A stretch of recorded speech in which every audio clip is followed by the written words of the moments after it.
Testing the mic. Just let me know if I'm coming in all right, chatters.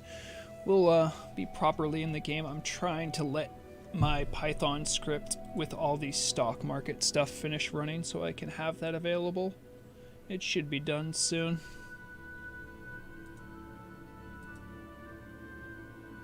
Thank you, Safushi. Alright, I'll be properly back in a couple seconds here.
Okay, hello everybody, hello.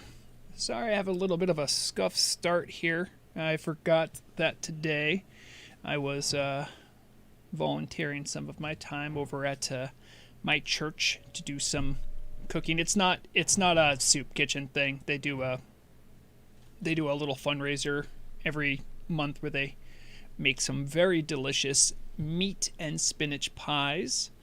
So that was a fun way to start the morning, although I didn't budget my time very well, so I don't have all the assets and stuff that I initially wanted to have ready for stream. However, I believe I just finished what I needed to finish. Where is it? Yes, okay, good. I'll show you all what I was working on. How's everyone doing? Glad to see some chatters in here. Dakari, as always, good to see you. Please don't dox me. I know Dakari in real life. He is a good guy.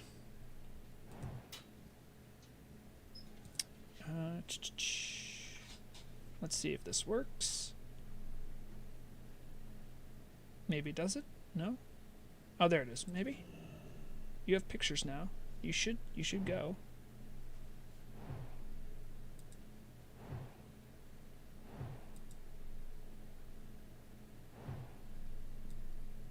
Interesting. Choosing not to go. Interesting. A bold maneuver. One of these days I'll get good at this.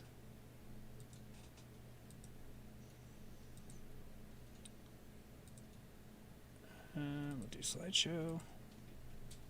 Done. There it is. Okay. That's what I was trying to rush in at the end. All of newly updated indexes and stuff. Oh geez, that's not good framing. Anyway, so let's see who's here today. Thalaria. Thalaria was here right away. IPO's backup. Hello. Shrekt. Akalix, of course. Always a friend of the stream. Somebody was pelting me with snowballs. I logged on just like quickly to start getting some stuff going, and I immediately got a whisper from I think it was a paladin who was just like, "Where are you at?" And I'm like, I'm trying to get ready for stream. Please give me a second. And then they tried to invite me to a group, and then I said no. And then they're like, "Oh, come on, man." I'm like, "Oh, dude." Anyway, sorry. That's just me. Hello, Hadjo, Safushi. Hello again, Shadow Wing. Good to see everyone. I don't believe Mandalore is quite ready for the cat cam, but if he gets there and someone donates, we'll turn on the cat cam. But yeah, I know we're not fishing right now. I hadn't been on with Vrograg for a day or so, and the Wintervale event is ending soon, so I wanted to make sure that was I made that an option for people in case they wanted to get me. We got the music there. Okay. Oh, all right. So, boy, there is a lot to talk about actually on the server right now. Let's just put this up here. I'll let that run for a little bit. Is that even running? Okay. I thought it wasn't actually doing the slideshow thing. The big thing that I'm really jazzed about is that just recently I made a new index for the entirety, essentially, of the auction. Well, I can't say the entirety. I made an index that actually has 200 items on it, which is going to be a much better reflection of market trends. It's actually one of the things in the slideshow you'll see. It only broke the Python script 3 times, but fortunately Sonic and I worked on that, and we got it to work again. Alright, so I've been here for a minute. If anyone has any ideas of where we should fish, I thought that might be fun for people to work with me to decide where you guys might want to go fishing. I hadn't picked out a spot, and I was in Wintervale, so you know how it is. Should probably get on my fishing. Well, I'll leave this on because we might have to travel somewhere. Hydro fishing? I'm down. Hydro fishing's always good. It might be a little harder for Alliance people to get there because for me it's just I walk over to Orgrimmar and then I just fly up to Hyjal. I think for Alliance people, what do you guys do for that? Do you find a way to Darnassus and then go over? I don't actually know. Anyway, I'll let everyone in game here know. Journalist Gonzalo Lira died yesterday in Ukraine. Is that true? I haven't been keeping up on journalists going on in there. I do try to keep real world politics out of my stream. However, I don't make it any excuses for being a fan of journalism, and people doing journalism in conflict areas are necessary and are very brave, and so rest in peace, Gonzalo. I don't actually know about any of his work, probably because I haven't been following very closely. I still like journalism. Actually a big fan of Channel 5 News. He just finished a 3-piece documentary series about homelessness in America, and it's very well done. Homie, what's his name? He has a super white name. I can't remember his name now. Andrew, I think. He does very proper journalism, and in some really tough spots in the world, so probably not as tough as Ukraine, but I digress. So, I haven't heard any other suggestions, but let me just see if Hyjal fishing, okay.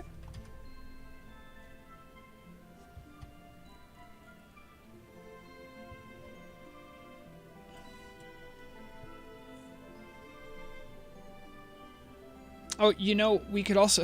I think we'd be too far away, but Akalik showed me a nifty little trick. I could flag myself in an area that has guards, and if someone hits you with a snowball while you're flagged, it makes the guards attack you.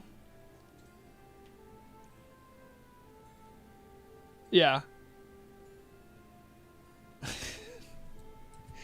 All right, I'm gonna start leisurely making my way over to Hyjal. All of you are welcome to join, of course.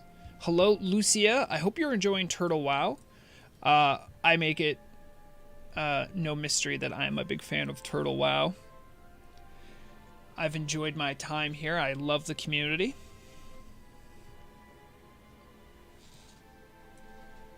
Akalix trying to flex with the programmer socks. Oh, that is a... Oh, right. Gnomes have that potion they can take to make them really big. It probably makes them even bigger with their mount. That's kind of cool. There is a...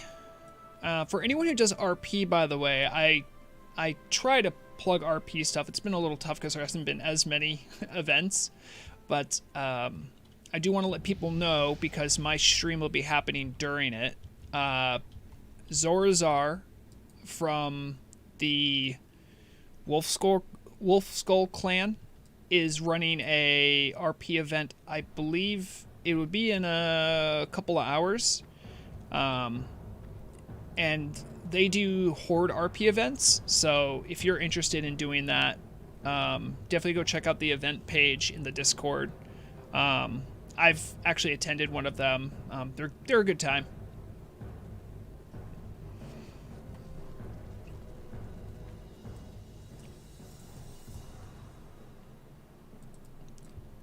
Let's see. All right, you guys have seen enough market indexes. So other news things, of course, is that I can confirm. I have to be very careful because I know Akalix is listening in some capacity. I can confirm that I am in the workspace for the class change council. Want to reiterate, I cannot talk about anything that is happening inside there. However, because the door is shut in one direction does not mean it's shut in the other. I tried to encourage people to do this during my last news broadcast, but if anyone has any good ideas for class changes that they would like to see, something in the vein of class changes anyway, I would love to chat about them. And if there are any really good ideas, I cannot promise they'll be accepted, but I can at least try to bring them to the people who would be deliberating on them. I like it as I'm talking. I'm trying to not look at the screen, so I'm trying to pick my words very carefully. And then the second my eyes go back to what chat's saying, I see Johnny Totem going, "Shaman leaks, please, Vrograg."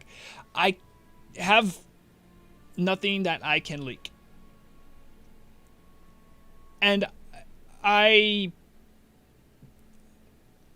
as someone who is a big fan of journalism and open information and transparency, that will always rub me the wrong way.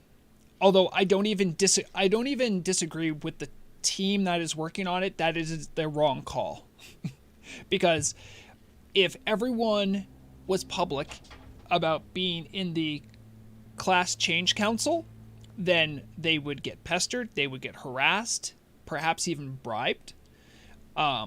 So the people that are in it and what is being spoken about and what isn't being spoken about is, I think it's fine to keep that close to the vest of the team and the people in the council. Although I cannot talk in specifics, I can characterize the nature of how well things have gone. And I think everyone would find this very surprising. It's really slow. It's almost as if it is Turtle WoW. But that's okay. If I remember correctly, Akalix has told me in the past that this is supposed to be sort of a little bit of a break time for the developers, for the team members, after a very busy 2023. So I don't think there is any big rush. That being said, talks have been constructive and have been, by and large, very respectful. So that's good. Yes, Shadowwing. That's exactly what it is. Turtle WoW and slow, yes. That being said, I do have one thing. Let's see. I do have this. Oh, what's that? Oh, is that the spreadsheet? What is that? Huh? What is that? Huh? Anyone see it? Anyone see it? Nope. Yeah, you can see it. I keep strobing it on and off. So, I was not asked by anyone, and without being prompted to, I was thinking about the things that I really have liked about the changes Turtle WoW has done. And probably the number one change that I am really behind, because I think it hits everything that I think Turtle WoW does well, which is the vanilla feel, story immersion, and class fantasy. So my favorite thing I like is the Shaman class racials. Now, that being said, some of them are broken, and broken in both senses of the term. I don't want to get into the weeds on that. But because of that, it inspired me to, on my own volition, make a list and literally just, like, I have no design training. I'm like, how many class and race combinations are there currently that don't have unique class racials? So we know the priests all have class racials. The dwarves famously have their fear ward. The troll priests have Hex of Weakness, I think. I don't know all the priest ones off the top of my head. But I'm like, you know what? Maybe that would be a fun exercise. And hours later, and obsessing over it, there are 44 combinations of classes, class and races that do not have class racials. So I made a spreadsheet and made up some. Is there any interest in seeing what I came up with? I don't care, actually. I'm going to show you guys, but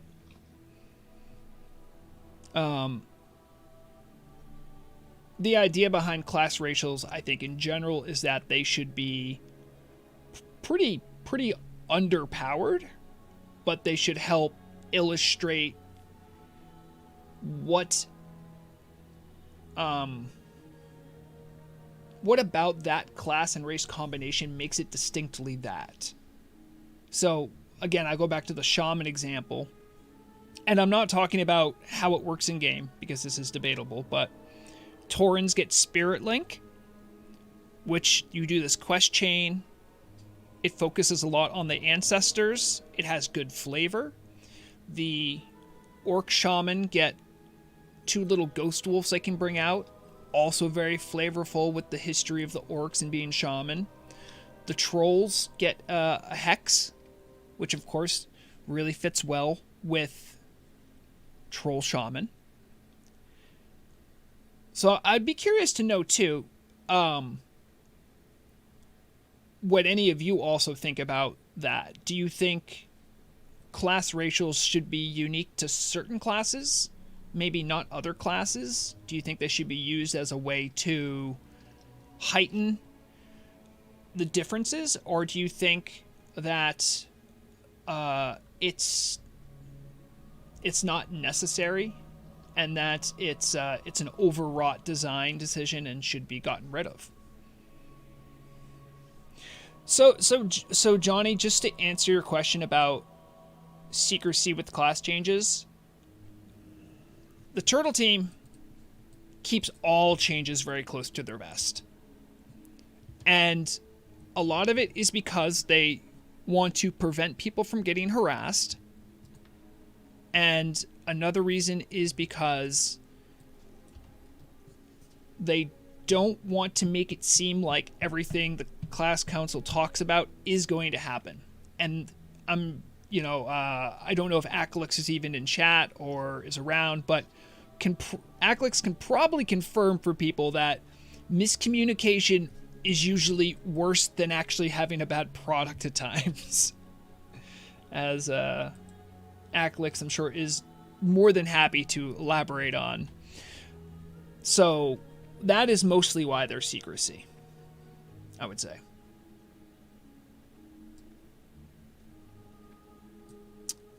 Yeah, Riddle, you're not wrong. Racial spells are good, but some class spells should be baseline, like Fear Ward, and give dwarves a new one. Well, it's not the same. However, priests do now have access to champion buffs, I think they're called. And one of their champion things is essentially like a Fear Ward. So they did kind of get around that, so that dwarves aren't the exclusive, but you do have to spec pretty deep into Holy to get the champion buffs, I believe. I'm not a priest aficionado. Murag certainly is. I'm sure she could speak about that if she wanted to, but yeah.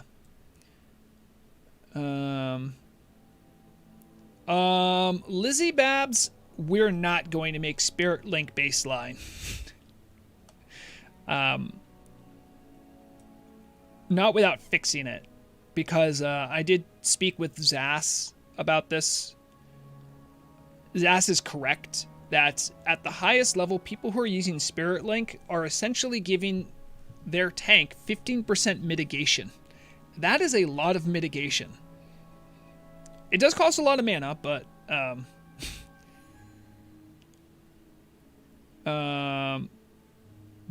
Sage Denfoot says still underpowered as hell. Are you sure? Because it's pretty strong. I think you could keep it as is, but give it a cooldown. Give it like a 5-minute cooldown or something. I wish I could change my Shaman from Orc to Tauren. I mean, your Shaman is what it is, you know? No one is using Spirit Link on our raids. Well, Riddle, you might not have a lot of Tauren Shaman, is the first thing. And secondly, you're leaving 15% mitigation on your tank on the table, and that's silly. I am an elemental DPS. It costs a bunch of mana, and I'll still put it on my tank. So that should tell you how good it is, or at least give you an idea. I can make a fishing boat. Perfect. Then we can get to fishing, because that's what matters. So let's hold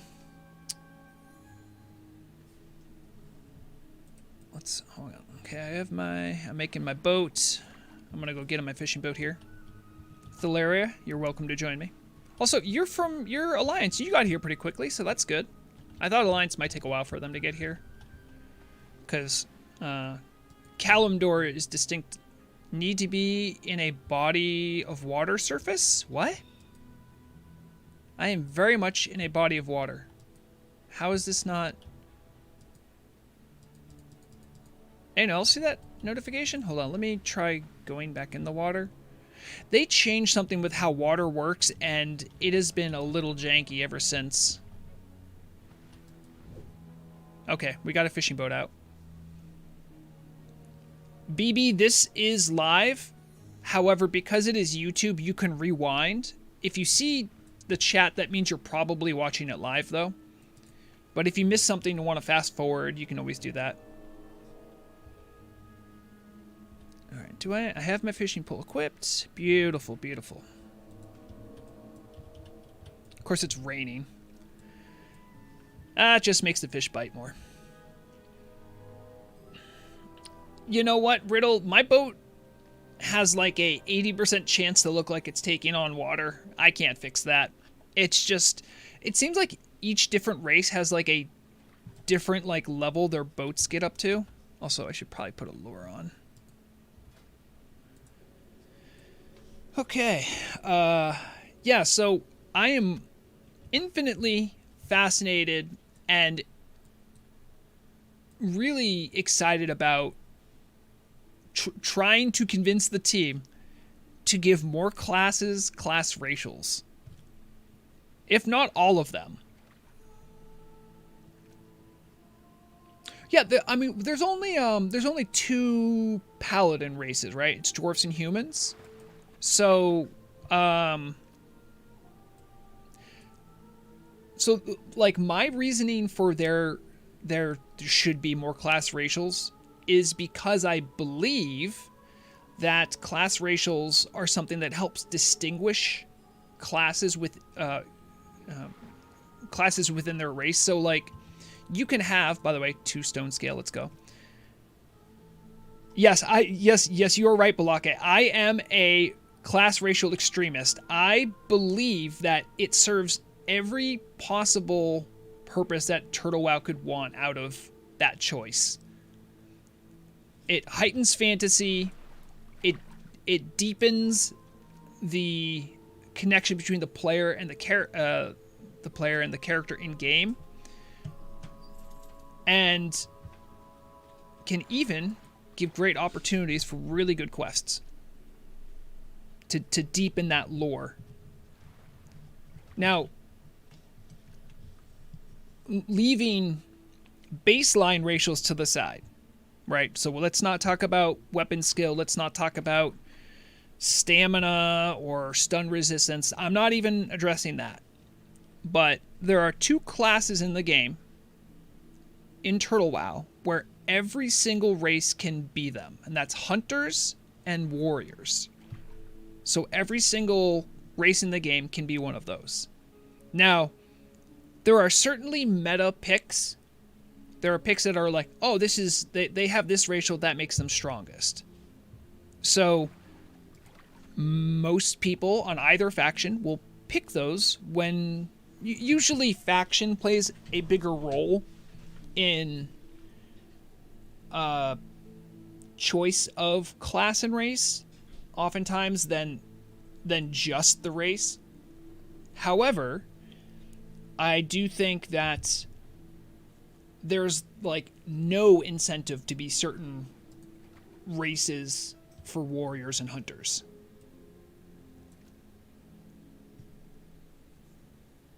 And when you think about it, every single one of the races on Azeroth has at least for warriors, has a distinctly different like fighting tradition, where they come from, how their people fight, who trained them, you know?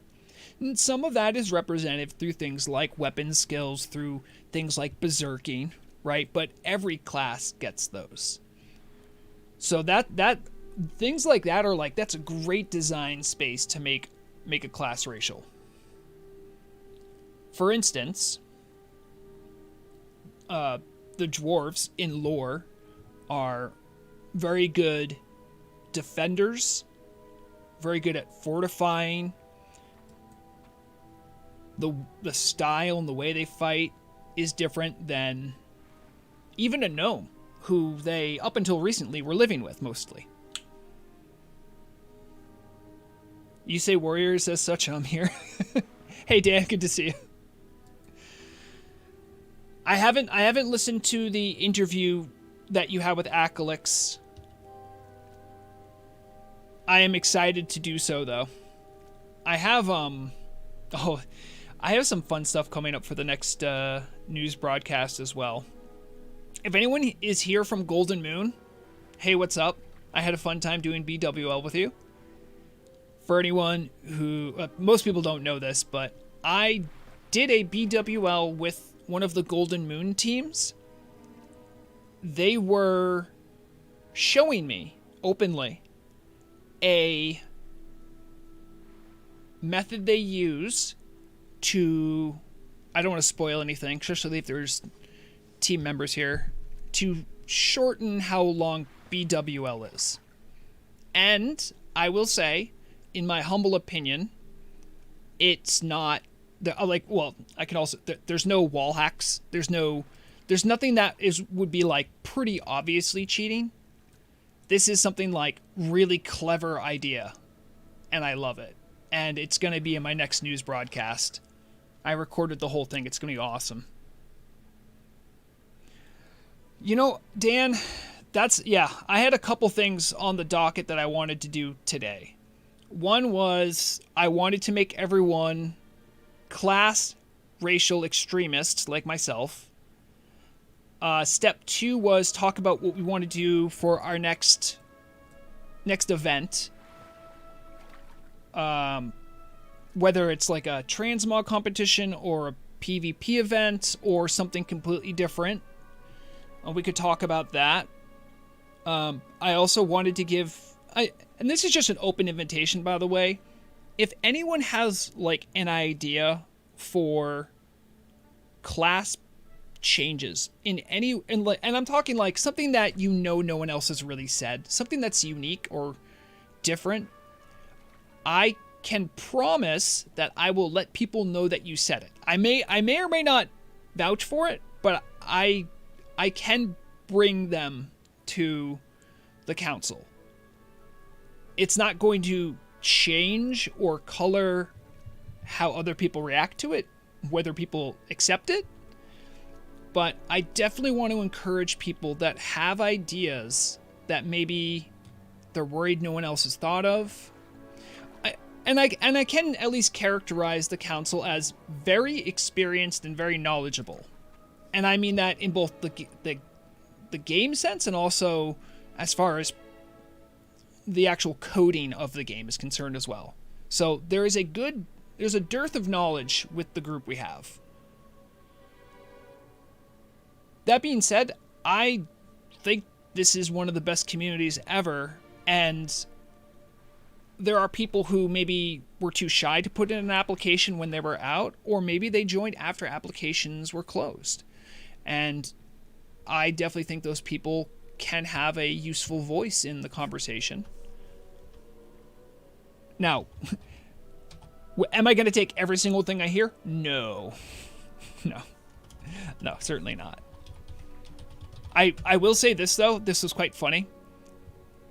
After I posted the last broadcast, I was looking at comments. Within the first 20 minutes, I had 2 comments saying, "Give shamans a taunt." I found that quite hilarious.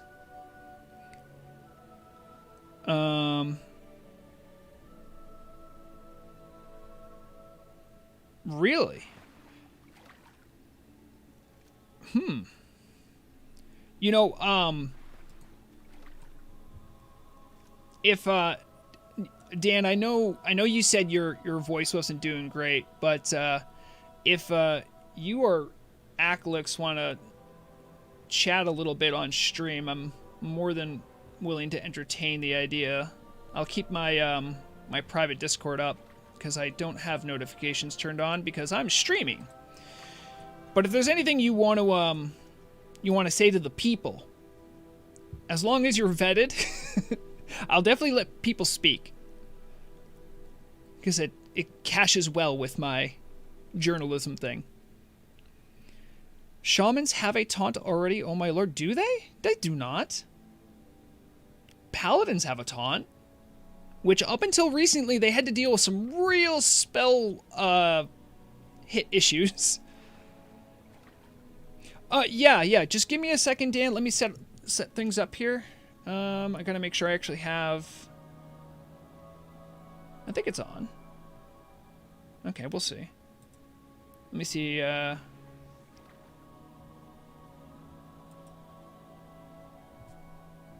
Oh, that's,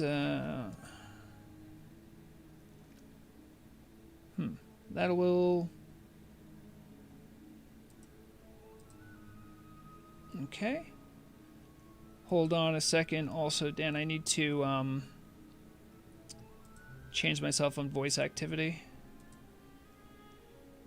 I see you're in the channel. You can go ahead and talk. I'll see if it's actually picking you up. Hopefully it does. Oh, there it is. Okay, I see. The people are listening. The people hear you. Oh, that's unfortunate for them. Well, you know. Good to have you back on. How's radio been? Oh, good. I don't know why my voice has been given out just a little bit lately. I had this problem a couple of years ago when I was doing more voice work again, so I'm trying to be aware of it, but right now I'm like, I'm good. I'm pretty good right now. And I have water. I have actually a nice smoothie I made here today, so my voice is doing all right. Glad to hear it. So it sounded like you had some stuff you wanted to say. Now, could you tell me a little bit about for anyone, because I think they are going to be putting it out on the YouTube channel for the radio, unless it's already out. It will be out. I am actually uploading my episode from last week here today to the YouTube page, and then as soon as the video is ready to go for yesterday's episode, I will also have it up. First, for the shaman taunt, it's a semi joke. Max rank Earthshock pretty much functions as a taunt.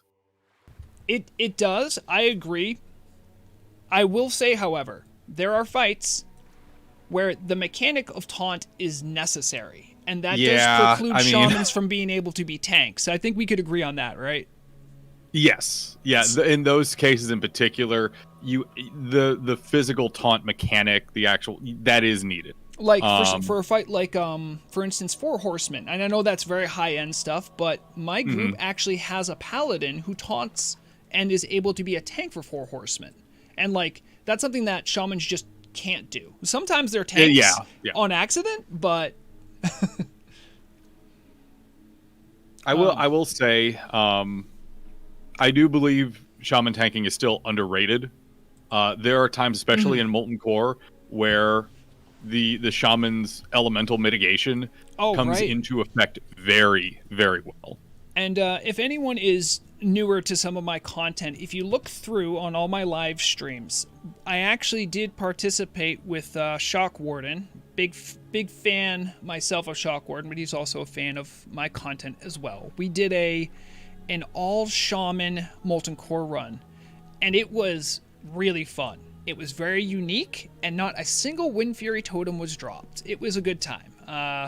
So yeah, threat is a thing that shamans don't have trouble generating, but they have no taunt, and I think in general, my understanding, if there's other shaman specialists, because I'm not great at enhancement, shamans have some mitigation issues, I think. Physical mitigation, yes, absolutely they do. Yep. Yeah. And that's fine. I mean, most people, before I was the news orc, many people knew me as a rogue tank, and that's obviously something that I am very spirited about, we'll say. And rogue tanks were interesting. They also didn't have a taunt. They actually also had threat issues, but our sort of special thing was that we could get to a state where we couldn't be hit physically. So that was a very different way of tanking. Not my favorite, but I have to ask then, because, and I know we're getting away from the class change setup that's going on here, but have you tried Season of Discovery? Have you tried the rogue tanking with that? Or are you in the I don't want to give money to Blizzard camp? I am much more in the I don't want to give Blizzard money camp, and I do want to say that I do not. I am aware, and I even believe strongly that if something is fun, you should do it. You should never feel like, well, this is, I'm not having fun on Turtle WoW, but, I can't play Season of Discovery. I would never, like, no, just have fun doing what you're doing. I am much more, I would say, ethically, and also politically is a strong word, but I just don't really want to support Blizzard the way they've treated WoW in recent past and how they've treated their employees. So I won't support them, even if they have a better idea. I would even not support it, but I would love to know what they're doing as far as rogue tanking, because I'm curious. Fun fact: they don't have a better idea. I was very vocally critical of Season of Discovery. Okay. And I'm like, okay, to be fair to it and to want to try to, justify my thoughts, I'm going to give it a month of time. Yeah. And I said, I'm going to pay for a month. I'm going to get my time out of it. And 2 days after that, I'm like, I physically cannot stand this. Yeah. it really does feel like a retailification of the concept of classic, not the concept of vanilla, because classic was already distant from the concept of vanilla, but it really was a retailification of classic. So at least if you're like me and you really appreciate the 2007, 2008, 2009 style of WoW content, Season of Discovery is not it. It did not work. Anywho, sorry, I took us on a journey and adventure. Oh, it's fine. You know my streams, I'm much more moment. I go moment to moment with thoughts, and it's fine.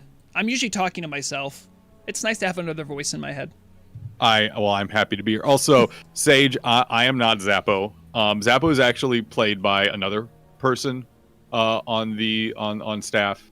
Yes. I am just the host and operator for the radio. Yes, Dan is the voice that sounds like he's actually from the radio.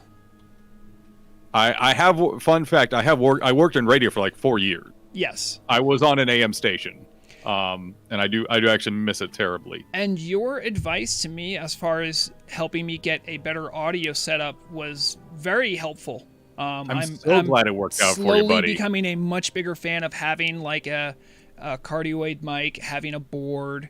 The sound's been much better, and I've been able to when I do produce content, I can. I've just You're getting a wider range, aren't you? Yes, exactly. And like because I normally will put my voice lines through a compressor, but like I've noticed like there's less that has to change when I do it, because I can see the wave files or the waveforms, and it is picking up a lot more of me, so that's good.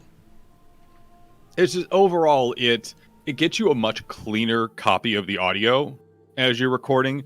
There aren't any digital artifacts that are popping up that you need to either worry about or hope automation cleans up. It really is overall a better product. So I always recommend people at least try analog audio. And also, it isn't super expensive. No, it really wasn't. And this is just sort of a thing that I've personally been doing, but I have tried not to make my Turtle WoW News venture cost me any money. So essentially, any ad revenue I get, any super chats I get, I just kind of keep that in mind. Like, okay, that's like my budget. So I was able to afford everything with the very meager advertisement revenue and the very generous super chats I've gotten in the past. That's wonderful. I'm so glad it worked out for you. Yeah, too. Yeah. Like, and this the best part about this is analog equipment naturally lasts much longer because you have less electricity pumping through the system. Yes. Yeah, that was something I was reading about.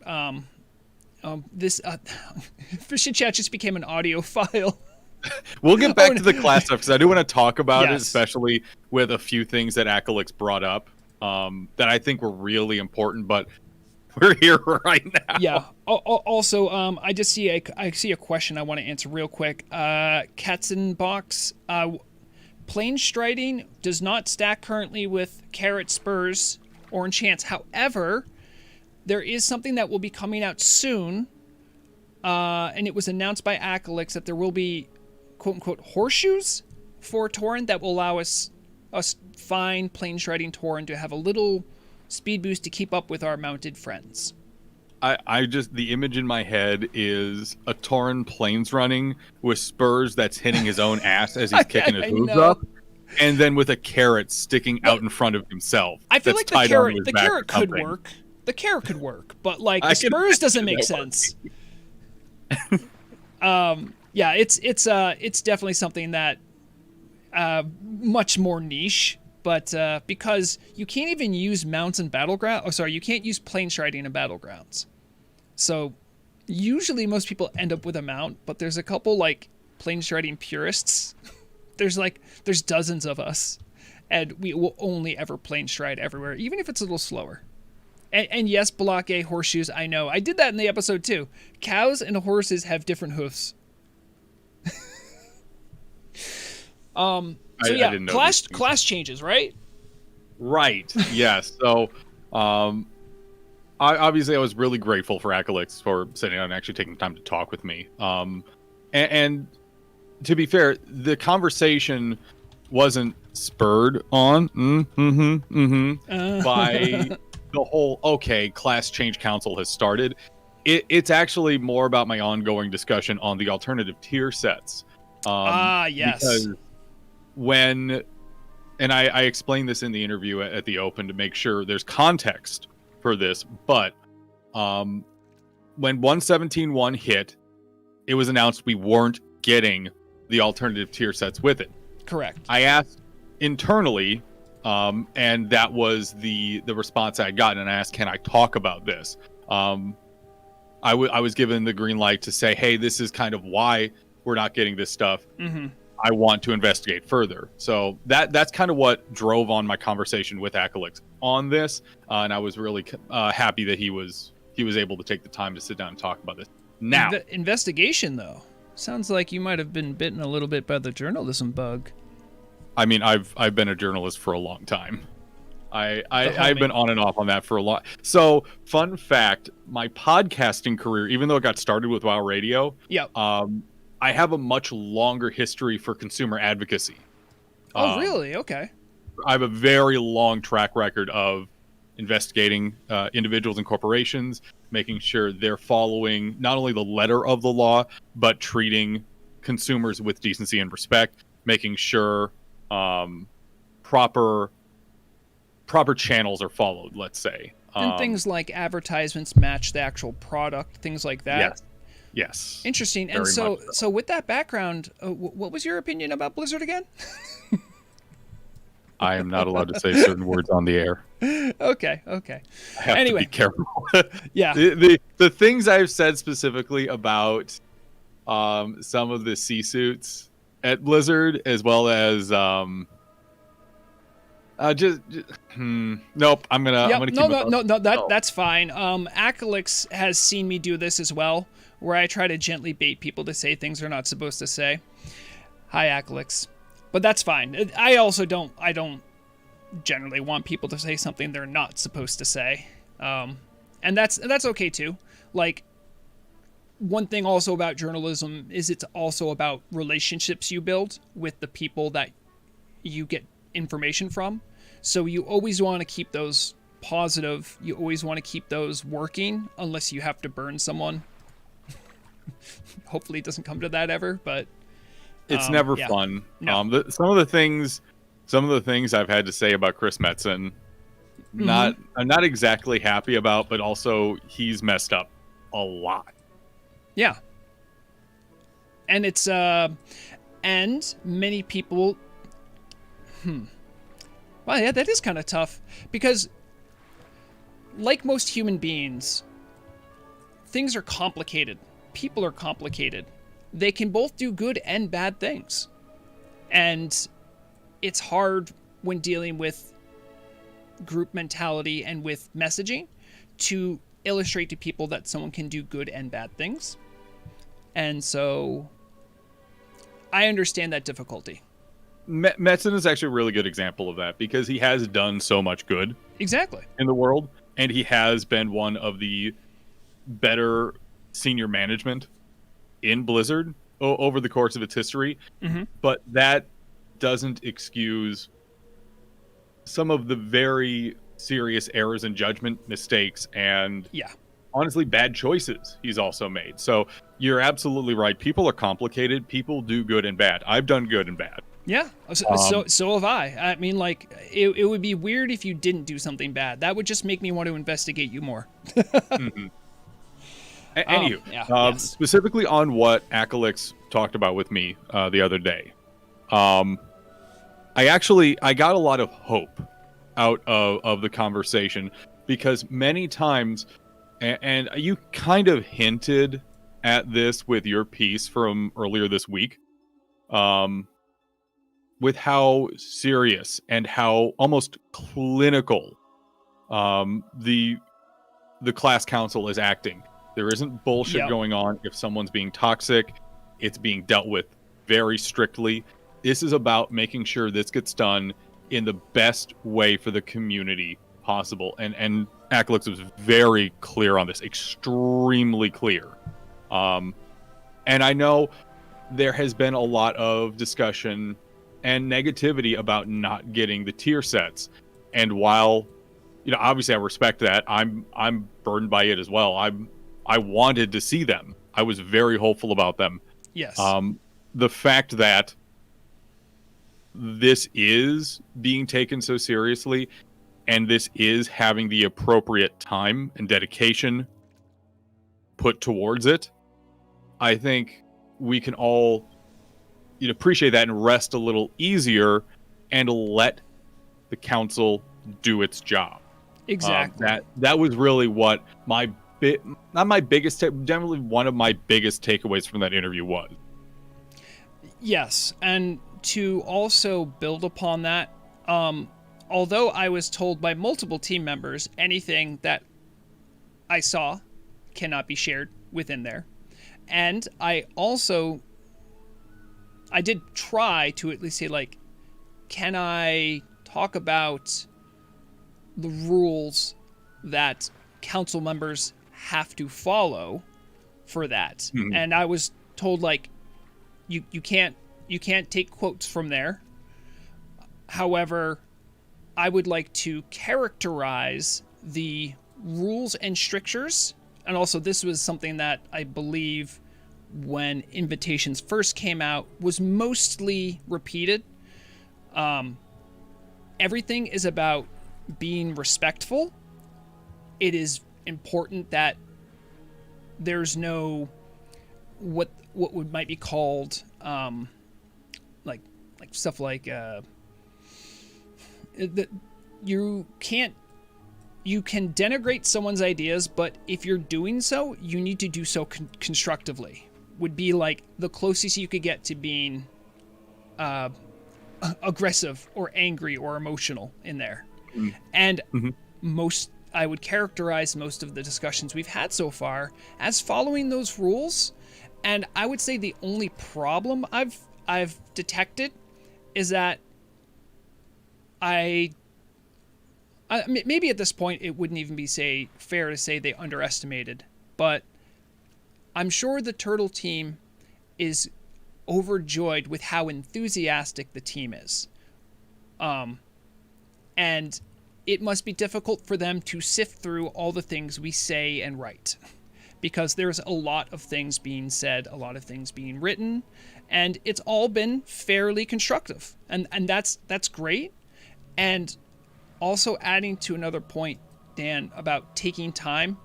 Anytime someone bemoans something taking a while, I agree with them because it stinks. There's something you want, you can't have it now. And then I say, okay, but what about Baldur's Gate 3?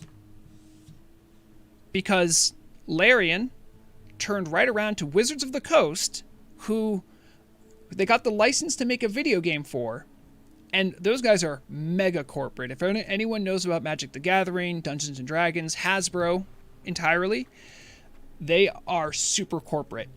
Larian literally stood up to the corporation and said, we're not going to do your game unless we get to choose when it's going to be released. And by the way, we're going to release the game when it's done. And I love allowing developers to have the time and space to do what they need to do the correct bug checking, do that thing that they do so well, because the more time they have, the more thought they can put into it. Because many of the mistakes that happened in Vanilla, TBC, Wrath of the Lich King, were because of crunch, because they had to speed things up, because there was oversights. Turtle WoW gets to take a deep breath and really think about the choices they're making, and I think that's going to make for an excellent product, including the variant tier sets. Absolutely. You cannot make pasta cook faster by turning the temperature up past boiling. It's physically not possible. So trying to get something done faster than it reasonably can be done is never going to be a productive solution. It's not even arguable. That's just math at that point. So I appreciate that because the class 2.0 changes, while they may take a while, because they're the building block for so much to come on the server, they have to take this time. There isn't really a question as to whether or not you can. It's a must. Yeah. And I think because I do want to characterize something, because Turtle WoW had a lot of growth this year, and that is no mystery. And in the past, I think actually Wintervale might be a good example of this. So the changes that the team has made in the past is usually been a reflection of where the team was at and how big the server was. So I'm sure people struggled, Telebim more than Northernar, I can tell you that, struggled with doing the Icy Menace quest. But if you think about the Wintervale expansion that they've added, that was added years ago when the server pop was well under 1,000. It was designed for a different player base and a different time even. And as they've expanded and grown, I think they're slowly understanding the scale at which they're operating at. And generally, when you scale things up and you have wider changes and a bigger player base, you also need to take more time to account for things. Because in the past, let's say you were in a raid, right? And I remember this happened during my first year playing here. Oh no, something got looted to the wrong person in a raid. Okay, well, just put a ticket into the GM, and they would fix it. Right around the time we hit 2K on Turtle WoW, that changed. They said, we're not fixing loot problems anymore because the GMs were getting overburdened. So they had to engineer a way for things to be traded in raid, which now, if you get something master looted to you in raid, you can trade it once without it being soulbound. And it's documented. It's documented in the chat. Thank God for that. Oh, I know. So, and those were things that is an example of the Turtle team having to understand that they can't do something they used to do, engineering a solution around it, and then having it work for I mean, there's still going to be loot issues. There's always going to be loot issues because we're in vanilla land, right? But that is probably a good example of how things worked out and how it helped the team and the players, because they were able to think about where they're at and act accordingly. And I think by and large, that was a good change. Mm-hmm. So, that there's plenty of examples of, watching the Turtle WoW team grow and adapt to their new stuff, So I think the idea of variant tier sets is it's a big endeavor. And because of that, I think they're going to have to give it a lot of time to breathe. So I'm encouraged to see what they do, but it's going to take a while.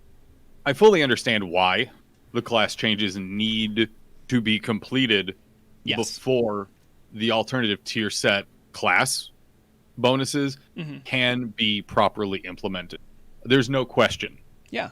Because, and Akalix made the example of, let's say one of the new Nax set bonuses for Paladins buffs, their bubble. But what if one of the class changes ends up removing their bubble? Or they scratch that, reverse it. One does the other. But you get the idea. What if, one of the alternative tier set bonuses buffs something or removes something that the class 2.0 focuses on? There's no reason. There's no reason to do one and the other at the same time. Yeah. And there's a good chance that if they did happen at the same time, because many things in the system of the game we play are so, like, the smallest variation of difference can cause huge impacts. I think it's a much more conservative and smart play to not throw everything at the wall and seize what sticks and then have to go into emergency mode and fix half the stuff, I'm fine with it taking a while, and I think most players who stay with Turtle WoW for a while will start understanding that that's generally what happens. That they take a while, it comes out, and, it is what it is. And an ounce of prevention is worth a pound of cure. Yes, exactly. And I often reference to the fact that the team isn't gigantic. It's not a huge team. So if they can only use an ounce of developer time rather than a pound of developer time, they're going to choose that option. I guarantee you. It's going to do a lot of good in the long run. Yeah. So that was that pretty much what you and Acalix talked about. So you talked about tier sets. So the conversation went on for over a half hour. Okay. There was a lot in there. And actually, another thing that he mentioned I wanted to bring up, and you kind of touched on this a little bit, but the seriousness and the not like the requirements and restrictions on the individual class council members, but certainly the agreement that you all made going into it. One thing he mentioned is anyone that really shows themselves to just be self-serving. I'm this class and I want this and I want this and I want this and I want this. That's not tolerated under any circumstances. And I think that really does need to be said very loudly, because I think a lot of people will assume that, okay, if someone's going in to let's say I'm going in to represent warriors. I'm actually not on the class council at all. But let's say I'm going in to represent warriors. I think people are naturally going to assume I'm going to try to advocate for warriors for what I want as hard as possible. That's not the point, and that's not what anyone is doing going into this. No. And not only that, many of the people on the council are aware of each other. We've rubbed elbows before, whether it's just in community or playing together. We all kind of, many of us at least, know each other and our predilections. So, if there's someone in there who is a known, warrior enthusiast who starts talking about doing some really out-of-pocket things for warriors, everyone's just going to be like, come on, man. And one thing, I don't know if Acalix talked about this, but it was mentioned in the application, so I'm going to talk about it to remind people. Not only are we told we need to behave and be respectful, which is fine, but we're also told that we are doing so under the penalty of our account being in danger, not a character. He did mention that. Yeah. So that took me a little bit by surprise. The implication is clear. Like, if you're there, like, you are putting a lot on the line to have your voice be heard, and you should behave. So I think most people are doing that, and that's good. Not that I can characterize anything I can characterize what we've spoken of, but I can't talk about what we spoke of so far. But hasn't been much. I can say that because that was one of the other things that Acalix did briefly touch on the other night. Some of the stuff that you guys have been talking about, specifically weapon skill. Now, he didn't say any of the actual possible choices for weapon skill and how it may or may not be changed on the table for classes. So, speaking again of my own stuff, goblins having hammer and knife. Weapon skill. They're one of the. I think it's fair to say that there are only a couple races that have these weapon racials that make them primary candidates for certain melee classes, primarily because of the strength of weapon skill, especially in raiding. It makes such a gigantic difference that classes that races that don't have them have to try to gear to catch up to where regular racials put people at. So that is certainly something that could be spoken about and could be addressed. I don't know if Acalix spoke any more about it specifically, but I don't think it's a mystery that is a very impactful thing about races.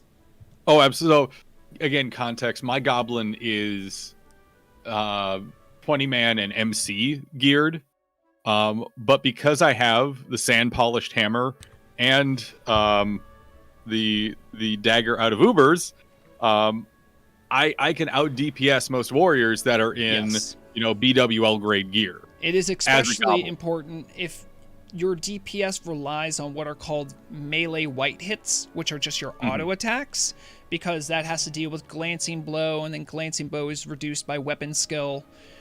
And so those classes that rely on that for DPS, which is primarily sword rogues and warriors, to a certain extent, also enhancement shamans really rely on those weapon skill situations.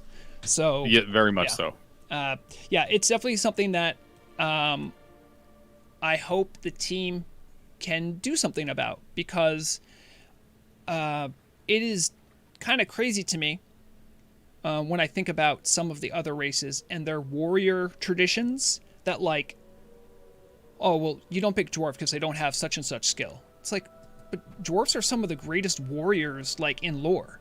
Like, they have some of the greatest, like, blade masters and, like, skilled fighters, and it's like, well, you know, because they don't have this, they're just not good. I'm like, really? But Muradin Bronzebeard alone. Yeah. Like, Muradin Bronzebeard. You just say that. There is literally a webcomic in the making where Muradin Bronzebeard walks up to a raid, says, hey, guys, can I raid? And like, sorry, we don't take dwarf warriors. There is a world where, you know, because of the implications of weapon skill, that could actually happen. And I was like, you know, Muradin, like, you're pretty good, you know what you're doing, but, you know, we actually have a couple more humans in the wings, so we're going to take them first. Yes, by the way, Balake, I am referencing the radio interview Dan did with Akalix. We're doing a little bit of a review about it. It will be posted at a later point in time. Dan was nice enough to also send me a copy of the cleaned up audio for me to review, perhaps for my new show, so I can talk about it a little bit in summary like we're doing it right now. Except when I do it on the new show, I'll have it scripted out, and I won't meander with my thoughts. You'll actually be able to clip appropriately. That is the secret sauce to my news show. For any, like, just like only a handful of people who ever saw my beta version of Turtle WoW News, and it was just me talking. Lord knows I could talk forever. And like, I don't even remember who made the suggestion. Someone just said, you clearly have a lot to say, just write a script. I'm like, I never thought of that. So production time on my news episodes, I'm not joking, it's 50% is script, and then 50% is everything else. Oh, yeah. Not a lot of people think about that. So, for those that haven't heard my show on the in-game radio before, it's an hour long. So, you would think, okay, it's on Fridays. It takes about an hour or so to make. It does not. No. Oh. It takes probably about 5 hours. Yeah, you know, we're both in a workspace for the Turtle WoW radio team, and there's been some talk about some programming changes and stuff like that. And you've seen me in there. I'm like, I have like a million ideas, but every time after, I'm like, but I have enough time to do this. But I would like to do this, but I don't have enough time. I would like to do this. It's a $1 million question. Yeah, that's like, heck, I even had this stream set up. I was late in coming because I didn't have enough time.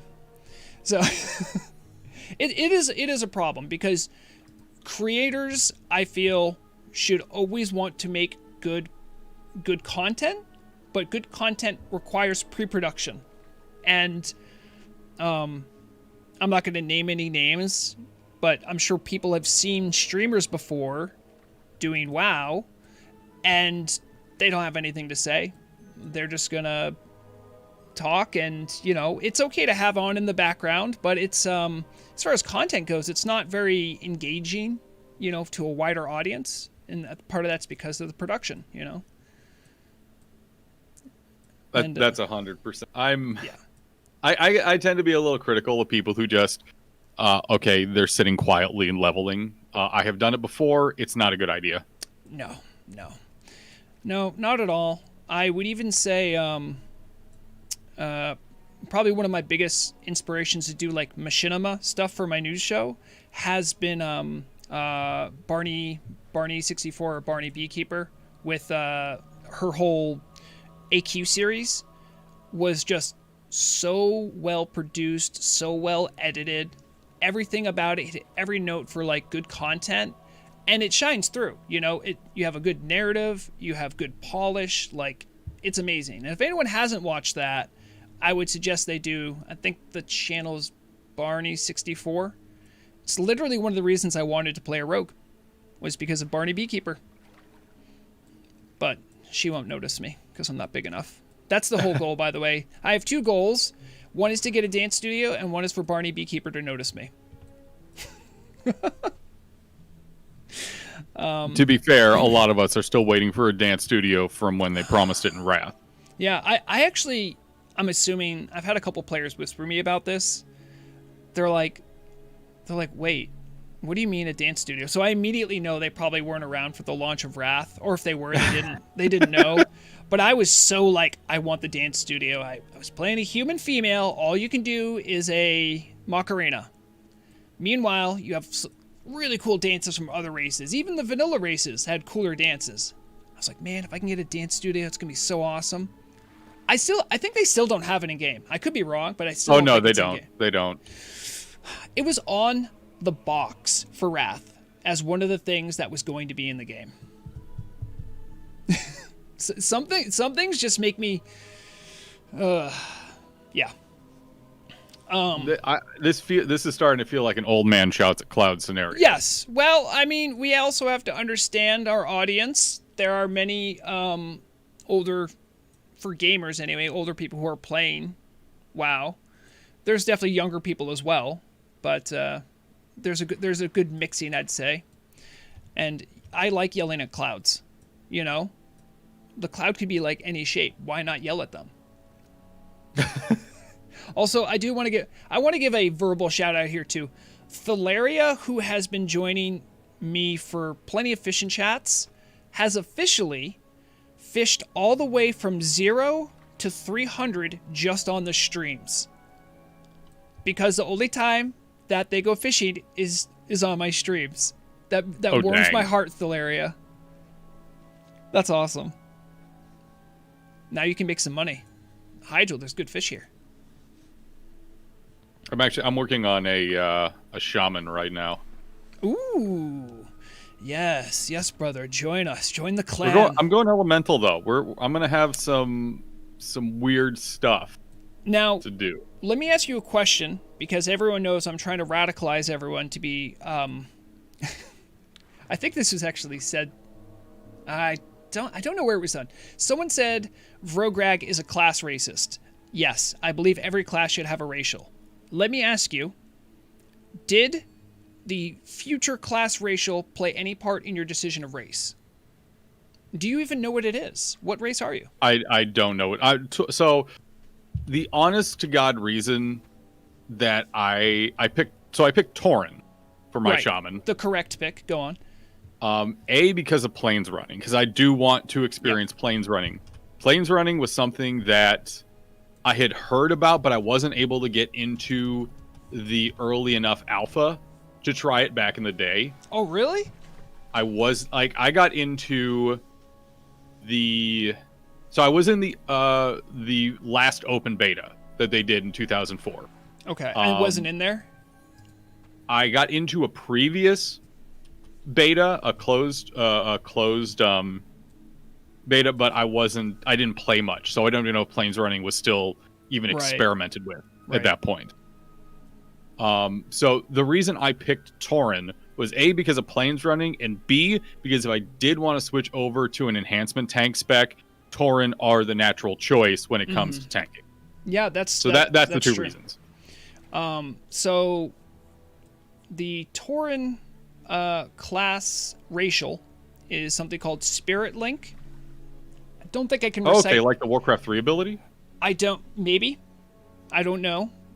But what I do know is that Spirit Link is it's a good hefty amount of mana, but it's a 30-second cooldown, and it's a 20-second cooldown. It lasts for 30 seconds.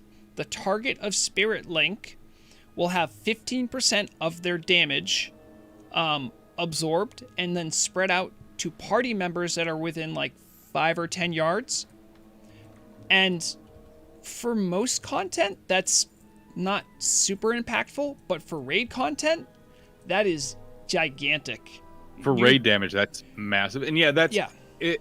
It's a kind of a buffed up version of Spirit Link from Warcraft 3. Mm-hmm. I'm trying to see if I can. I'm going to see if I can maybe show it off. So, people now that have been playing Troll or Orc Shaman for a while are starting to realize how good Spirit Link is, and they're like, "Man, I wish I could race change." And I'm like, okay, maybe it is a little strong. I didn't actually think much of it because I've been playing Elemental, which if you're trying to do Elemental DPS, right, the choice you should quote unquote be taking is Troll because of Berserking, which will help your casting speed. Sure. But I picked Tauren also because of plane striding, but specifically plane striding with water walking, which is just so cool. Like, going at mount speed running over the water is just a chef's kiss moment, and it's quite fun. It was literally the genesis of Obomswin, my shaman, because at the time Vrograg was trying to do Scholomance to get the tier 0 head. I remember this. And a healer was coming, and I saw them zooming over the water to Scholomance, and I'm like, how are you swimming that quick? And they're like, oh, plane striding with water walking. And that's where it started for me. That's where it began. That's where the bias began. Exactly. And I'm like, wow, that actually seems really cool. Maybe I should do that. And I also always wanted to... I like shamans. I think they have some of the best class flavor shamans just in general. You're not wrong. I don't think you're wrong. Yeah. It's very uniquely WoW as well. Yeah, that's true. I will say, so you know the MPQ pack that you can have to have the upgraded graphics, like the retail style graphics. Yeah. The HD packs and all that. By and large, I cannot stand it. Really? Especially how the Tauren look. Absolutely not. I will light that stuff on fire. Wow. There is one exception. One exception in that the way the vanilla lightning bolts look, I think is absolute ass. Yeah. The retail graphics, the retail animation for lightning bolt is so much better. I'm just showing off on stream. So this is Spirit Link. It actually has its own icon. It doesn't have this, but links the spirit of an ally to that of other group members within 15 yards. When the target takes damage, 15% is distributed among nearby allies, and it lasts 30 seconds and has a 20-second cooldown. 405 mana is a pretty big ask for a shaman, but it's very good. Just wanted to have people see that so we knew what we were talking about. That's huge. Yeah, that's huge. Yeah, absolutely. And even I know how good that is, but I'm like, it could probably be adjusted. But you know, like, the class racial is also something that can, certainly with hybrid classes, I'd argue, can enhance your enjoyment of that. So, for instance, I generally like caster DPS. Except for Vrograg, I almost always try to do caster DPS. And so I always wanted to do Elemental with a Shaman. But Spirit Link, which is very good for Resto, obviously because you have time to heal, and your mana sustain's usually a lot better. So that is like, that gives me a window to be like, okay, well, when I do have to heal, it's not as bad because I have something special that I can bring to the table, you know? So I think class racials, maybe even for hybrid classes, can be a nice window in a way to like try something else with hybrid classes, or encourage people to not just do it for one thing. I don't think druids have any problem swapping around. Druids, I think when you level up as a druid, you get used to like using your full kit, but at least when you're a shaman, you either are like, I'm doing melee or I'm not doing melee. Or you're healing. Yeah, you do have to. And I kind of talked about a couple weeks ago. I actually talked about this on the show, where while it is good to be flexible and to be aware of, you know, your class and what its full capabilities are, like, especially when grouping with others, you need to be dedicated to the role that you are filling.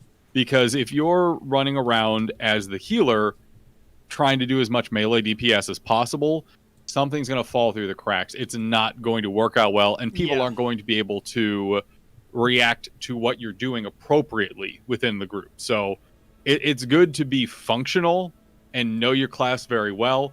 But if you're only confusing and disorienting your teammates, it's hurting you. Okay, Dan. I'm about to blow your mind. Oh, no. I'm going to start revealing. I'm going to start revealing some of the 44 class racials that I've had no vetting on, by the way. No, I had 2 people look at them and say, okay, those aren't terrible. Are you allowed to talk about these? No. I can talk about them because this is my idea. Okay. This is my idea, and no one has asked for it, and no one has deliberated on it. So, I would love feedback, so I could bring this to the class council, though, because I feel this would be great. Fair enough. All right. Sorry, this is in spreadsheet form, but we're starting with Druid. First one I have, because, there are only 2 races that can do Druid. Mm-hmm. What would make them different, right? So here's an idea I had for Night Elf. I call it the Emerald Sleep. Type of health or mana regeneration ability that can be used while remaining still, acting like a toned-down version of Elixir of Dreamless Sleep. I was about to say, sounds like a Dreamless Sleep potion. Yep. Yeah. For Tauren, I have called the Green Path. Health or mana regen, similar to Elixir of Dreamless Sleep, or like Restorative Potion. Now, the reason I made these 2 similar is because I want to show that, like, class ratios can be similar, but have, like, a different naming and maybe, like, different particle effect or something to sort of distinguish. Because ultimately, these aren't that different. Also, druids have plenty of bells and whistles. Complicating their class more might not be a good idea. Yeah. It's also important to shout out, because I love taking, I love shitting on night elves. Tauren were the first druids. Suck it. It's true. You cannot deny that, night elves, because everyone knows you came from trolls. Officially. Was that established later in lore? No, that was vanilla. Okay. It is... So it ties into, if you ever go into the druid section of Thunder Bluff, there are these 3 scrolls hanging down in that giant tent. If you read them, it tells a little bit of the story, and then there's other story that had fed into it from books around the world, but Tauren were the first druid trained first by Cenarius. Oh, okay. All right. I buy that. All right, Hunter. For now, this is this is like the order of the races right here. Mm-hmm. But you can probably tell what they're for. So for humans, something called Train Guide. I don't know if it would be a buff or something, but endow a player with human racial for perception bonus against hidden enemies. Because hunters are, of course, like scouts and guides, and humans have this perception bonus that's nice specifically in battlegrounds, but this might be a way to give human hunters some allure. This is Dwarven Hunters. Aspect of the Earth. Improved version of Aspect of Nature that gives players and auras a chance to remove poison every time it ticks. So this would just be like Aspect of Nature with a little extra sauce on it. Normally I quibble. So a lot of people are like, oh, dwarves are natural shamans. They should be shamans. Mm-hmm. And I have to come at them because while they did evolve from earthen, dwarves are industrialists. Yes. They believe in metalworking and forges and, the construction of industry. Like they're not as bad as gnomes or humans, but the elements of the earth do not like that at all. No, they really don't. And the Wildhammer are obviously a better fit, but the Wildhammer are the exception to the rule. The Wildhammer do not overall make the dwarves good shamans. So I like to push back on that, but for this actually fits really well because it's a natural bred trait in the biology of dwarves themselves, which makes perfect sense. Yep. This next one is actually this is actually my favorite one I thought of, and it might be because it could be broken. I don't know. I call it. I can read the title already. This is the gnome class racial I'd like to propose. I just like you. Ingenious contraption. You put a trap down, so everyone knows what the trap looks like for hunters. But rather than doing anything, it just has a distract-like ability. Now, I don't want to take distract away from rogues, but also setting up a trap for distract would still be very difficult for hunters in PvE. But it would be cool that if specifically gnomes could put down a trap that was just a distract. So like you run over it and it just triggers a distract to happen. So that's the one I have for gnomes. Despite the pun, which hurts me internally, you have to do it though. You don't have to. You have to. I mean, the gnomes. I mean, have you looked at half of their engineering stuff? It always has something like that. Unfortunately, yes. For night elves, I call it the Moon Goddess's Quiver. It won't actually be a quiver. A cooldown that works like Arcane Shot, gives a Moonfire-like dot matching Serpent Sting power, but is magic, not poison. Or is a cooldown that guaranteed next shot hits. That I just kind of threw in there. I don't know enough about hunters, but I was thinking... So this... Yeah. This actually works really well. I would say it should be some kind of arcane magic. Yeah. Instead of a poison. That's a very good thought. And this actually leads into a little bit of the Warcraft 3 lore about night elves, hunters, and priests. Mm-hmm. I am hoping that when we get to the priest part of this stuff, you have that it's just a passive that priests can use bow.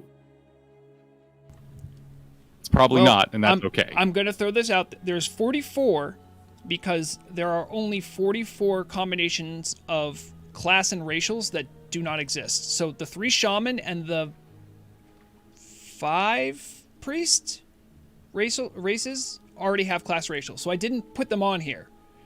Fair. But I like your thinking because there are priestesses of Elune who are also like huntresses. So yeah. They rode sabers, and they used these giant longbows. Oh, that's so cool! Like that was in Warcraft 3. That was the Priestess of Elune hero in Warcraft 3. That's not even making shit up. Does anyone know? Does anyone know what the actual night elf class racial is? Is it called star shards or something? Am I thinking of the right one? Yes.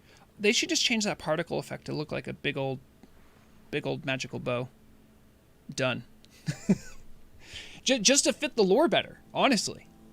I have many thoughts on stuff that was left behind from Warcraft 3, but I please continue. Yeah. For the high elves, I have something called Sunwell Shot, a cooldown version of Arcane Shot with a nominal arcane dot, or perhaps giving it added spell penetration. Something that, again, not hugely impactful, but it would help to represent that high elves are a highly magical race and would distinguish them from other hunters. Sure, we're adding flavor here. Yeah, we're going flavor. These are like 90% flavor, and only 10% make this combination better. This must be Orc. Okay, this is a fun one. For Orc hunters, Bestial Roar. Scare beast, but in a small player-centered area. So, generally, Scare Beast is a targeted spell. So this would just be like, it would everything, if it seems strong, is probably going to be on a cooldown if I proposed it for real. But this is just, you can scare beast, but you can scare, it's an AoE. It's almost like Intimidating Shout, but just for beasts. Nothing too... I mean, orcs know how to yell and scare things. That's one of the things they're good at. They have the command passive racial It's because they're really good at barking orders. This must be Troll for Shadow Shot to help represent the Shadow Hunters. Cooldown, Shadow version of Arcane Shot with a small Shadow dot. So you can see, like, I'm trying to, like, keep some of the things from previous class racials, but I'm like, okay, but flavor this one as Shadow because there are Shadow Hunters from Trolls. This is Tauren Hunters, probably one of the more rare picks. Kinship with the Earth Mother. It's a cooldown hot for pets. That's it. Well, that'd be nice. Yeah, because you have the channel heal spell, I think. So this would just be a hot. It could be really strong, don't get me wrong. I think there's, if you make the hot too strong, but usually hunters don't gear for healing, so. This is Forsaken, Willful Companion. It's a cooldown. It grants the pet Will of the Forsaken-like effect. That's all. So this is a little bit like the human, where like you give a general passive racial, or this would be an activated racial, but you give it to your pet somehow. Because, you know, if you're hanging out with a Forsaken, you probably look for very willful pets, something that's very strong, who can handle walking around with Forsaken all day. Because most natural animals probably don't like that. And the last one I had was Goblin, and I call it Hot Flare. Flare endows a very minor dot, like a Fireball debuff, and it shares a Flare cooldown, but it has a longer one of its own. So it would just work like Flare, but there's a little baby dot on it. It could be good for catching a rogue, and then they have a dot on them for a little bit. So first off, I love that, because one of my favorite things to do to a rogue is put rend on them and then laugh. Not a big fan personally. It's happened to me many times. Normally I don't hit that button first when I'm in PvP, but if it's a rogue, I will probably rend you right off the bat, just to annoy you. You got to find a reason to use the rend button anyway. I mean, there has to be a reason. It's practically useless otherwise. Yeah. I wanted to. Go ahead. The other reason I like Hot Flare though is actually I play Hunt Showdown, and blapping people in the skull with a flare gun. Oh yeah, is so satisfying. It is. I would say, if you were actually able to nail a character model with flare, it should do a stronger dot. Yeah. I was thinking of something like if anyone's done the BWL suppression room, if you think about that little dot that comes off the hatcher that prevents you from getting near to them. Yeah, I know it's tough. But something like that level of dot, which is just enough to get you out of stealth. Granted, the flare's going to do that anyway, but it prevents you from going back in stealth for like 5 seconds, which is usually long enough. It feels like an hour. It feels like an hour. It makes you blow your vanish. I hate it. So I just want to go back to chat. I read off a bunch of class racials. I wanted to see if chat was openly revolting yet. Let's see. Dwarf needs mace skill. Noted. Hunters don't miss. Disagree. That's the thing. So Balake says that's the thing with racials. No matter how they try to balance it, one race will have the meme racial compared to another race whose effect is a direct DPS upgrade. In the quest of giving each different race of hunter a distinct identity, you'll give one race the identity of meme race and another race the identity of min-maxer race. Yes, so I am trying to avoid giving someone a big leg up. Everyone, like, the thing is that there's already races that are considered meme picks for hunters, Balake, so I'm not saying lean into it, but I'm saying, like, so if people picked it and they know it's a meme, like, let them choose how hard they lean into it, you know? I don't think it's bad. There's always going to be quote-unquote optimal picks, but that stuff can change with time. So people are always going to min-max everything in some way. Allowing people to have the freedom to... Remember, Nordinar also is an RP server, so allowing people to also get more immersed in their character is going to be a good thing overall, at least for the RP. Let people have their fun. Riddle of Lightning says, High Elf should do fire or holy damage, though. Yeah, because arcane, kind of the lore of it does get kind of tied up with nature, but I'm trying to represent the Sunwell, which I think is just arcane, like the pure energy of it. So, yeah. So Pets this heal is fast and passive out of combat anyway, useful in damage fights and raids. Okay, yeah, all right. so the whole arcane light aspects of the Sunwell. It got really convoluted. Yes. During TBC in particular, because in the original Warcraft 2 and Warcraft 3, they used light magic. High elves were strictly light magic. They used no arcane. And for those that don't know, Fire, Frost, and Arcane are all part of the arcane spell schools. Yes. So you have those bundled up over there, and then you have the Holy Light, which is more like a force of gravity. At least as we understand it now. But the Sunwell was all about strictly light, which is why it was able to bring Kel'Thuzad back from the dead. Okay. It gets convoluted because in the Frozen Throne and in TBC, suddenly it's an arcane magical addiction that's directly carried over from the Well of Eternity to the Sunwell to where they are now, where they don't have that source, which is why they were draining a Naru of its arcane energies, even though Naru are strictly light magic too.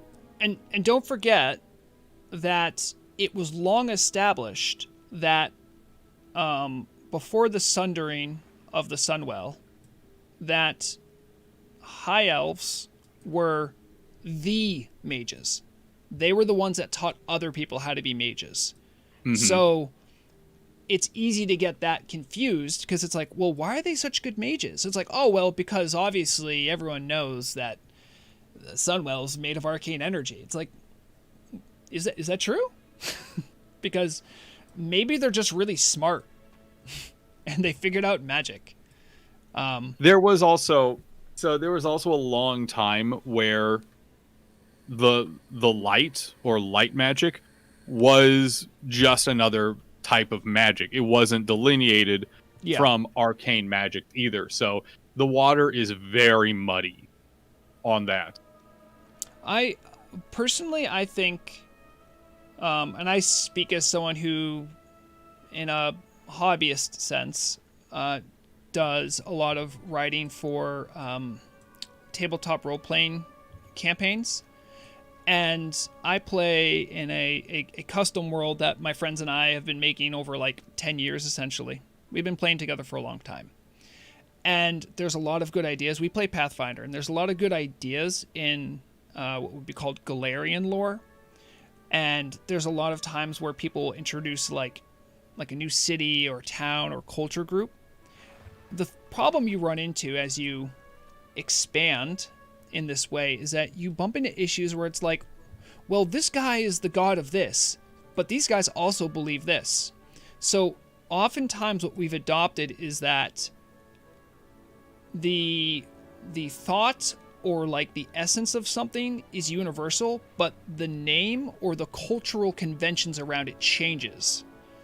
And I think that might even be an okay tack to take for figuring out this problem, where it's like, well, arcane and light are different, but people's conceptions of them are different based on the culture group they're in, which is why it's confusing. Can be a nice way of retconning and working around that issue.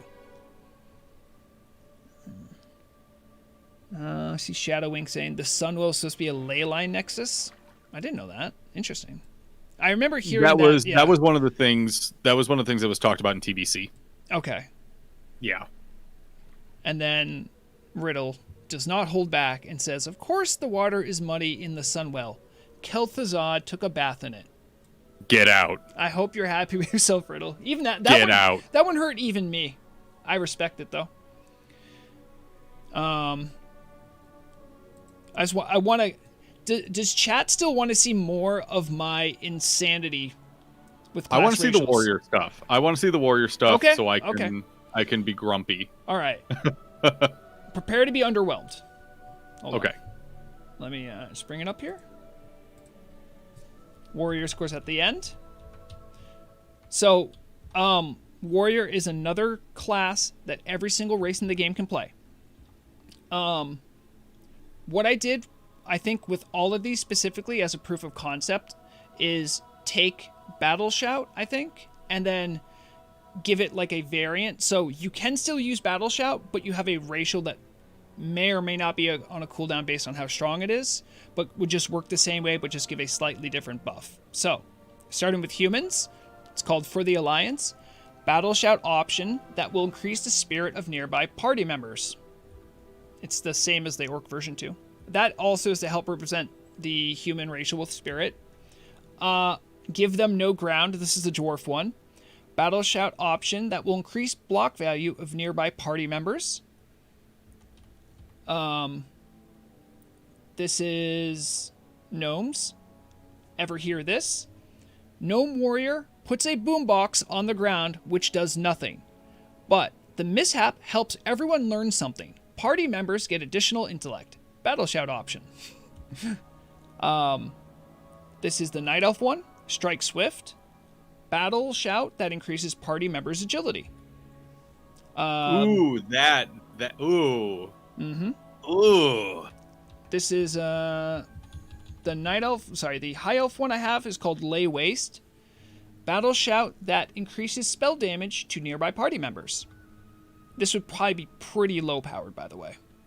The Orc one is oh, I think I didn't change this one. So this should say, the human one should say Strength and Spirit, and the Orc one should say Strength and Spirit.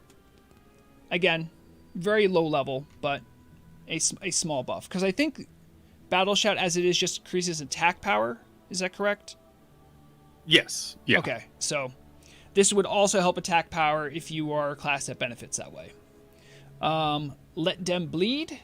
The Troll one would be an option that increases nearby party members' health per 5. Not hugely impactful, but again, would help represent some of the passive regenerative abilities of trolls, which is mostly underwhelming as well. For our ancestors, this is for the Tauren. Battle Shout option that increases nearby party members' stamina.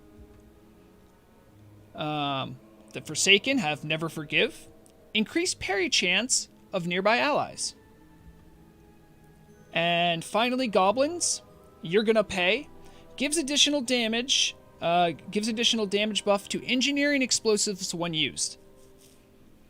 So, that would be the dark horse option. I think that would be entirely undervalued. Yes, and this one could also, if not coded weakly enough, could totally break something. If not handled well, because if there's one thing I know about speedrunners and min-maxers, they love themselves some Goblin Sappers. They cannot get enough.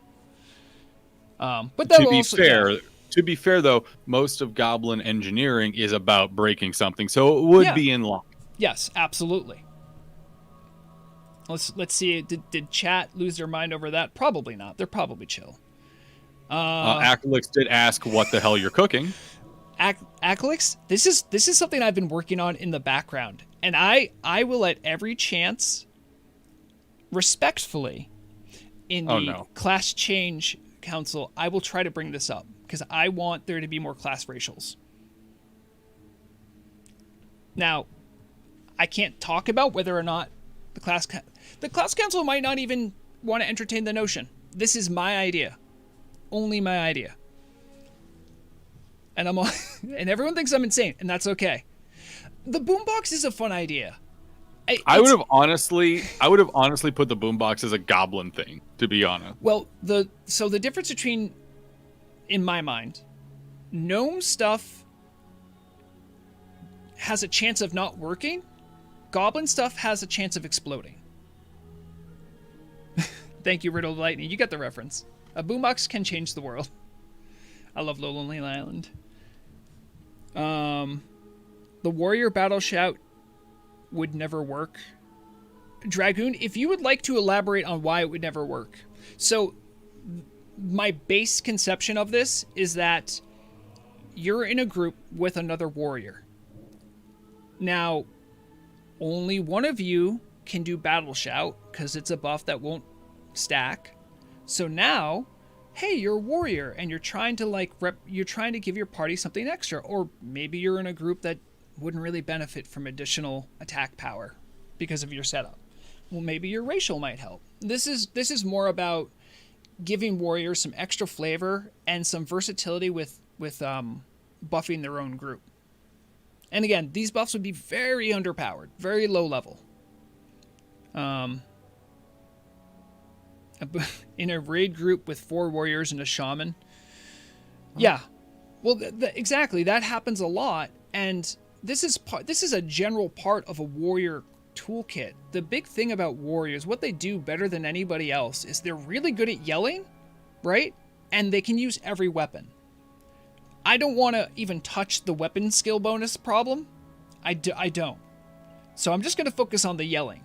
And I would love there to be, at least for warriors, a uniquely racial yell to represent the training, the precision they've done when training to be a warrior within their own race group. That's all. Because okay. Oh, a Dragoon did get back to me. When making race class, or if you're trying to you may make it racist in a way. We already have issues with Dwarf Priest. Yes, Dragoon, exactly. Everything I'm proposing, super underpowered. So it's meant to be underwhelming, or as Balake said, a meme. That's fine. This is flavor. 90% flavor. Let me just throw this one out here. Okay. Let me just throw this one out here. If for Tauren warriors, I would want a totem spec. And not like a totems that shamans put on the ground. I'm talking the big two-handed totems that we can smack things with. Yeah. I want a totem spec. You want them to have bonuses to two-handed maces. You want them to have something that will make them, yeah. I'd be fine with it being more specific than that, because two-handed maces, that might get into the realm of too strong. Yep. If anyone knows Tower Forge Helm, that was a whole thing. Yeah. No comment. Yeah. So, yeah, that's I don't think that's that bad of an idea, but the second you start touching enhancing certain weapon strengths, even if it's not with weapon skill, I don't know enough about gearing and about class balance to make something that wouldn't break something. So part of the idea too is that like every class race bonus thing should be somewhat similar, because I think one of the failures, even though it does it really well, the shaman class racials are very different.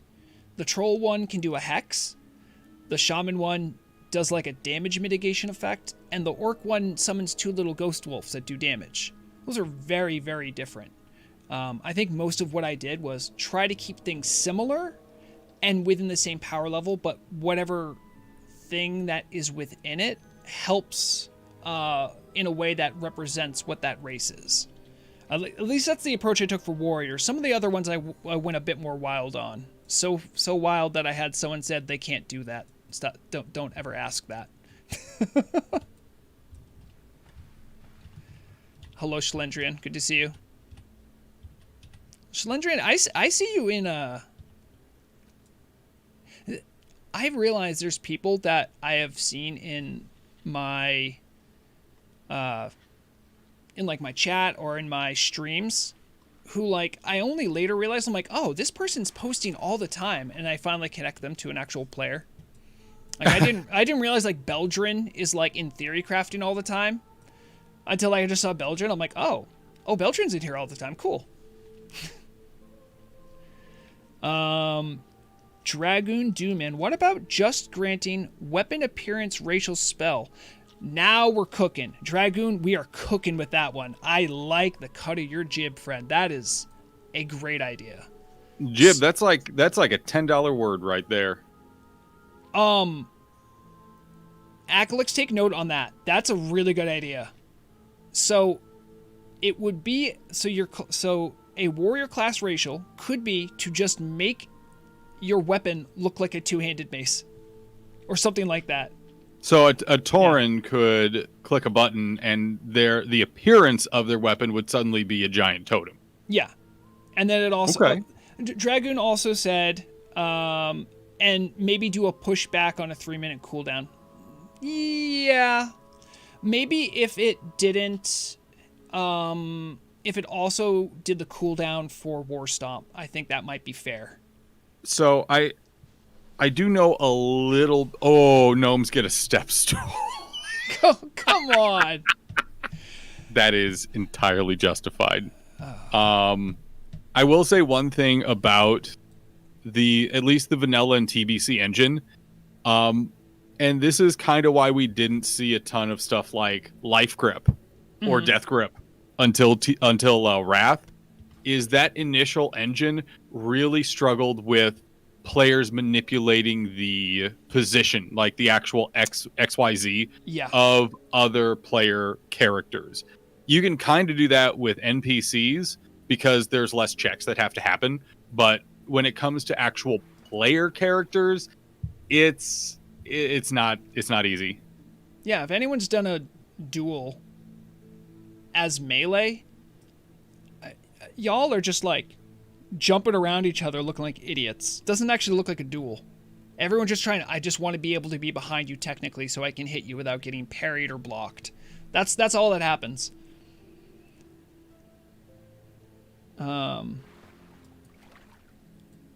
Big big totem pulverized does a thunderclap and now you have a totem weapon appearance for a while. Yeah, exactly. I think that'd be really cool.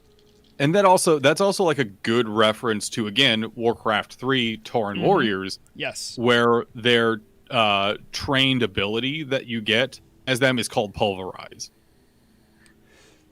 See? I think that's beautiful. I like the idea. And that, like... Also, like, I mean, there are definitely Tauren warriors who play Tauren specifically to be a tank, I think for the stamina buff, if I recall. Yeah, it's not... Tauren aren't in a position currently where they... people will look at a Tauren warrior and go like, well, that's dumb. Why'd you do that? You know? No one needs to feel bad about being a Tauren warrior. Necessarily. Now, if you're like... a gnome warrior, maybe? Because you get like an int buff? Like, how's that gonna help you? You can break out of a bind. Like, even Forsaken can say like, well, I have 1 fear immunity I can use. Like, that's huge. Yeah. That's huge. For anyone who did Classic as Horde, you were very happy when you had a Forsaken tank. Believe it or not. For BWL. It made Nefarian... Yeah. Because otherwise you're just it's like Russian roulette. I know there technically is a way you're supposed to do it with the grounding totems, like to time it correctly, but you know how it is. You're making the assumption that grounding totem is going to work, right? Which is a big assumption because it pulses like once every 5 seconds or something. Yeah, and like if you time it such that the tank is running around for 4 seconds, in the meanwhile, Nefarian just breathed on the raid and everyone's dead. And to be fair, we're not talking about turtle mechanics. We're talking about the actual vanilla, like vanilla mechanics back in the day. Yeah. Totems, especially some of the pulse totems, were not reliable at all, ever. Oh, don't worry. They're still not reliable now. They're better now. That's the unfortunate fact of the matter. They're better. You can predict them because you can actually have a timer and know when they're going to go off. I think, yeah, because like early in the day, you didn't know when they would pulse, right? Or they just didn't. Really? Yeah. Maybe the pulse was sent out not client side, but server side, and that's why it got messed up? It was stupid inconsistent. Yeah. I saw someone did, and this was back in like 2010.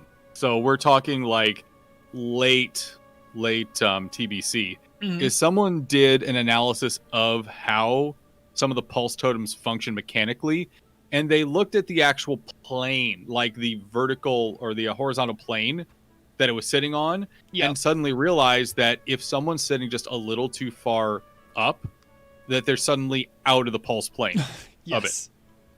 It was ridiculous. Well, thanks to twisting, the nature and how pulsing works is like down to an exact science for those shamans who have the wherewithal, desire, or mana to do twisting.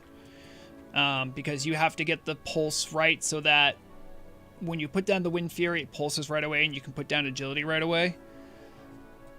It's a thankless job. If you have by the way, if anyone raids, yes, if anyone raids with a shaman who is twisting, just say thank you. Or give them 50 gold or for the amount of stress they're enduring. Right, because like they're doing that, it is a straight DPS loss for them, by the way. They do not gain anything out of it except for an ulcer. Big shout outs to them. I did do it a little bit, but it's only on fights where when I'm resto with my shaman and raid healing's really light, I'll just play around with twisting because I have nothing else better to do. But as elemental, it is off the table. Your mana situation is so dire that even if you wanted to, you will be going so much quicker because those are expensive totems. No one talks about that, but they're expensive.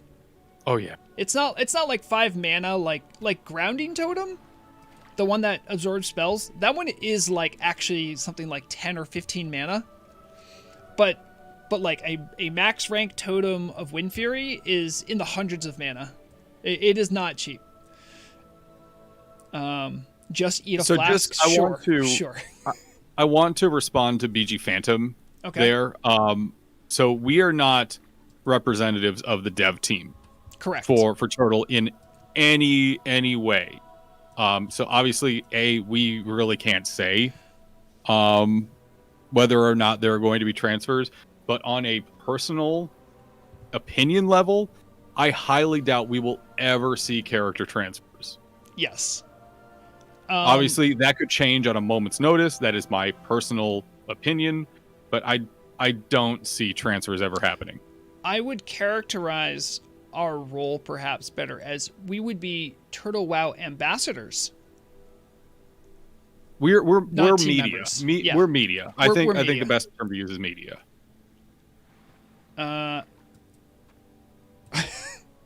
Yeah, Accolix, if you want to come in here and tell me exactly how crazy I am, you're more than welcome.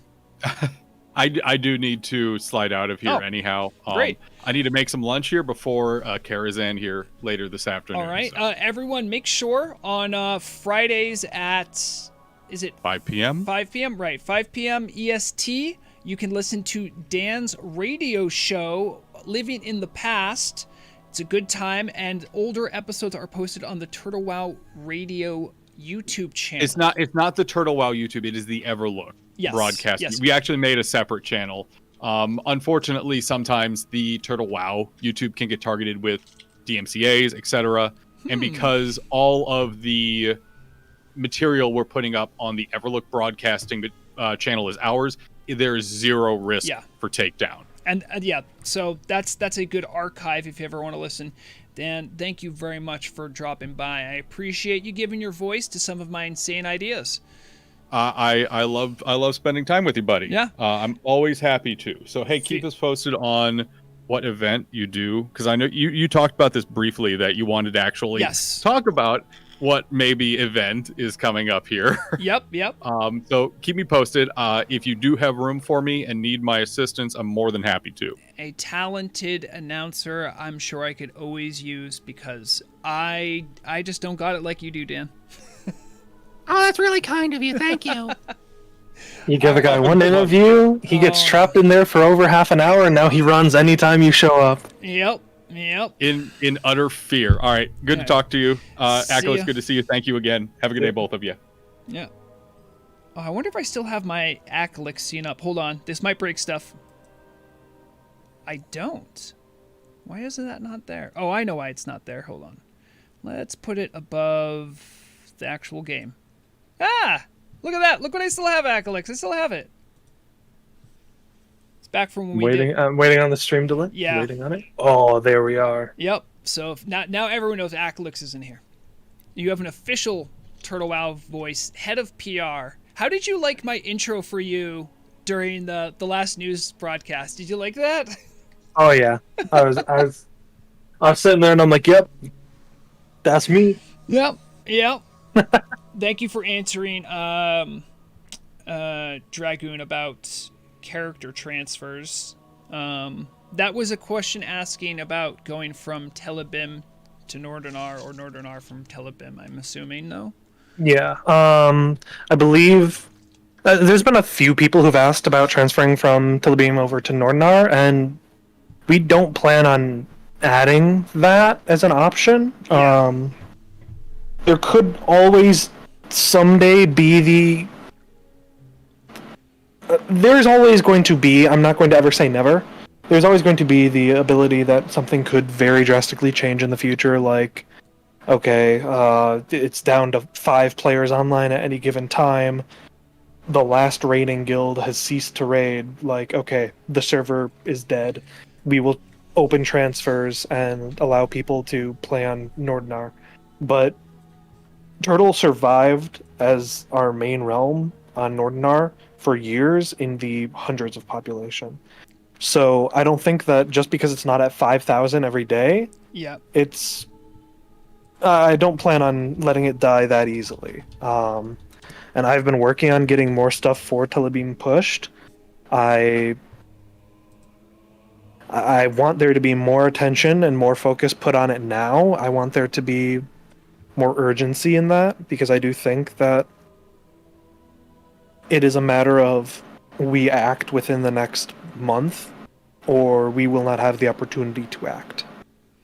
Yeah, and I do want to say that I have been keeping some tabs on the Telebim community, and I have seen some really fun signs of a lot of world PvP going on, and people enjoying that. I would say that there is still a community there. It's just that it's a new community, and it's getting on its own 2 feet and figuring out for itself what it wants to be.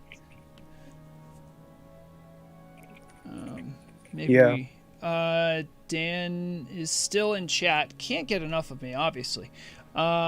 Maybe do some kind of commentated PvP event for Telebim. So I would like to. I'm assuming I have some level of crossover or some social capital with Telebim, but I don't know how well they're going to listen to me if I tell them not to kill each other. Because I can tell PvE players to do that, and they'll mostly listen. The ones on PvP servers, like, they're very bloodthirsty. And that's fine. They're in the right spot for it, but I do not know how I could run an event like that.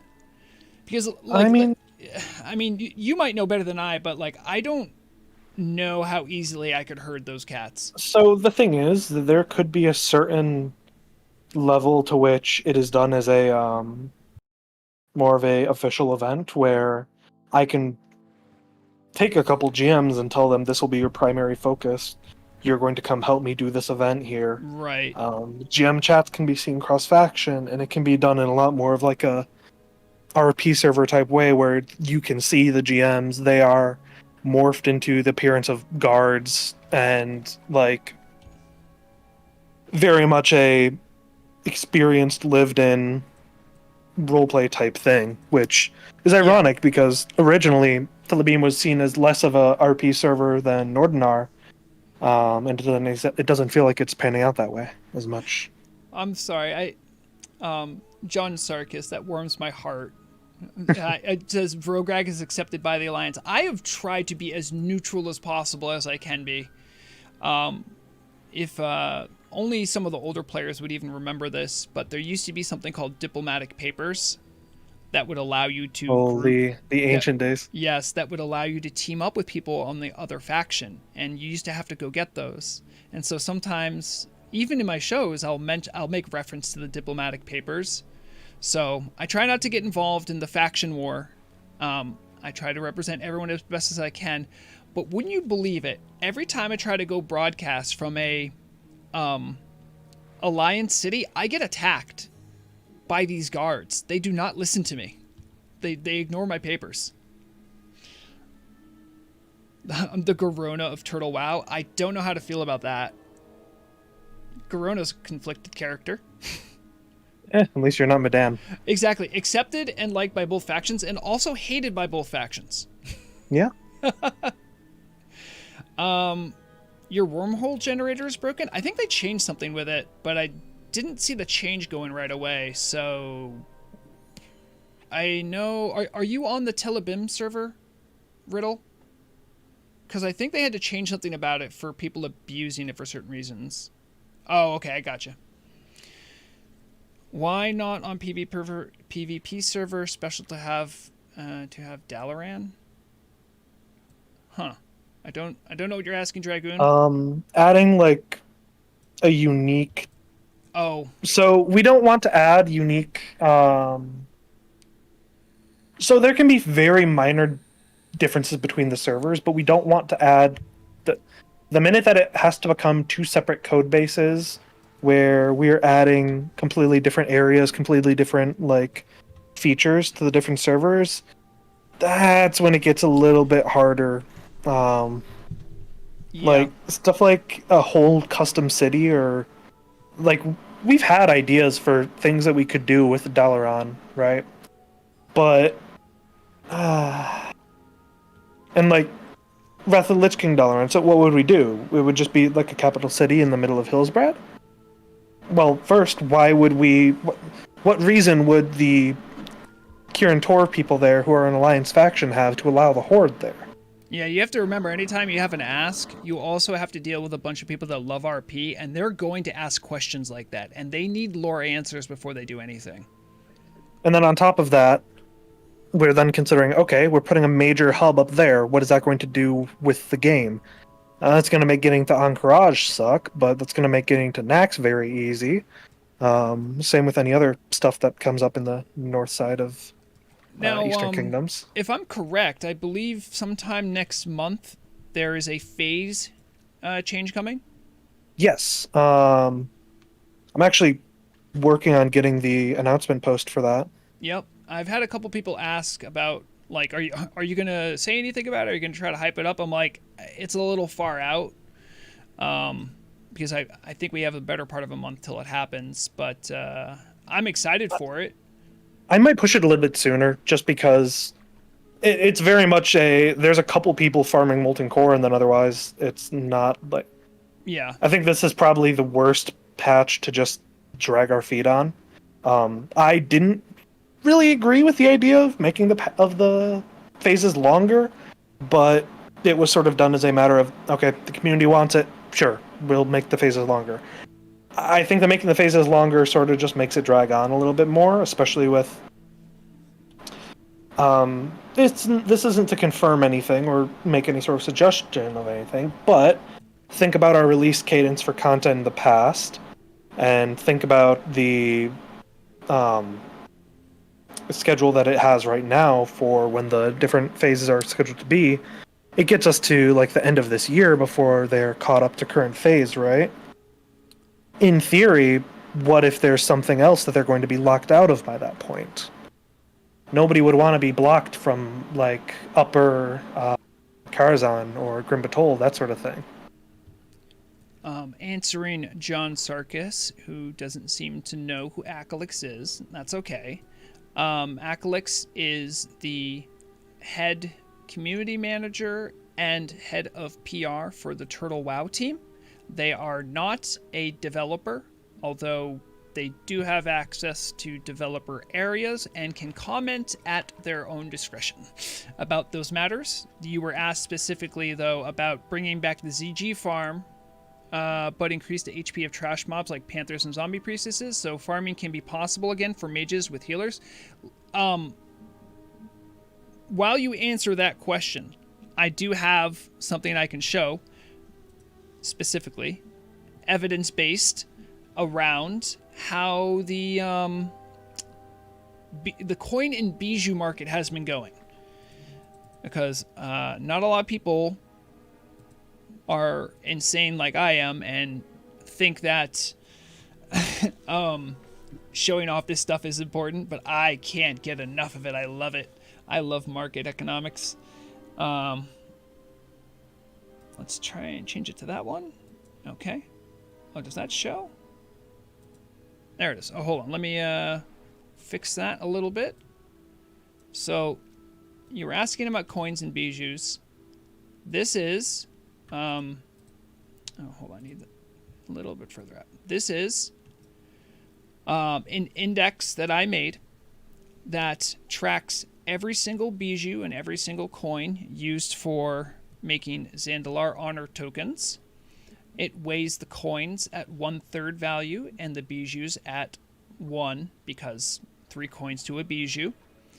And this shows you what the price has been doing in the last month when they're all averaged together.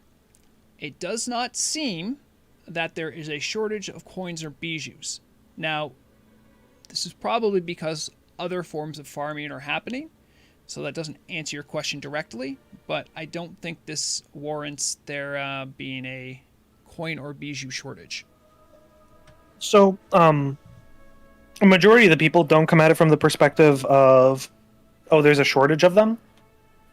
They come from a perspective of they want to solo farm it because that could make gold. And the answer is that no, we're not likely to re-add that, and generally anything that involves solo farming a raid is subject to getting removed, because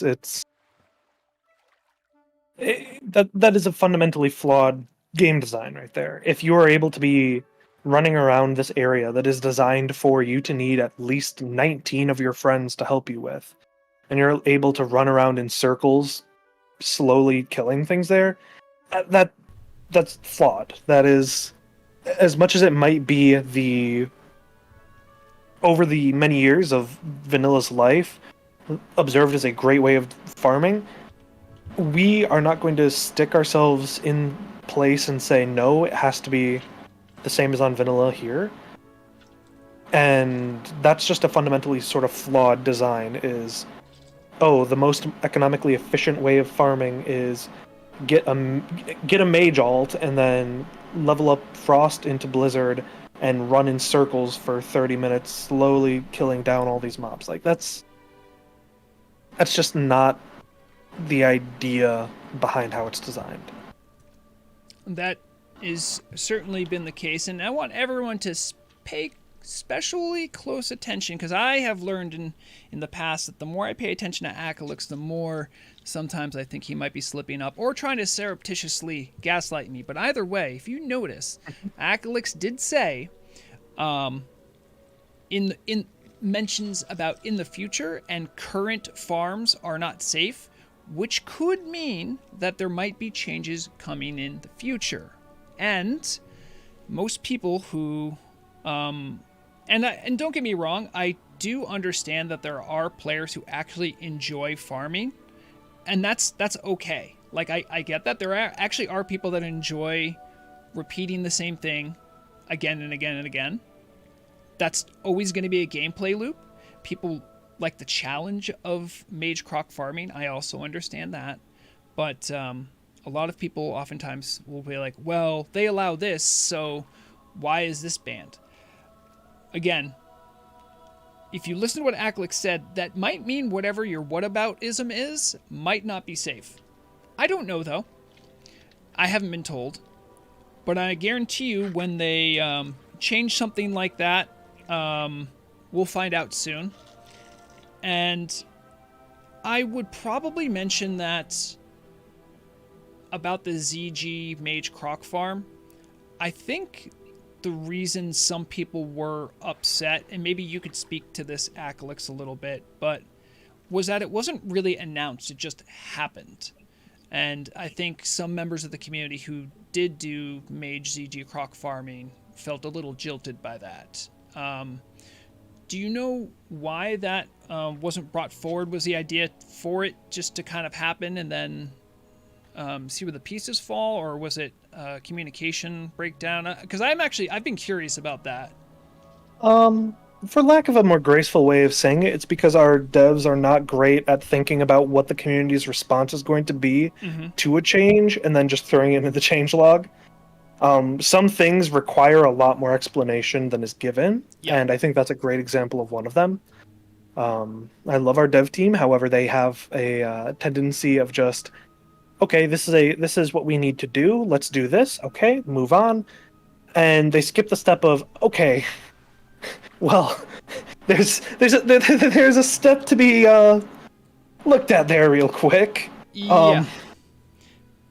Okay, there are people who are used to doing this. Let's talk about why we changed this. And like, if we can actually talk about it, expand on it, then okay, people understand it more. It's like, okay, yeah, maybe one person in greens shouldn't be able to farm a raid. That makes sense. But that step is being skipped. So the thing is, right now, I've been bouncing between projects a lot on Turtle. I'm wearing like 5 hats at any given time, but I've been sort of getting reprioritized onto promotion recently, which like you'll see if you like follow our Twitter, you look at our Instagram, subreddit, that sort of stuff. You'll see a lot of cool stuff that we're posting now because I'm putting in a good amount of time into making sure that there's actually good, cool content on there. Look at our subreddit, or our wow, struggling to speak. Look at our Twitter, and you'll see the stuff like our RMT graphic that was really cool, our weekly patch note graphic on there, stuff like that. Riddle be nice. And there's going to be more like that, but it's the sort of thing of I'm balancing a few things, but the other big thing, because I've been stepping away from support primarily recently, I still help a little bit with it, but I've been training up somebody to do the RMT hunting part of my job, and then stepping away from it outside I know that person? Yes, it's the person in your server. And I don't have a public-facing name for them yet, but it's them. Yep. And then after he's fully trained on that and trained for support, I'm going to sort of be stepping away from that and more of just I will be there to get pinged and settle things if I need, because I'm still trusted as a very, basically, if it's not being decided by management, I'm able to decide it type opinion. Yeah. But the other thing that I really am going to be focusing on is PvP and economy balance type stuff. Solving stuff for Telebeam and solving stuff for consume prices, that sort of stuff that's been problematic. With I had my whole thread on the forums about PvP and economy update, and there was a good couple things that got done on that, and then we hit our development break. Yep. Which I know there's another one that's coming in like whenever this week's restart's going to be in like 2 days. I did try to let people know about that too. Like, yeah, I wanted to communicate to them that like it's been a long year. The devs need a little break. It's an unfortunate position because I very much understand the community's perspective as well, because as much as I know the devs' perspective of where we are just humans, we are just people who need our breaks and need to be able to do stuff with family and take time off and rest, relax, all that sort of stuff, not get burnt out. I also understand that while internally for us, we're like a small development team for like a passion project, right? For the player base, we are a professional development group. Even if we're not a professional group, we're just a gaggle of goons who know how to press the funny buttons in the right order. It's still, to the players, to the average user, at the end of the day, even if it's a passion project for us, to the average user, it is not. To the average user, it is, this is a WoW server. There are other WoW servers. If another WoW server offers them a better product, they'll go there, because at the end of the day, we're not seen as a passion project, we're seen as a business. Which really sucks when it comes to the side of, like, hi, I want to go on a vacation, or I want to go and spend time off with my family. Well, that opportunity is going to cost something, and that's going to cost time that could be spent elsewhere. And I think that that's one of the big struggles that just happened with Telebeam is we need action right now, but we also have, like, I don't have developers that I can task with things currently because they're a couple days off from returning still. So it's a matter of there's just this sort of awkward standstill where we want more to happen, but those things take time. Yeah, they do, and I think a lot of the more veteran players understand that, but right now, I mean, there is very obviously some difficulty with players that are mostly ones that are very consume based. So a lot of raiders are having issues getting the materials they feel they need, especially if they're progressing, and having them in sufficient quantities to do the content they want. I did show previously that the Zandalar Honor Index has been going down, but I did also I have another thing to show. This one I've been trying to hype up because I'm very excited about it personally. This is the SNV 200. I'm probably going to be, when I tweak it a little bit more, I'm going to be showing this off for the next news broadcast. This is 200 of the most hotly traded items on the auction house, all weighed 1-to-1 and averaged together.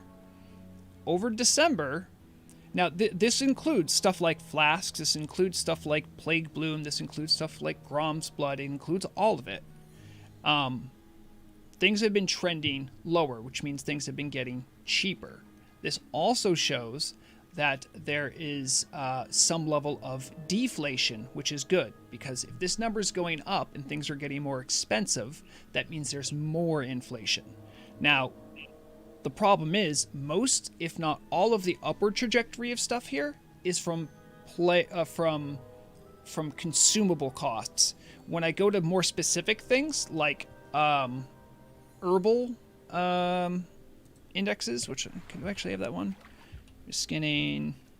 I think I have it right here. So you can see herbalism, right? So this is just stuff like Mountain Silver Sage, Plague Bloom, like pretty much all the herbs that are used at the high end are on this index. You can see that it's gone up quite a bit.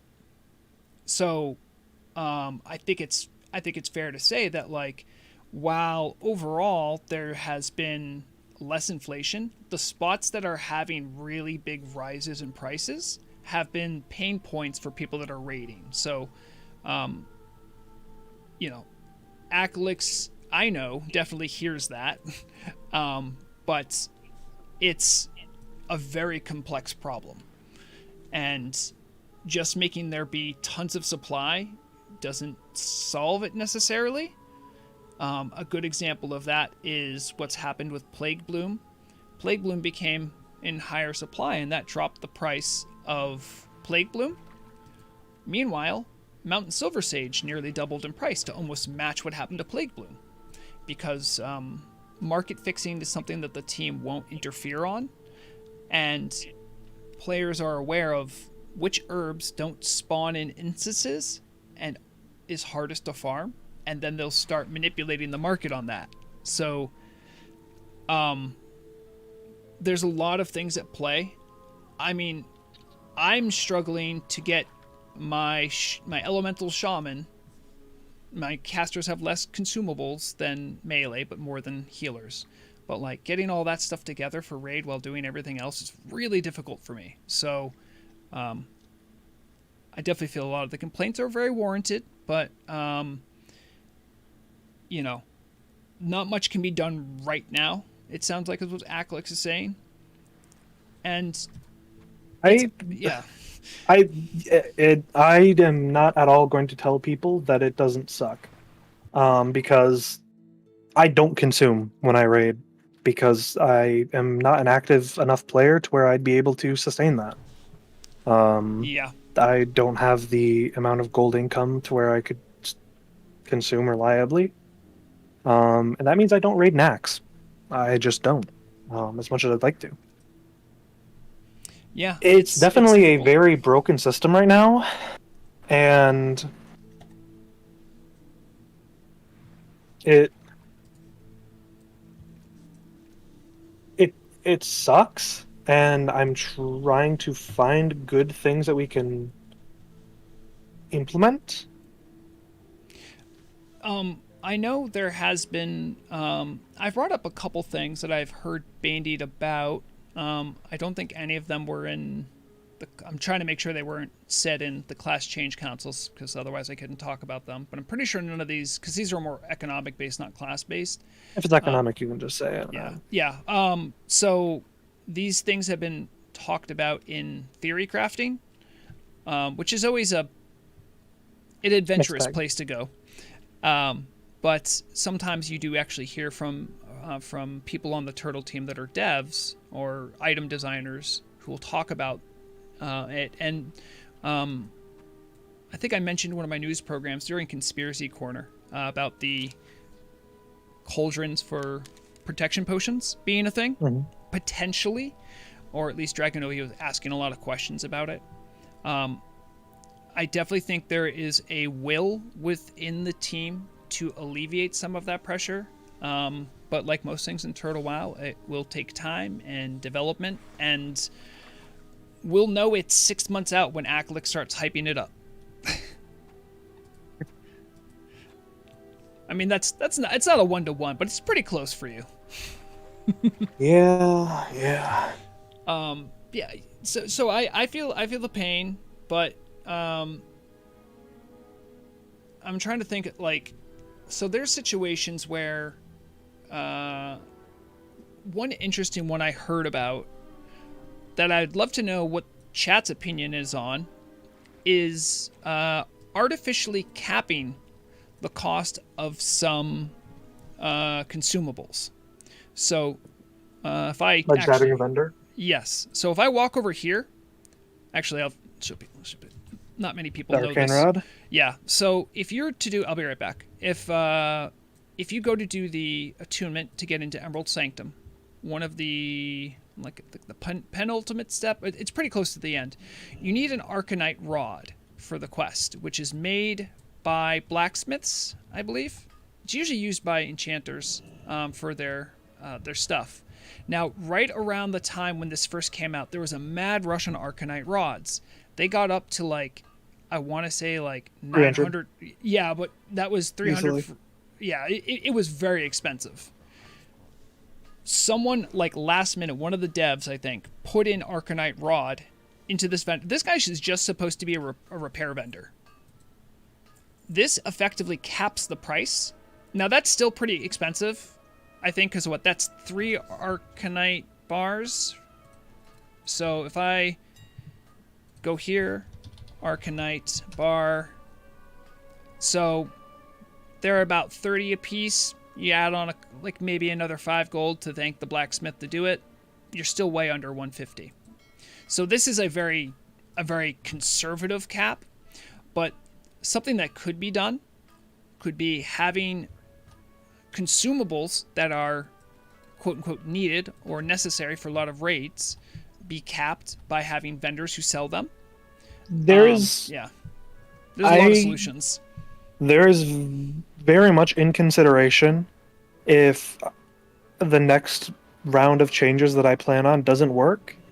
I am very heavily considering there being, maybe in Hyjal, maybe in somewhere else, maybe in a shop in Booty Bay, I don't know, being a herbalism vendor who just has Silver Sage, Plague Bloom, and I could even do the same with like a crystal across the road.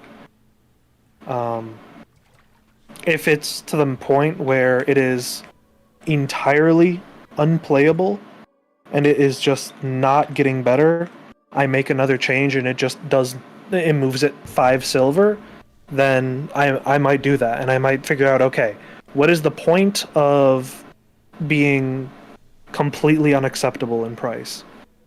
And then I'll set it right below that, and then, okay, anybody who's trying to sell their flowers for too much. Well, sucks. So yeah, but it's not something I've fully considered out. The reason I would do materials instead of consumables would be then A, it doesn't completely cut out the alchemist, and B, it means that, like, well,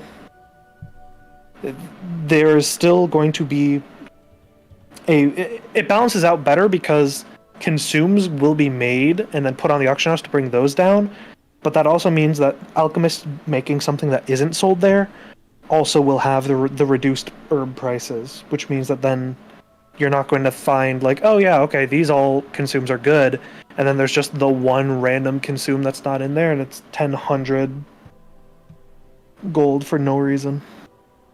I've just a short list. I'm trying to think of all the different solutions I've heard of with varying degrees of might or might not work include reducing the recipes to require less things. I have heard of, as we talked about, vendor options. I've heard about, I don't know how I feel about this one, but daily quest rewards that might have consumables that people need as a reward for doing some sort of a dungeon. I've heard of that one. I've also heard of situations where you can have there be alternate means or turn-ins. So people might, well, you play a hunter, you probably know this, Acalix. Like, if you use a bow, you can only make thorium arrows by trading them from something else. There could be something like a vendor who you can trade something from a profession you do for an equivalent amount of consumables. And the remaining issues that are out there are limited stock items that aren't instanced, so they can't be farmed readily or easily, and them quote-unquote getting camped, as well as price fixing. And finally, there's also the issue of stockpiling. We've talked about transfers going from Telebim to Nordernar not happening. The only transfers in the future that we've had confirmed will be happening is transfers from Nordernar to the SEA servers for the people who want to be on Chinese servers. Now, you are allowed to take with you when you transfer some of your things. I don't know if there's an official ruling if there's like a max gold amount, or if you could.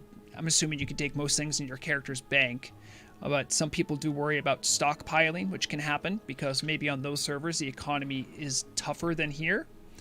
So that could even be something. And finally, the last thing that complicates things is hardcore players. I like hardcore players. I think they're great. Whatever they gather, though, doesn't go to the economy. It's a closed loop for them. So that actually adds strain on available materials as well. So just looking at all those different potential solutions, as well as all the myriad problems, there are solutions, but it's a very complex problem that if you choose something and you put too many eggs in a basket, it could have negative effects or unintended consequences, like making alchemists worthless, or making there be other problems with the stock market that are unforeseen because, oh, well, now you can get these and now I can just sell them. And then there becomes like this new type of farming that happens. It's always a complex problem, and it's definitely one I know no one enjoys tackling because it's difficult. And when you get it wrong, you get yelled at. Aclix, don't you get yelled at when you get something wrong? You get yelled at by the community, and you get yelled at by your bosses. I could get something right, and I'd still get yelled at by the community. Yes. Let's keep this 100% accurate. Yep. I famously remember this fun moment I had with Torto when I was making the survival guide video. Now, every single piece of music I used for that video was made by Turtle WoW composers. Mm-hmm. I had you and Torta view an early version of the survival guide video, and Torta said to me, "You can't use that. That's That's that's Blizzard music. I remember this. And I'm like, no, Torta, that's your music. You, the team paid someone to make that. And then I literally had to show her where I downloaded it from. Yeah, and I'm like, I got this from the team. Are you sure? And Torta's just like, oh yeah, I forgot about that. Okay, you're good. We have that Blizz-like quality. That it was I don't remember who composed it. I think I let them know that, like, by the way, whatever, like, you compose something good enough that it actually tricked Torta. Yeah, Torta is silly. Lilo, that is something that it is being considered. Or a similar option. It might not be precisely that one. It might be something similar, but it's that sort of idea. Yeah, because I've heard about that being an issue as well, where there's certain things people need for professions. So there are vendors who have limited stock items, and they restock every couple hours or something. And then people just AFK there. People AFK there, or just know the timer and just log in, buy the thing. And now they have essentially they've just cornered a market, and they put it up on the auction house for well over what it's worth and make money. Yep. It's similar to how people just camp Rich Thorium Vein nodes now instead of... Which is kind of silly. It makes less money than it used to. Yeah. Arcane crystals are still worth good gold, but I could bring out the big guns. I could show you the full like year-long chart I have on arcane crystals. I can't. It's the same problem though. Is that's just like sitting AFK in one spot waiting for something should not be a good way of making money. No. So it makes the world feel kind of lame. Yeah, that's why in the update notes I have coming in a future update, Rich Thorium Veins now share spawn locations with regular Thorium Veins. Yeah. This does not include nodes found in instances. Was that in the game already? I haven't been able to check that.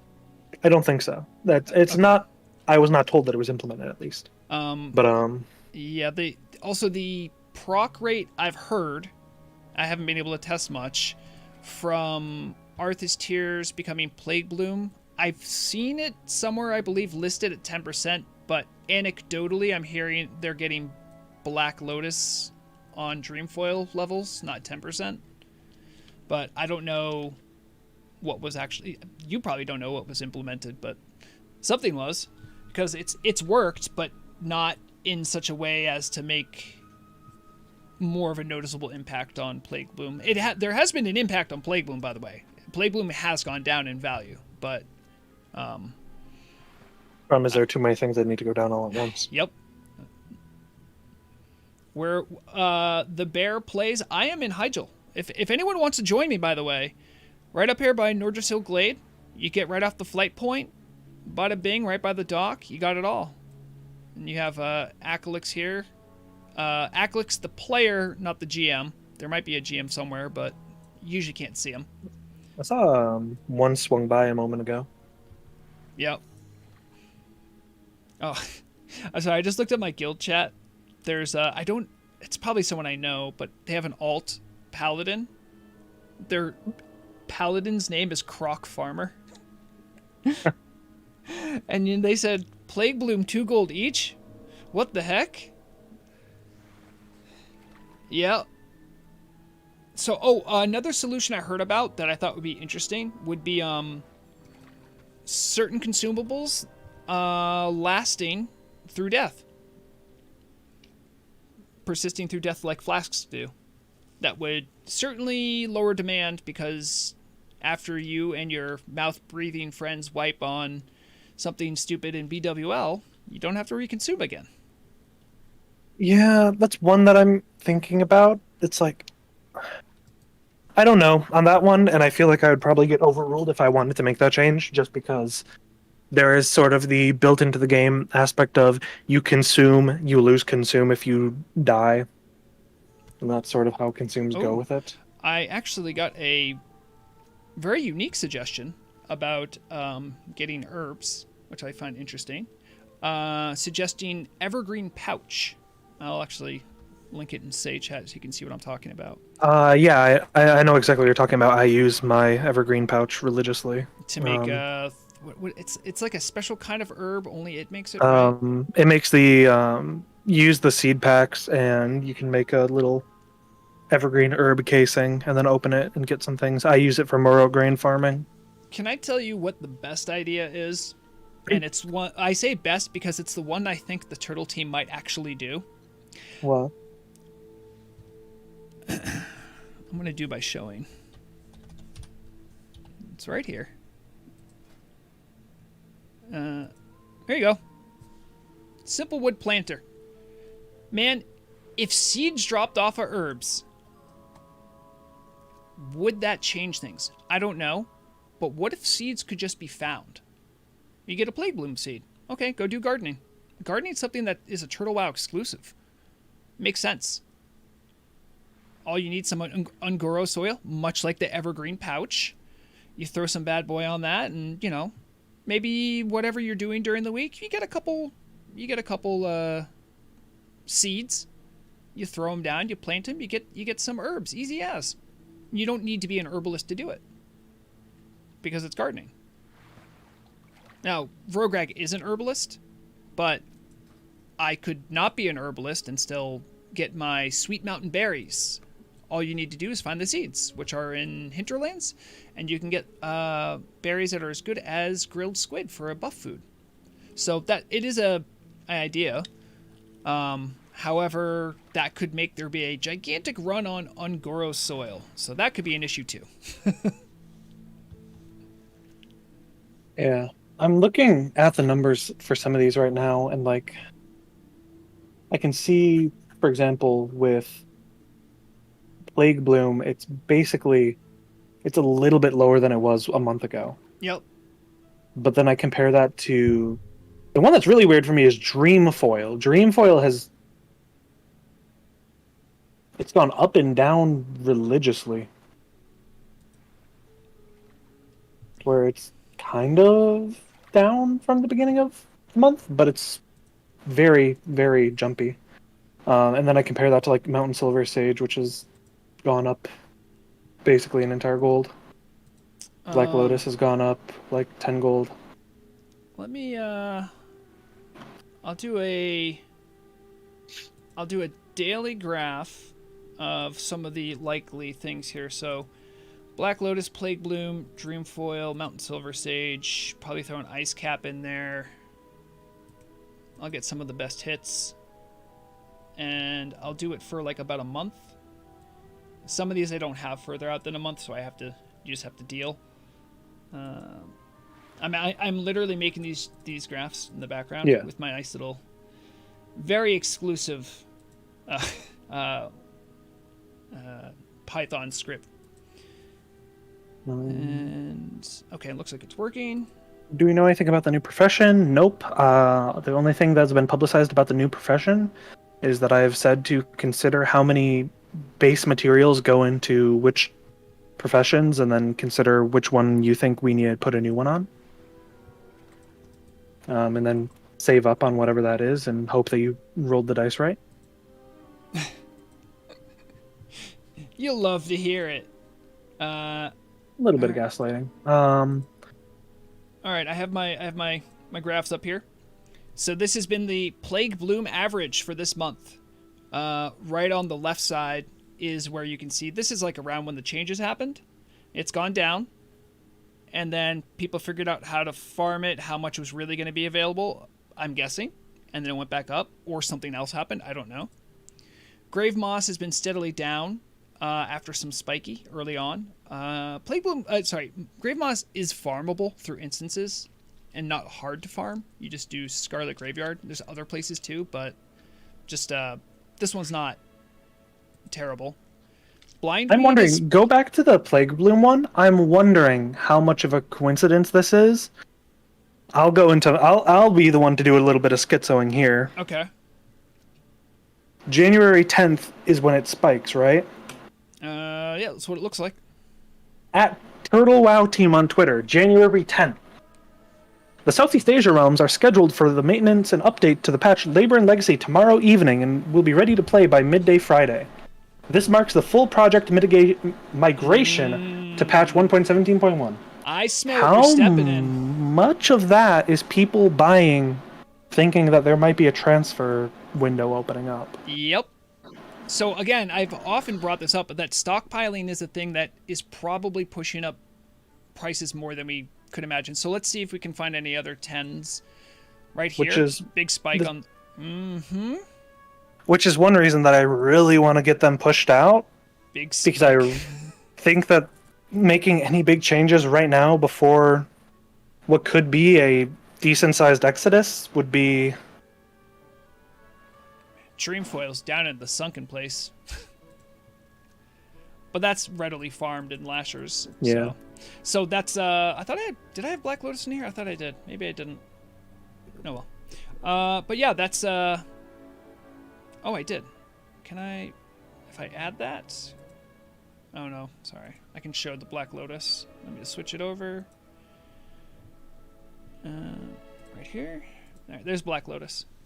Again, big price spike right around here. So yeah, it's could be a coincidence. I don't know. Oh yeah, definitely could be. I very well could just be completely theory crafting right here. Well, not only that, it's not that it's just the 10th.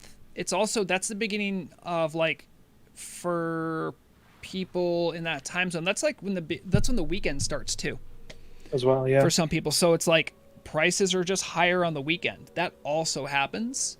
So it could be a multitude of things, you know.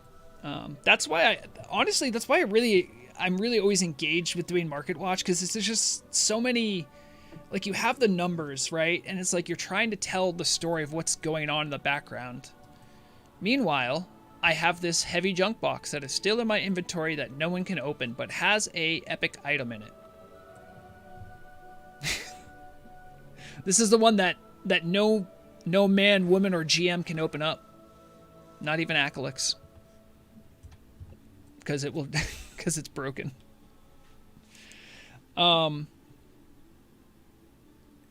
is, oh, by the way, that's a good question. Thank you, Riddle. You actually reminded me. So my current plan is I'm going to be working with Sonic to get another script running so I can start tracking Telebim prices, but I didn't really want to start in earnest until phase 2. Because it does take a while for for a new server's economy to stabilize, and before then it's just kind of useless to have all that information. So that is my, it's not for lack of interest, it's just I don't think the information is as useful, but I do plan on doing some amount of Market Watch for Telebim. Hold on. The Clash Ninja Council is doing well.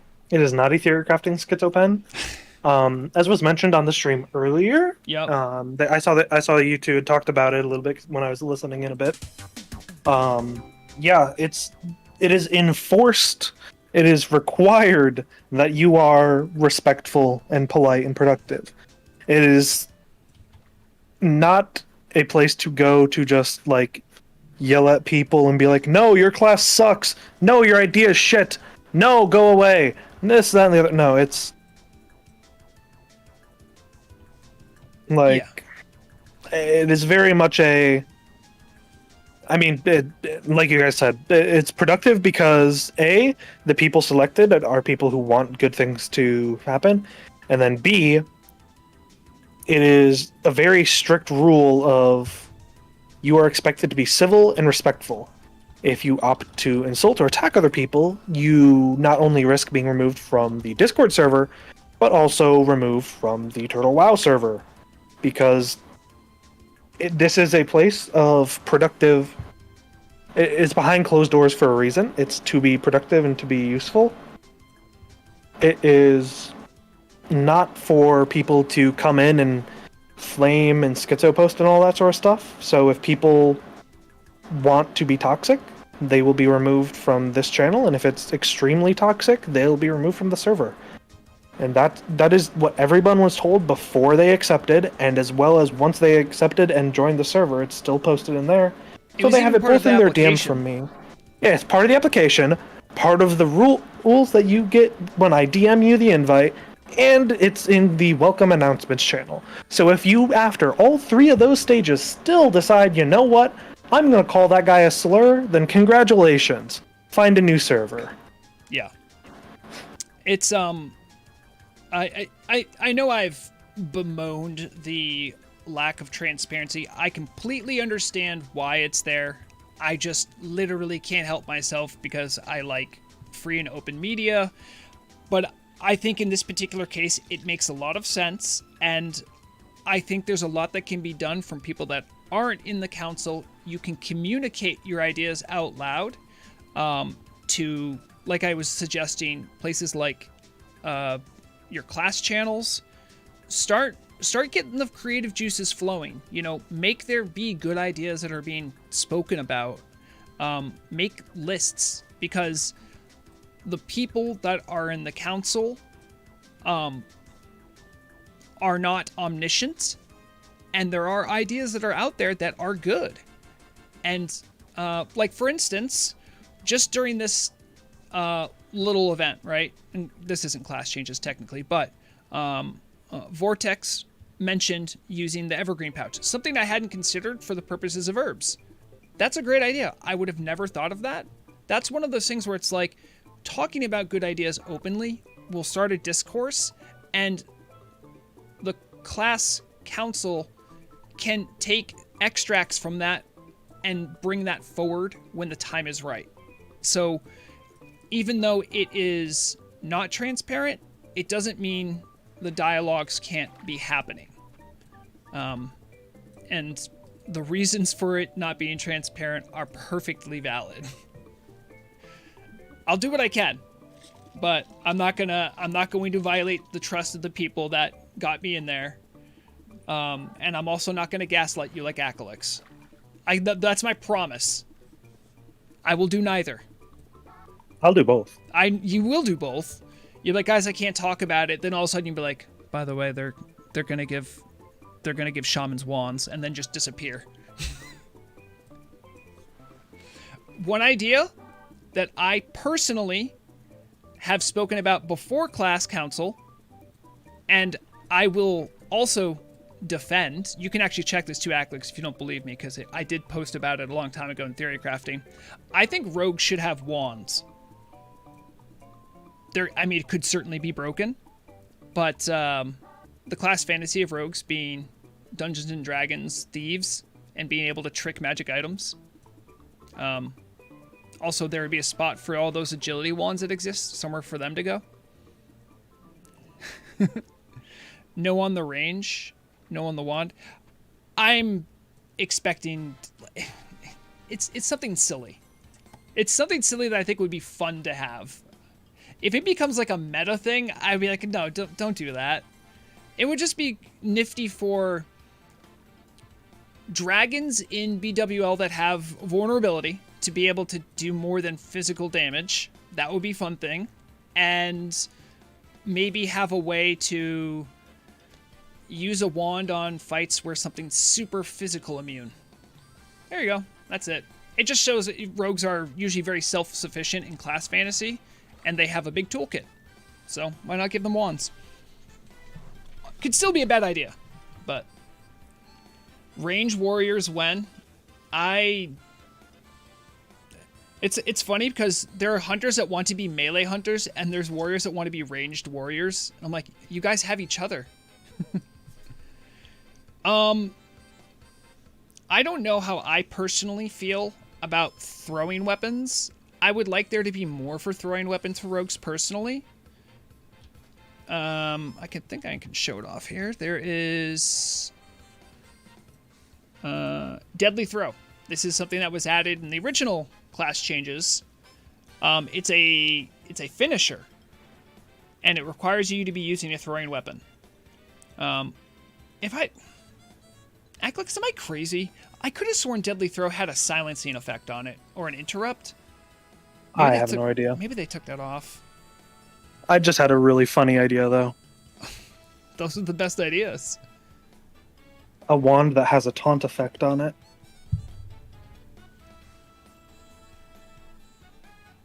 That is deranged, and I love it. Well, think about it. There's tanks. warlocks who tank for something. Oh my god. There's somewhat disciplined priests who try to tank. Yeah. I highlighted Catalyps who tanked Baron Geddon. And if rogues could use it, then rogues would have a taunt. Mm-hmm. I mean, paladins don't have a taunt, so... No, paladins have a taunt. At that point... Okay, most people say they don't, even though they just don't know how judgment works, but that's okay. Right. To be fair, there was a serious issue with the problem and spell hit being rolled twice. And that actually made it, barely ever work on bosses. But yes. Also, just to follow up, throwing weapon specialization, you can spec into this as a rogue, and if you give both points, it gives you a 100% chance to interrupt the target for 3 seconds. So yes, you can actually use Deadly Throw, this ability here, as a rogue.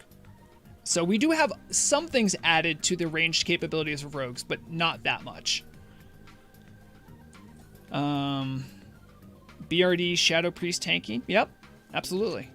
I mean, I don't think anyone was... I don't know if there's any Golden Mooners here. But one of the... I did a BWL run with them this week, and I actually tanked something. Like no joke. They were actually low on... you guys recall, if you've done BWL, you know the 2 packs that are like a bunch of dragons hanging out, and you need one of them to be kited, and you have 2 of them that you need druids to sleep? They only had 1 druid, so they needed 1 to be tanked and then blown up. And I just popped evasion and I tanked it for them. It was fun.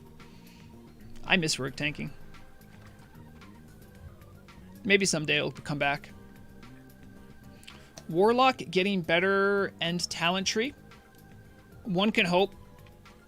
I do not have a max level Warlock, and I am not a Warlock aficionado. So, I hope so. Only for Murog's sake. Murog really likes Warlocks, and she's my wife, so. Caster tanking suffers when mobs have kicks. Yes. And rogue tanking suffers when mobs have spells. Dark Pact is pretty bad. I don't know what that is, but I'll take your word for it.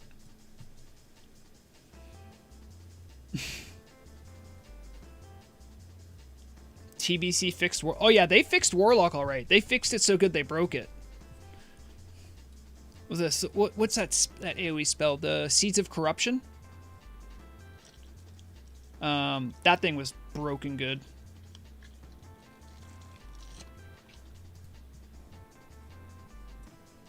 Yeah, I bet you do. Dragoon. Hold on. I wanted to also... Is anyone actually curious enough to keep seeing some of my class racials that I have written up?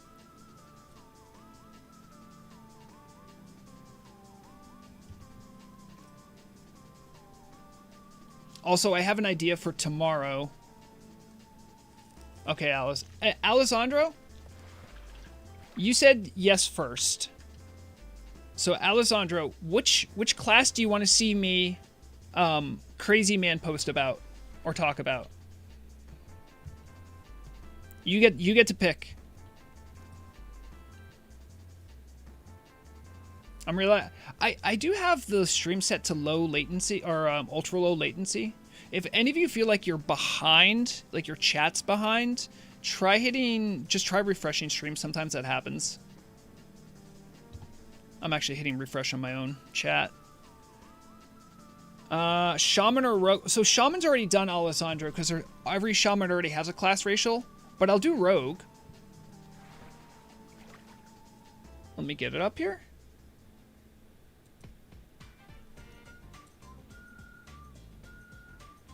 What I remember... No, it's not this one. This one.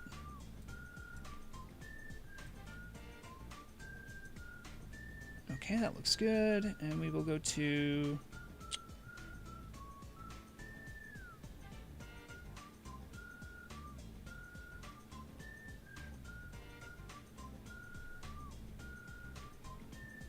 don't you believe in this? It's right here.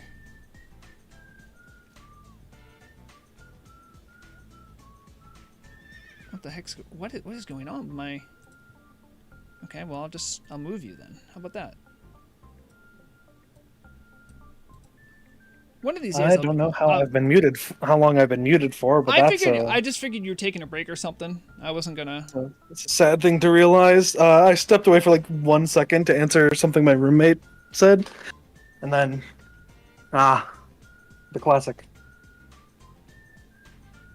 Oh, cool. I think it's okay. Oh, wait, oh, I already had it up. Man, I'm so dumb. Okay, Alessandro wanted to see what I had for Rogue. I'm sorry, did I miss anything, Aclix? You said you were muted for a while. I wasn't ignoring you. Not really, I just said, no, obviously, okay. I was muted. No, I said you can cook on that. I also said that I could talk about something very, very gently. Okay, I'll get through the Rogue list. You choose your words carefully. And we'll do that after I go through my rogue crazy posting. So, for human rogues, I have Duelist Boast, short buff that gives nearby allies spirit buff following a parry. That is surprisingly specific, and it is just a spirit buff. But a lot of times with humans, because I actually have a decent kit, I wanted just to help. Humans are usually very collaborative with their negotiation skill, right? So I wanted them to have a lot of things that give buffs, spirit buffs to other people. For dwarves, this is a fun one I made up. Alcohol poisoning. Kidney shot. Now this would be a kidney shot replacement, but it would have its own cooldown. So you would still have kidney shot, but you would have a different version that has a longer cooldown. So this would be a kidney shot. And it has a 100% poison application and stun like kidney shot. So whatever poison's on your main hand would be applied, and it would also do kidney shot. That was the whole idea. So it's a slightly better kidney shot because it just applies a poison. And it could also be used for tanking if you really need to apply threat poison. So I don't know how long I'd make the cooldown on that one. Again, these are all supposed to be much more flavored than powerful. For gnomes, much like I did with kidney shot, this would be a variant version of gouge, but you'd still have gouge.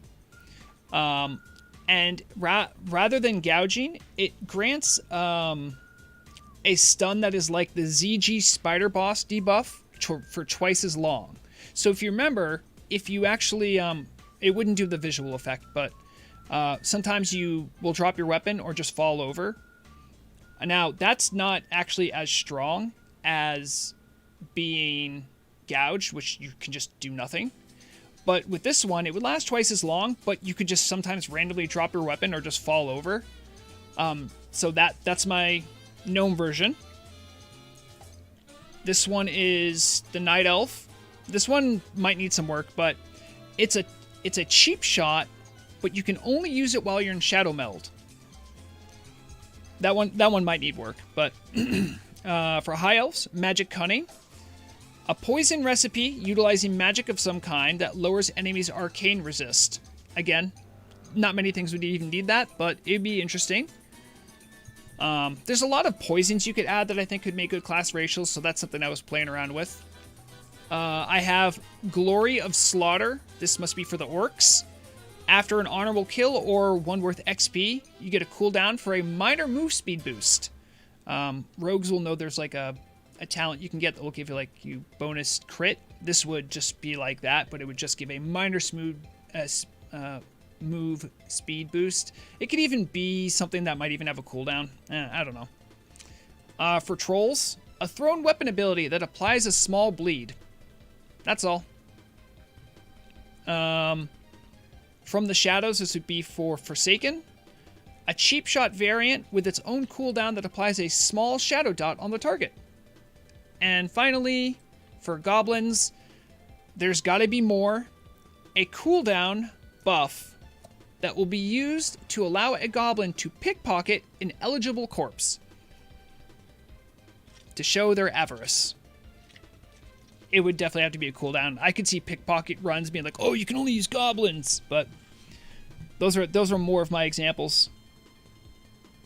Make sure to let me know what you think and how crazy I am. Let them cook. Yeah, yes, yeah. So they would it would also share diminishing return with kidney shot. The idea is that it is an option to use that version of kidney shot, but it would maybe probably even have a longer cooldown. Bolake, I was talking about other things. You just chose a unfortunate time to come back. I haven't been talking about that the whole time. Akalix is here. And Dragoon, I don't know about that. Help. I've been hostaged here hearing about gnome racials for the past hour. Oh jeez. So Akalix, you said you wanted to talk delicately about something. What did you want to talk delicately about? What does that even mean? Are you trying to soft tease something? So I want to say this because it's fun, but it's something that I can't give too many details on because I don't want to make it not work. But there is, I mean, yeah, you can ask me some questions. I can answer some.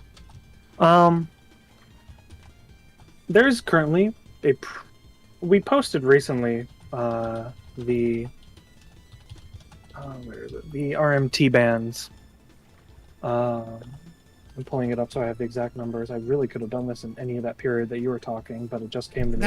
I literally did that for you. Yep. That's why I did that. So we have our whole number of bands there, and I wanted to get it out because it had been like an extra month since we meant to. But the one thing that I was a little bit sad about is I couldn't include a current investigation. Oh, I this current remember investigation is more pertaining to RMT, where it is not just buying gold, it's a matter of buying items, of buying boosts, of buying this, that, and the other. Oh, yes.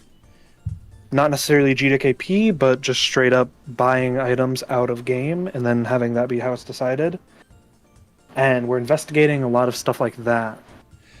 I have heard a vicious rumor about that happening with a particular individual who is an NA player that I am aware of, but I considered it rumor, but I also didn't go looking for that person because I don't find them particularly tasteful. If you know the one I'm talking about, I'd be curious what you're talking about. I'll throw it in our little in the Discord. I'm curious as to what this one is. That player. Oh yeah. I heard that was happening. Oh yeah, he got a 14 for that. Really? I believe. Oh, but that was a while ago. Yep. Sorry, I don't. He's also since quit this. He's also since quit the server like 10 times. Yeah. But yeah. Jared, you're better off not knowing. Believe me. Believe me, you don't want to be in a 10-hour molten core. It was I think a 14, as in a 14-day ban. 14. But on behalf of English, I'm sorry.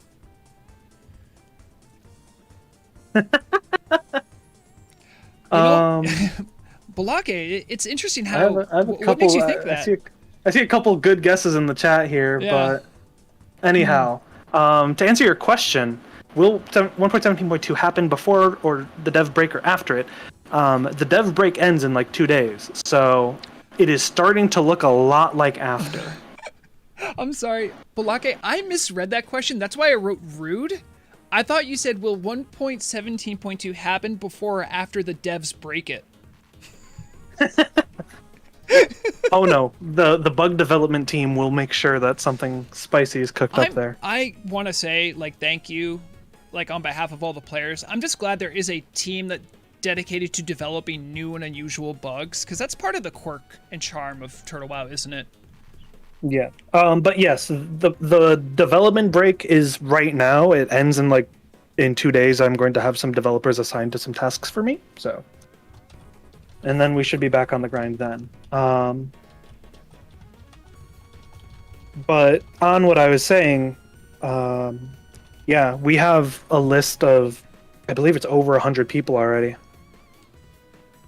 where they're going to either catch 14-day bans or perma bans, depending on how egregious involved they are.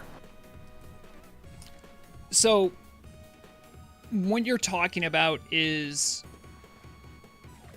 players who are actively recruiting in such a way that they're like, listen, we can't officially say this is a GDKP, but if a binding of Thunder Fury happened to hit your bag, but 500 gold happened to hit my bag, maybe we just don't talk about it kind of situation? Yeah, the sort of situation of either where it's either straight up people buying it with money or paying gold for items, and either of those are not okay.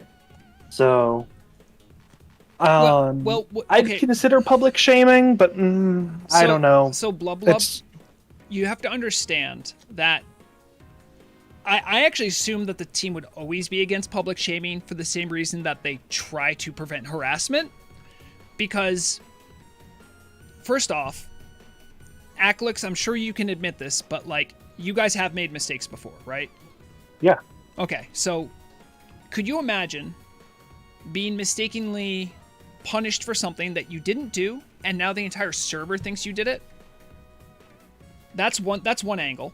Another angle is a player who maybe isn't that smart or wasn't thinking when they did something. If they get shamed, they don't really have a good opportunity to reform. Now, I don't want to get into crime and punishment philosophy chat, but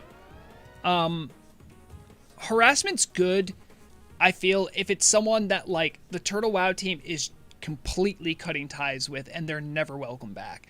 If that's the kind of situation and there's that big of a preponderance of evidence, I would be like, Aclix, go for it. But if it's less than that, it feels a bit much. Yeah, so there's the consideration. So in our recent report, it includes the note, only 5 RMT appeals were approved and deemed as mistaken bans out of a lot. The new appeals statistic is all appeals, not just RMT, so I can't say out of exactly how many, but that's still a very small percentage, but it's still a matter of, I don't want to get that wrong, and then B, on top of that, there's a system that I've brought up adding a couple times in consideration, that being the system a couple other servers use, where they have a public page where any bans are visible there.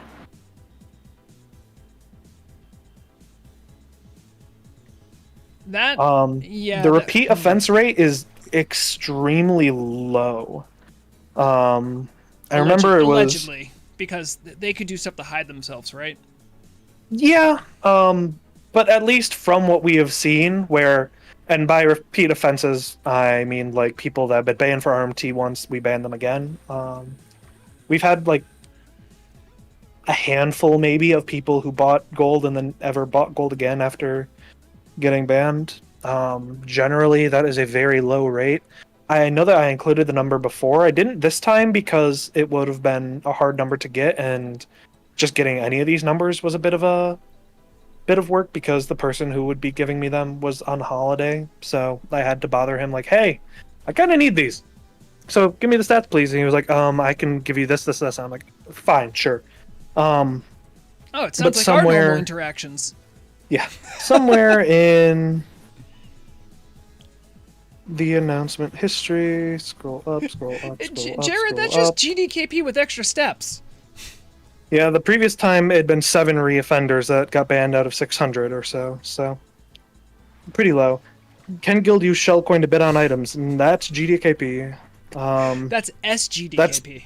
That's been a problem where people have tried to do that, and we do not allow that.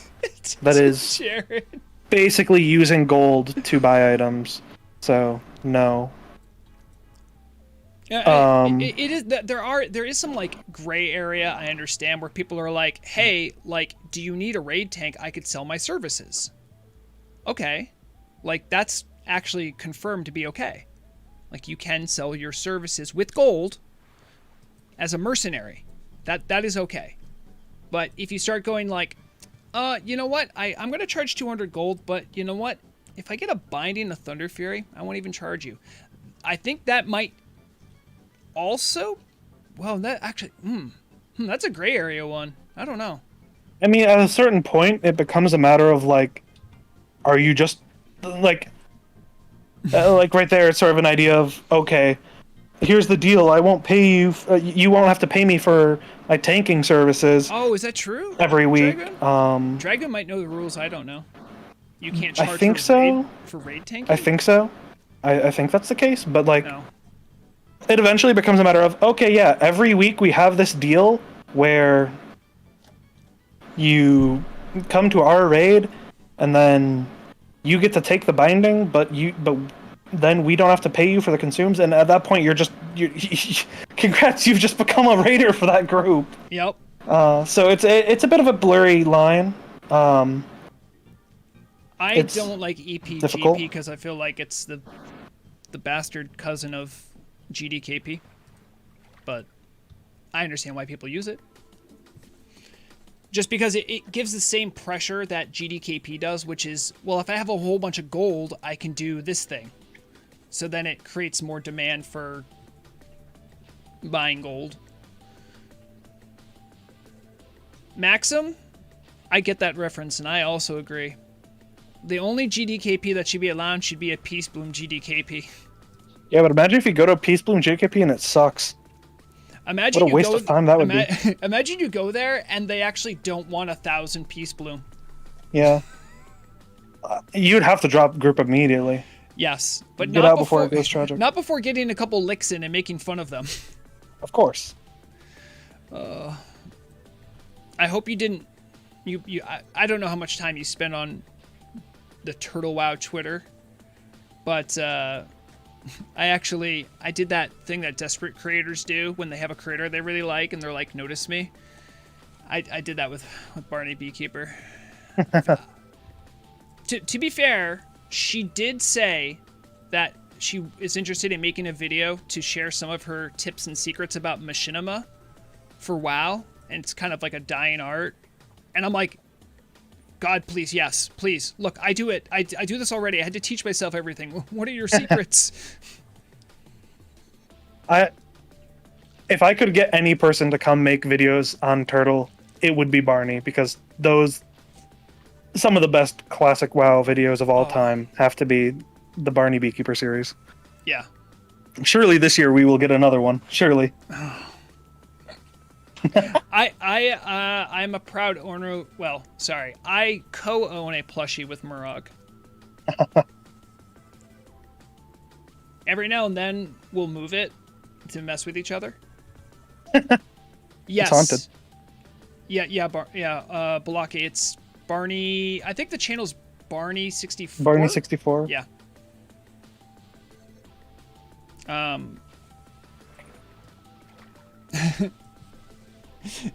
Yeah, that is the current theory, right? It's kind of funny because Classic has moved much quicker than her videos, so as I think the next video is supposed to be about the transition from Classic to TBC, and then the one after that's about Warglaves. Yeah, I think there's meant to be like one of finishing Nax, then moving into TBC, and then there's going to be one of Warglaves. There's also going to be a Lich King one, I assume, but like, we're getting into 2030 by that point. Also, I do know a little bit about how she does stuff, like recording wise. She will record everything and then go back through it. So like, as someone who's done like machinima stuff, and I know a little bit about making the videos, that is so time consuming. I couldn't even imagine. Yeah. Not too hard change the topic, because I saw something earlier that I'll comment If someone comes forward to me with a very big report, but it's under the pretext of I will be reporting something that I've also broken the rules doing. If it's like them saying, "Hi, I'm part of this massive gold seller ring, but I don't want to get my account banned," I would consider giving someone a break for that sort of thing. There have been cases in the past where I have been willing to, for a big enough fish, give a break to a smaller person. I'll give someone the diplomatic immunity if I need to get a... Basically, if I have to give someone small a pardon to get somebody at the top, I'm willing to do that. If I'm willing to give one person a break if the entire raid is going to be caught by it. That sort of idea. I don't think it's diplomatic immunity. That's when that is not the word. It's at all. I can't remember what it's called now either. It's like a plea deal. At least in American justice, you usually plea down. You still have to admit guilt, but then you usually get a much reduced sentence for snitching on everyone else. Then they get a condo. Yes, that is exactly how it works. I can say that as an American who lives in the United States of America. That is every time that's how it works. And not only do they give you a new identity, they also give you a new gun. It's kind of crazy, but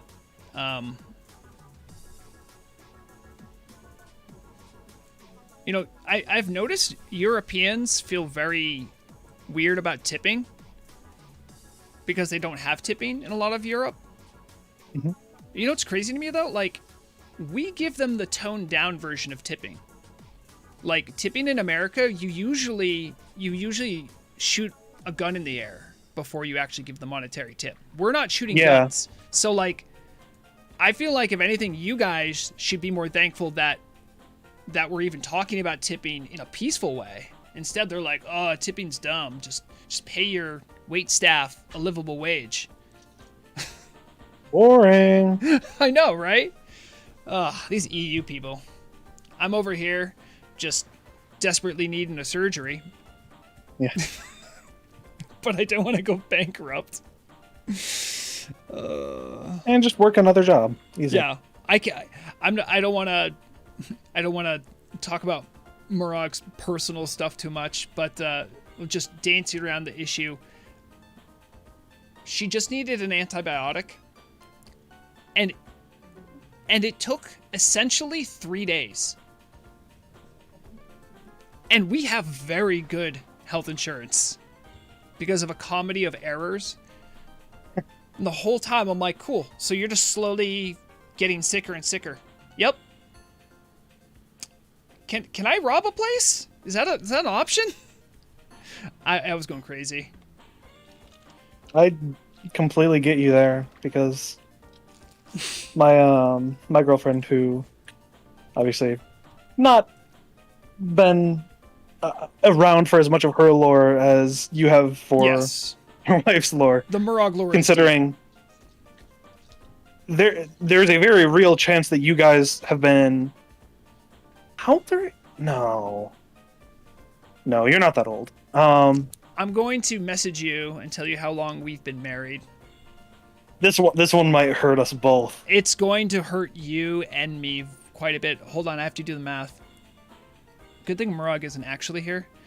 Hold on. It's 2024? Yes. So this year it's going to be... And I do want to say... Oh, thank God. Thank God you're not... Okay. She was not a child bride either. No. Like, perfectly legal. Even in Europe legal. Yeah. Actually, wait. I was going to say that you guys may have been married longer than me and my girlfriend have been, like, on this earth, but you're not that old. No. I don't know how old you are, but you're not that old, thankfully. No. But we've been together for like a year, and one thing that we have bonded over is the fact that both of us have chronic health conditions. Hers being much worse than mine, to where she literally just if her insurance just randomly decides, oh, we want to get this reviewed before we approve this for one of her medications, she'll just die. Or maybe not die, but she'll just begin suffering hard. Yeah. Because she will start bleeding internally. She'll start like having zero energy to get out of her bed, to the point where it would be easier to just hospitalize her at that point and wait for the medicine there. Yeah. And it's just a matter of hopefully they'll approve it. And sometimes they don't.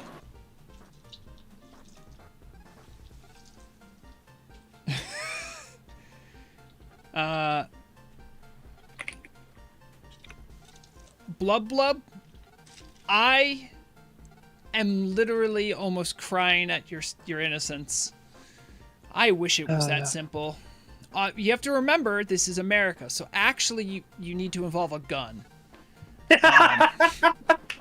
So you can make that phone call to your representative, but you have to actively have a sound of you loading a shotgun in the background. If you send a letter, it needs to have like a shell in it or something, or like a round of ammunition. But yes, I think then the message will get through, but you usually get arrested for that. Rogrog and Alcox's federal prison adventure. Free speech, my butt. No way. I can't threaten people with a gun. I thought this was America. I'm not allowed to threaten people with a gun. What the hell is this? I know there are the people who say really out of pocket things in like world chat on Turtle WoW. I know they're from every part of the world, but there's only one type who will just say like, oh, there's no free speech here. It is always the Americans that are saying that. I swear. Yep. It is always them, because their grasp on free speech is very loose. Americans are a big fan of free speech.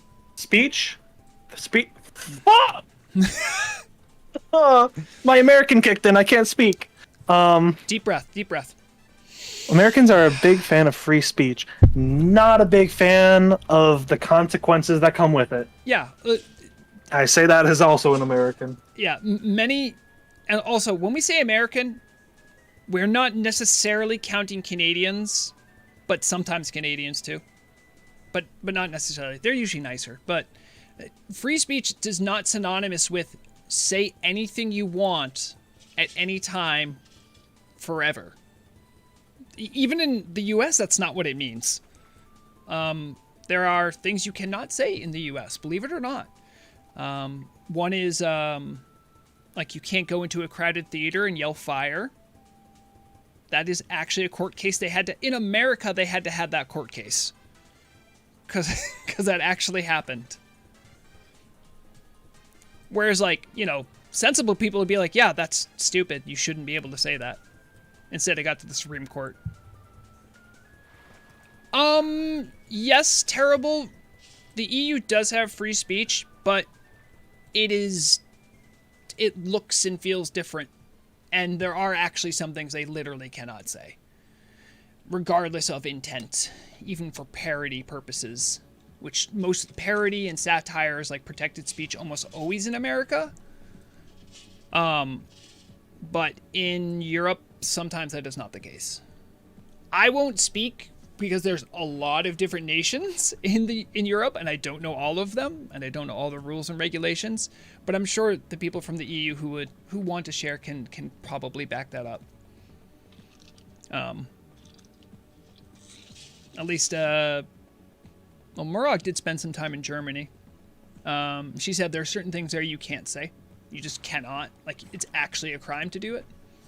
So. Yeah. Like one of... Oh, yeah. There's a show about all... Those are called, I think they're called blue laws, because they're like laws that exist technically, but only cops can enforce them because they're pretty much unenforceable. I feel like... I realize I brought this on myself talking about... Also, Aclix, you've been quiet for a while. Did you mute yourself? Nope. Okay. I'm just getting like 50 DMs from this person who's trying to get unbanned because he doesn't understand that hacking is not allowed. And I'm sorry, I thought I was just saving time. No, sorry. Yeah, I think see the thing about, so you can still say whatever you want in America. I think when people say there's less free speech, it's because the reprimand from certain forms of free speech has become better organized. So if I say something really out of pocket in America with a big platform and I get quote unquote canceled for it, there are much more well organized groups of people who will shame that person and not allow them to have a platform. And if the platform is anything online, it's not a right. So there's that too. Because the thing is that in most online spaces, the people that own those online spaces have the liberty to curate them however they seem fit, which is good and bad. It's sort of a grab bag. In general, though, I don't think free speech has been lessened. I think media literacy has been lessened. Because people will equate something like getting canceled to like not having free speech. You still totally have free speech. It's just people that are in charge of stuff don't want you on their platforms. Which, even as far back as like 1800s with newspapers, where there was a court case to talk about this. Newspapers, for instance, have full editorial control over what appears in their newspapers. Even though they are protected speech, because they're the press, the people that own the newspaper and edit for it have final say over what appears on it.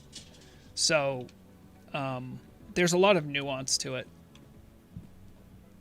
I would say probably the culture of hate mobbing people is probably the worst thing, though. That's something that I just don't think is good. It doesn't really help just to be like dogpile on someone, try to dunk on them, and then just it just doesn't help anything. It'd be better to have like dialogues about what's going on and how the problem itself came about. I just don't think. That's why I say the problem's media literacy. One of the things I hate the most is the online trend of doxing. Yeah. I think that's one of the, like, if you have online beef with someone and your solution is to post their address on the internet, like, you are a genuine sociopath danger to society. Yeah. Like, it's disgusting. The journalistic guidelines that I follow, the SPJ, that is one of their reasons for caring so much about privacy, because a lot of times people will say stuff that can put them in danger in a much more literal sense than some internet tough guy getting your address. But like, it's important because there are people that play on Turtle WoW or just WoW in general, just online games, and you don't know what's going on with their life. You don't know who they are. You don't know what's really dropping for them. And I would even venture to say, probably, if you did get doxxed, most people are just going to be like, that's really uncomfortable, I don't like that. But there's some people like that could be like super life altering. And that's why it's really dangerous. And that's why the only live images you'll ever see is of my cat, who hasn't been here, by the way. I have not ignored, I don't think I've seen any super chats, but Mandalore isn't even here. So even if you did donate a super chat, it wouldn't work.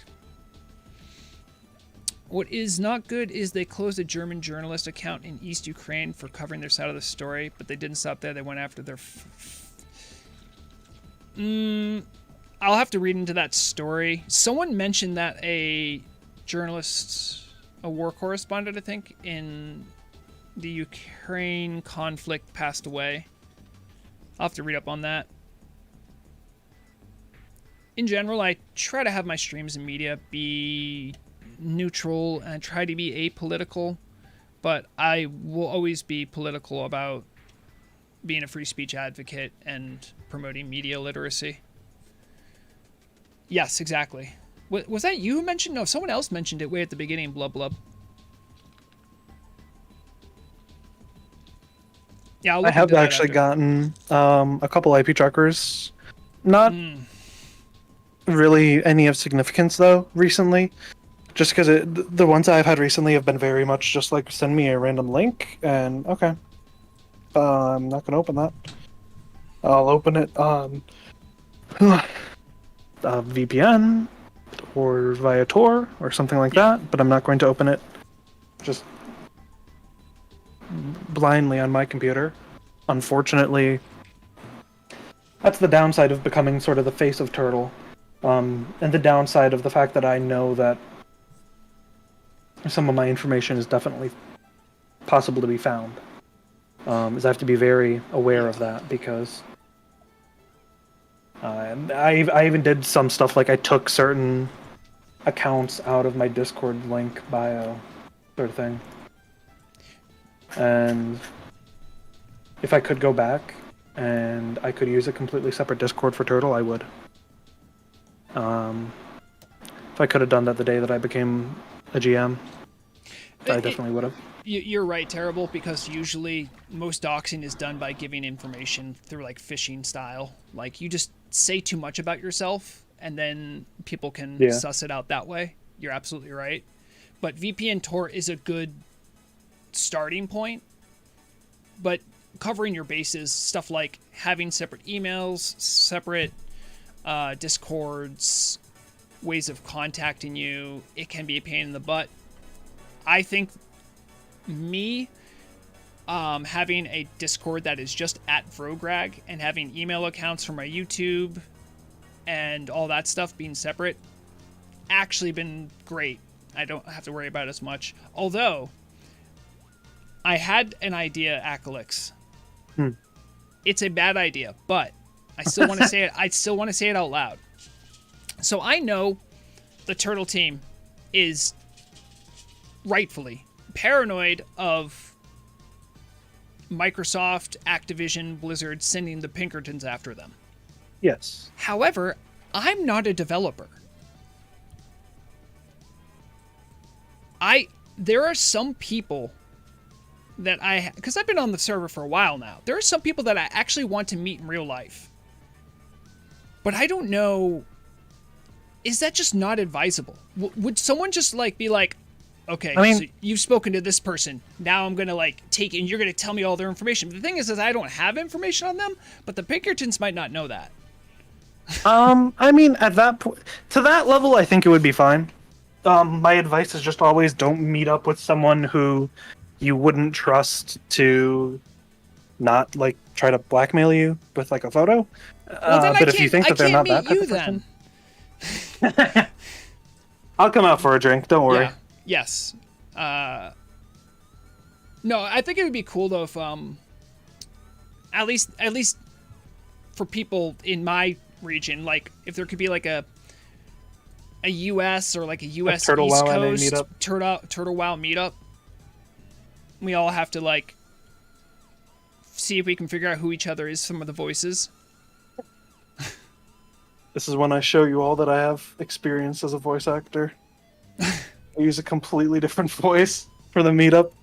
The gaslighting super demon shows his face once more.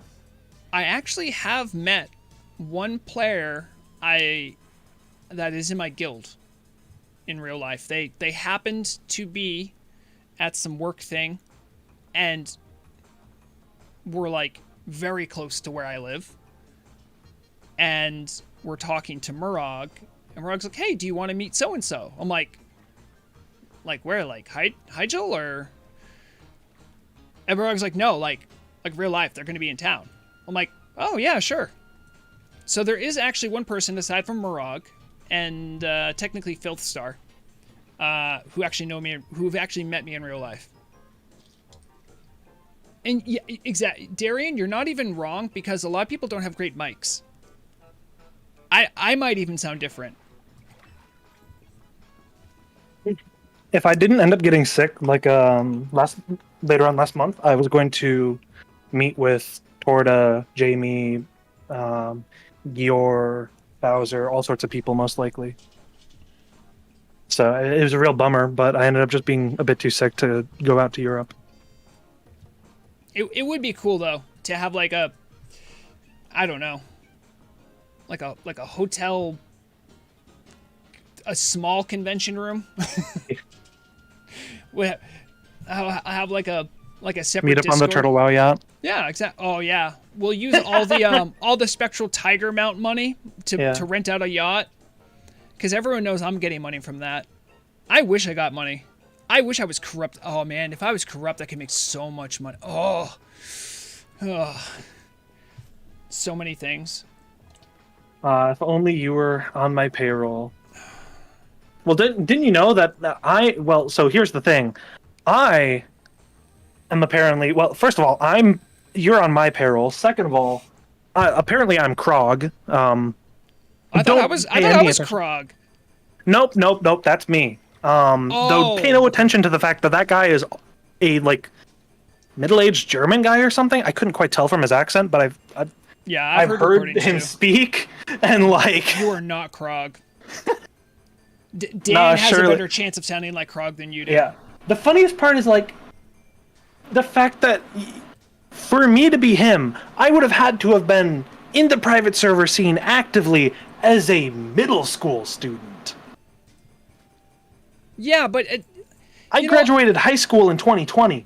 People just want to have fun with their conspiracy theories. Why are you being so mean to them? Can't people just be hateful? Jeez, you're so inconsiderate.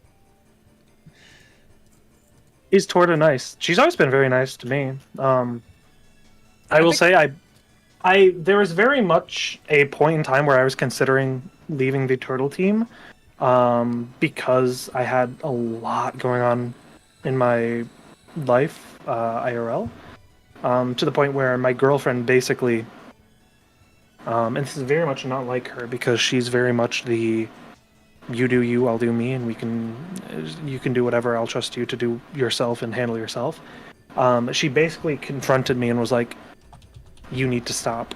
You're doing too many things. You're killing yourself. Because she could tell that I wasn't sleeping as much. My mood was getting worse because I wasn't sleeping. I wasn't going to the gym. Isn't it great to have life partners that look out for you like that? It really is nice. She basically was just like, you're not allowed to do this anymore. And I was like, it's fine. It's just for the rest of the semester. And she was like, no, because you'll do it again next semester, and you'll do it again next year, and you'll do it again. And no, stop. You have to pick something to drop, and then keep under a certain amount of stuff. And I'm like, okay, fine. And I considered Turtle being the thing I dropped because I very much enjoyed my time on the Turtle team. But I was very much considering, okay, I could sort of just close that chapter of my life here, and I could move on. But I decided that I didn't want to do that because everybody on the Turtle team had been so good to me and treated me so well. Everybody had been so nice to me, and I was just like, you know what, I will figure out the time. And I was a little bit less active in that period. Yeah. However, it was like,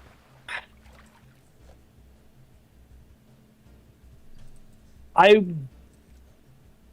am very passionate about the project, so I stuck on despite the fact that it was a bit crazy for our schedule. And then we got to a point where I was able to start doing a lot more time on Turtle easier because I started having more free time. I'm very glad I did. But I honestly, I almost ended up having to leave the team just because I was too busy at one point because of school and all the stuff that I do beside it. Yeah, not a lot of people remember that you actually are matriculating at a university. I'm a full-time student, actually. So outside of this, I'm a full-time student. I also am in a leadership position in an RSO, as well as doing stuff for an esports team, student organization club, basically. Oh, okay. But they call it RSO now because it's like fancier and more different things can be that than just clubs. But yes, read it as club. Here, and I'll make you two old people have a bunch of fun with this story.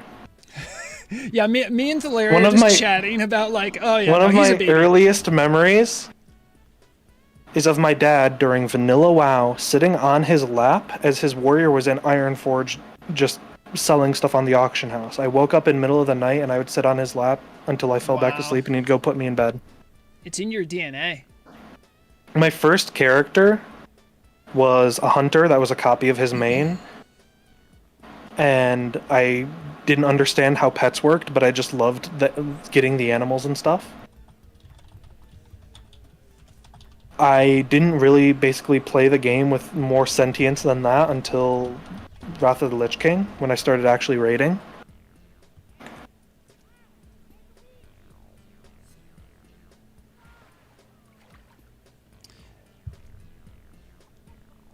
Yeah, I had the wisdom and the foresight to know that I shouldn't play WoW while I was in school.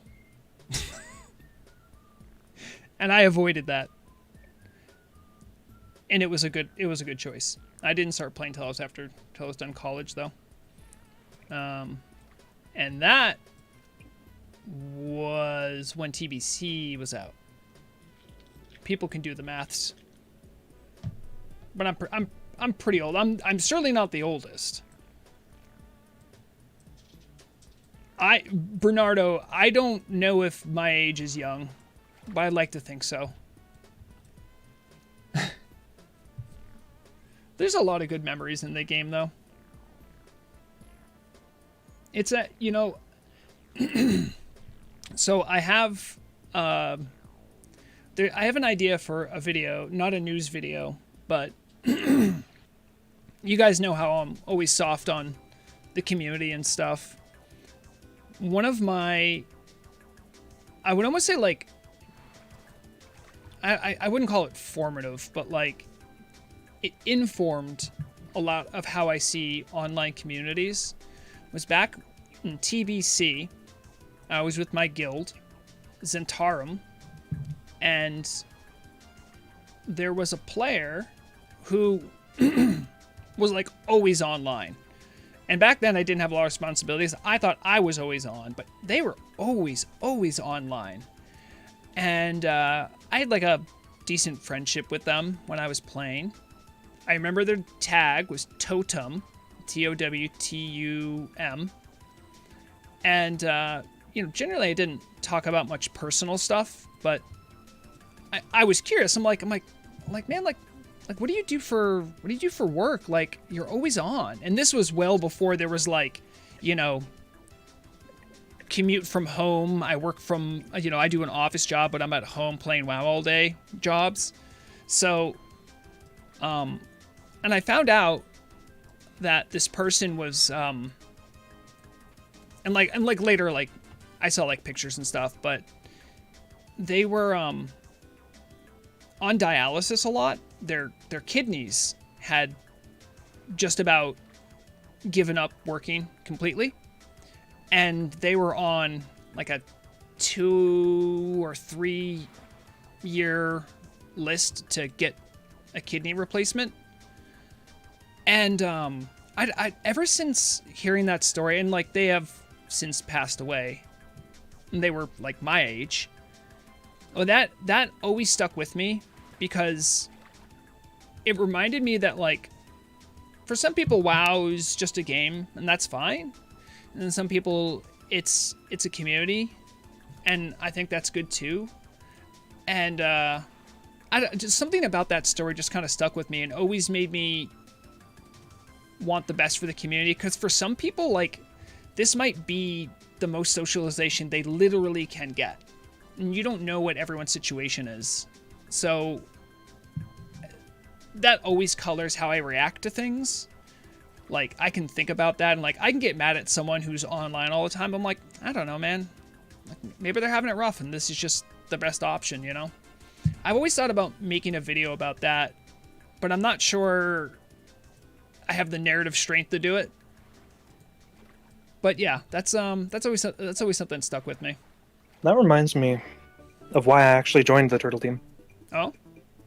I joined in the summer of 2022, which was possibly the worst time of my life. Because it was when I got very sick. And to this day, there was never an actual diagnosis given as to what I had. I was given a lot of diagnoses that were then overturned, and I was given a lot of diagnoses that were, well, it can't be that. Including, well, actually, I'll just tell you how sick I was first. Puberty is real fucked off. Damn it. Anyway, but basically, so this is, I moved back home. I had stepped away for a second. Jared, that's rude, but hilarious. Go on. It was funny. Oh, that one was killing me for a second They there. couldn't figure out what it was. They just didn't know. Yeah, they didn't know. But basically, so this is this will tell everyone how old I am, but I don't care. So I am 20 years old, right, at this point, and I had just moved back in with my family because I was waiting for my next lease to start, the dorms had closed for the year, and I was waiting for my lease to begin in the fall. So I was going to be with my family for a few months. And I remember I just started getting a little bit sick. And eventually it got to the point where I was bedridden for a while. And it didn't go away. And basically it was to the point where I had to have a cough drop in my mouth at all times, or I would be coughing. And if it wasn't just I would cough, it was I would cough until the point where I would pass out because I couldn't breathe, or I would be coughing up blood. And to put it in perspective for how long this happened, this was over the course of more than a month. This was all summer. This was months of this, where this is my daily life, where I'm coughing while I have these cough drops in my mouth, where it is nonstop. I'm going through like those big bags every day, and it's burned my tongue from the menthol. My mouth is like aching every day from it. My lungs hurt. My entire body is sore. My ribs are sore. I keep going to the doctors, and they're not able to figure it out. And I remember there was one day where I got back to my room from a doctor's appointment, and I'm scrolling through Discords, and I see a ping in the Turtle WoW Discord, and it's that they're looking for a community manager. And I was like, all right, sure, why not? And I applied for it, and I ended up interviewing with Torta and eventually joining the team. But this is around the same time where I went to a doctor visit, one of the 50, and I remember this one was one where I went alone because my dad was at work. And he had been trying to stay as involved with us as possible, but obviously he can't be there for everything. Even though it's like, I'm an adult at this point, he still wants to be there because he's like, this is my only child and he's dying. What's going on? And I'm sitting in this doctor's office, and I can vividly remember it because the doctor goes, I would have been able to say it with much more certainty if you were older.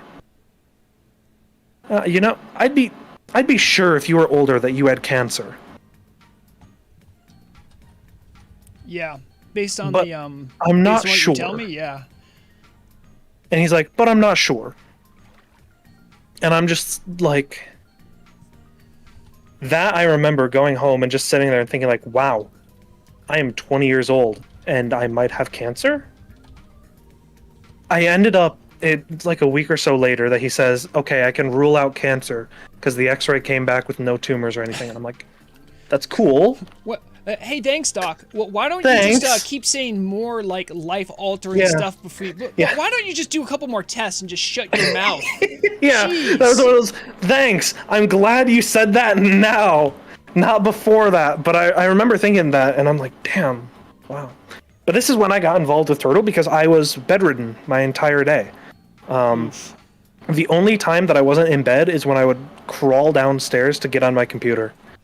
And I wouldn't go outside, I wouldn't go to the gym, I wouldn't go to the store, any of that, because it would just be hard. Like, going up the stairs and down the stairs out of my bed was hard. So I remember that is when I joined the Turtle team, and when I started...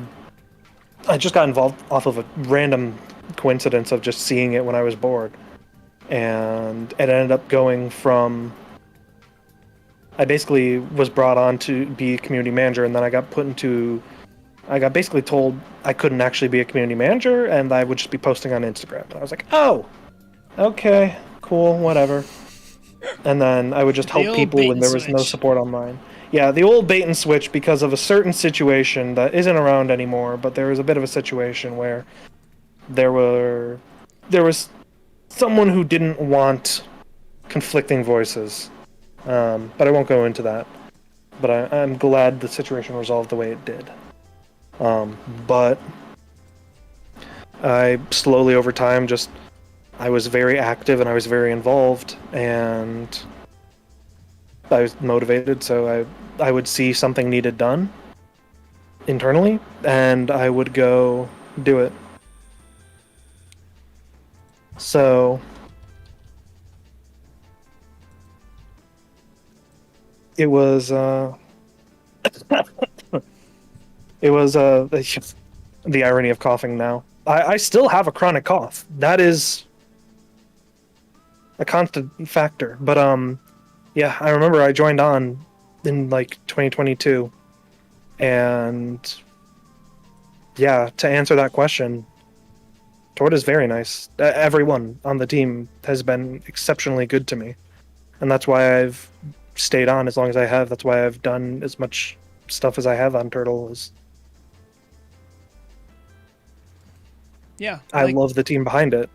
That's what I'll always be a cheerleader for. I mean, like, granted, a lot of the things people are most curious about generally are things like, class changes, hot fixes, stuff like that. And to be fair, that does affect how people play and interact with the game. But it's the reason I do Turtle WoW stuff is because of the community. And, like, I recognize how it is special within just being a private server. It's a chance to sort of catalog people's activities here and recognize the things that the community's been able to do. That's why, like, when I do feature news pieces, a lot of times it's talking to someone or showing off something cool that someone did, because those things are, like, way more impactful than, like, Hex of Weakness will no longer have a graphical bug, That's the stuff that I find most engaging to make. And, of course, it's the most difficult, but,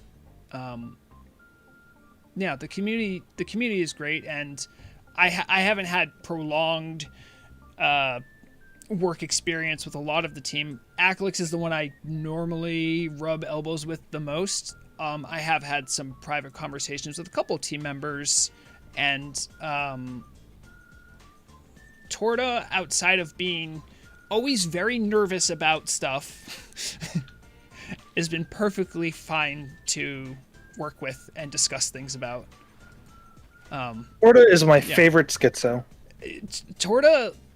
Actually, she's not, but if I said the name of the favorite schizo on the team, they would lose their mind. They would blast me from orbit. Yes. So I will not reveal who that person is. But of the people who I can list... Yeah.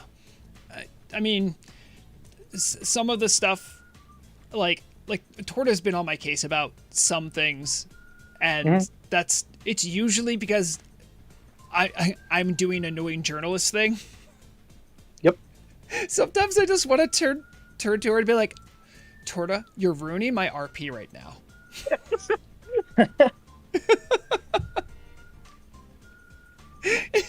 And the thing is, I don't think she'd have a good answer to that. But I'm saving it for another one. Yeah, save it for a good one. Save it for a good one. I'll save it for a good one. Save it for a real banger. Yeah. Please don't post about my third yacht. Yeah. You're really killing my RP right now. Does not pass the vibe check. Yeah. Well, it was yeah, I remember. I don't remember if it was Torta specifically. I don't even remember who it was. There's someone on the team that wasn't thrilled that I mentioned the word fresh for the PvP server. And I was just like, look, it literally is. It's like, well, it's not perfectly fresh. I'm like, well, is there an arbiter about what fresh is? Mm-hmm. That's one of the hardest things to balance is I've tried to put it nicely to some team members, but there's quite literally just a certain level of which that we have to just shut up and deal with it, because unfortunately, no matter what we want to call something, no matter how we want to perceive something, no matter how we want to treat something, the public will perceive it how the public perceives it. So if it smells like a fresh, if it tastes like a fresh, if it looks like a fresh, people are going to call it a fresh.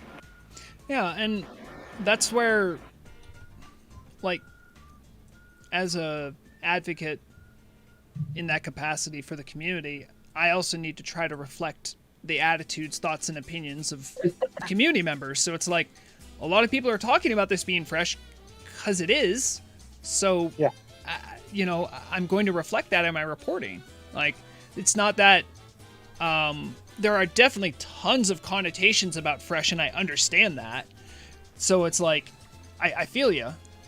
But yeah, but other, like, literally, it's been really the only spot I've ever had any sort of, like,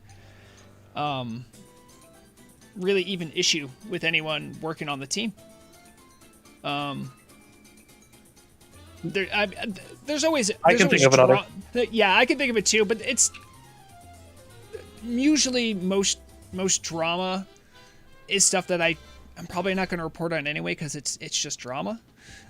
Yeah. It's just interpersonal stuff, and the community is made up of a lot more than just a couple people bickering, you know.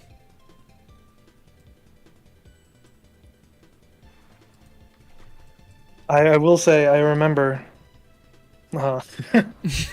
some people were very unhappy about the To Catch a Cheater Steady Fear expose. To which I was very unhappy that they were unhappy, because I was arguing that it was actually very good for us. Yeah, I've always said that some of that has to do with different cultural outlooks on the role of journalism. And, like, I very much did that as a straight journalism piece. It was obviously played up a little bit, but, like, I was like, ultimately, it really put the Turtle Team in a good light.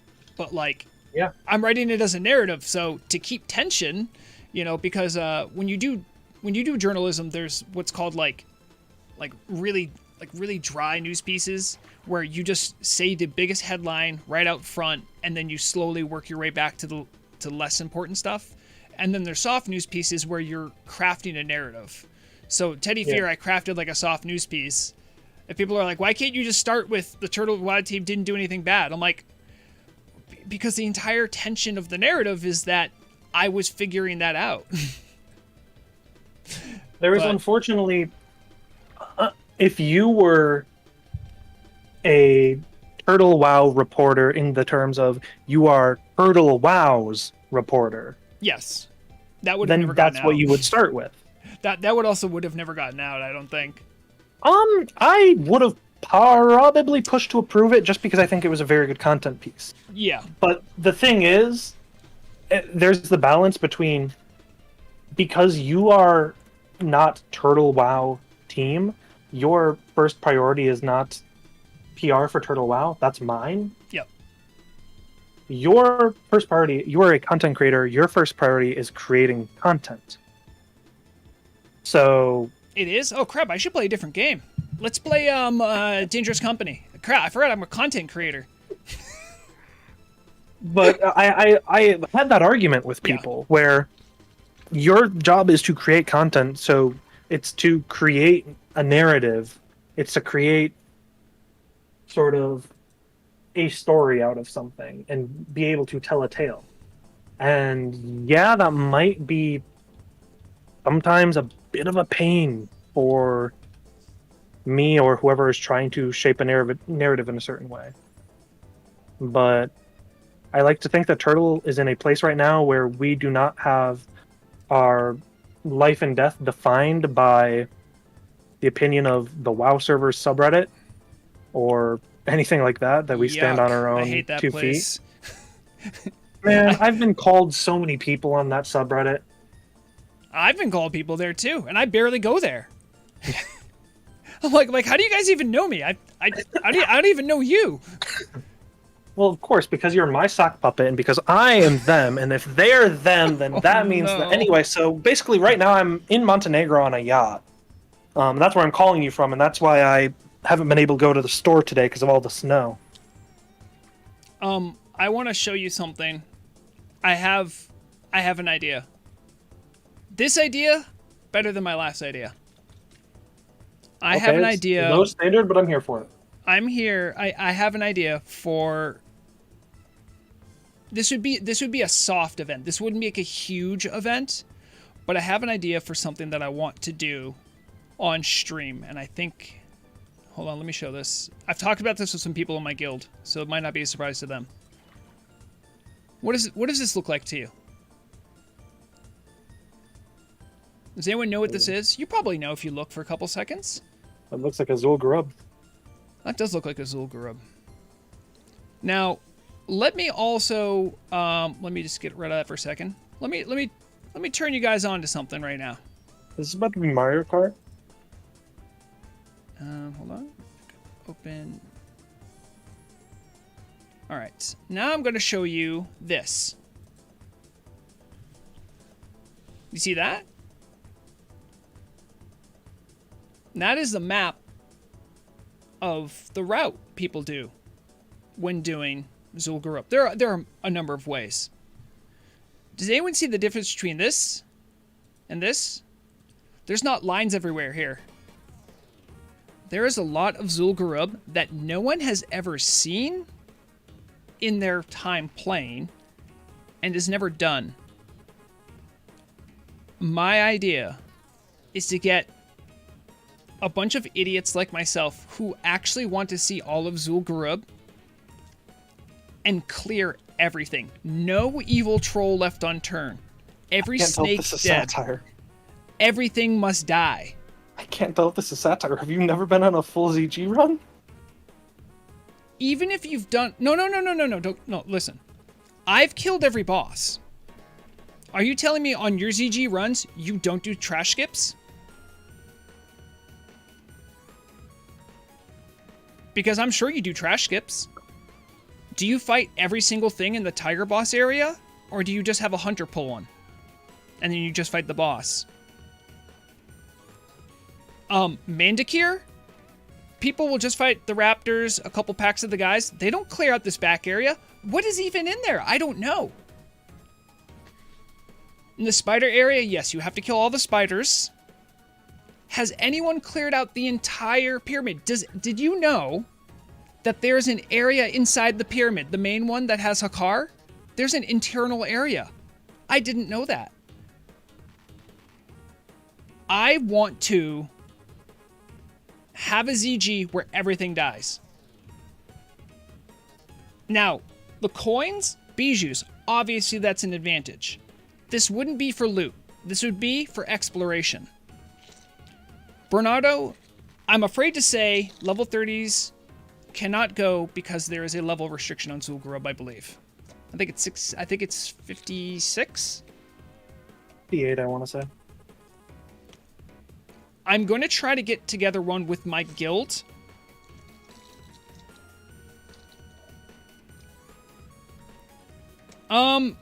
MC, so the reason it's not a bad idea to do a full MC clear, but the thing is that MC is like, was sloppily put together, and there's not a lot in there. Zul'Gurub has some really fascinating things that most people don't even look at. For instance, here's Mandikire's domain, right? I don't know if you guys can see my mouse. I think you can. So this is Mandikire's domain. Usually what happens is you come in, you hug this wall, you come into the right, you just do a couple packs here, and then Mandikire comes down from his pyramid. There's a whole area in the back you never do, and this entire village you skip. Now, other advantages of doing this. You can get every mining node. You can get every herb node. Could be nice. But there's whole areas of this zone I've never fully explored or looked into. And I am curious. I want to know about it. As a reporter and an explorer, I want to know. That is not... That wouldn't be like my full, like a weekend hosted event or whatever. But that's something I want to do. Call it... We could even do a special fun game of Akalex gaslighting and teasing a new Turtle WoW raid, or posting a screenshot of a niche corner of ZG.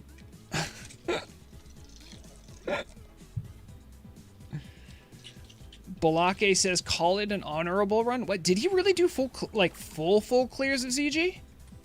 That's wild.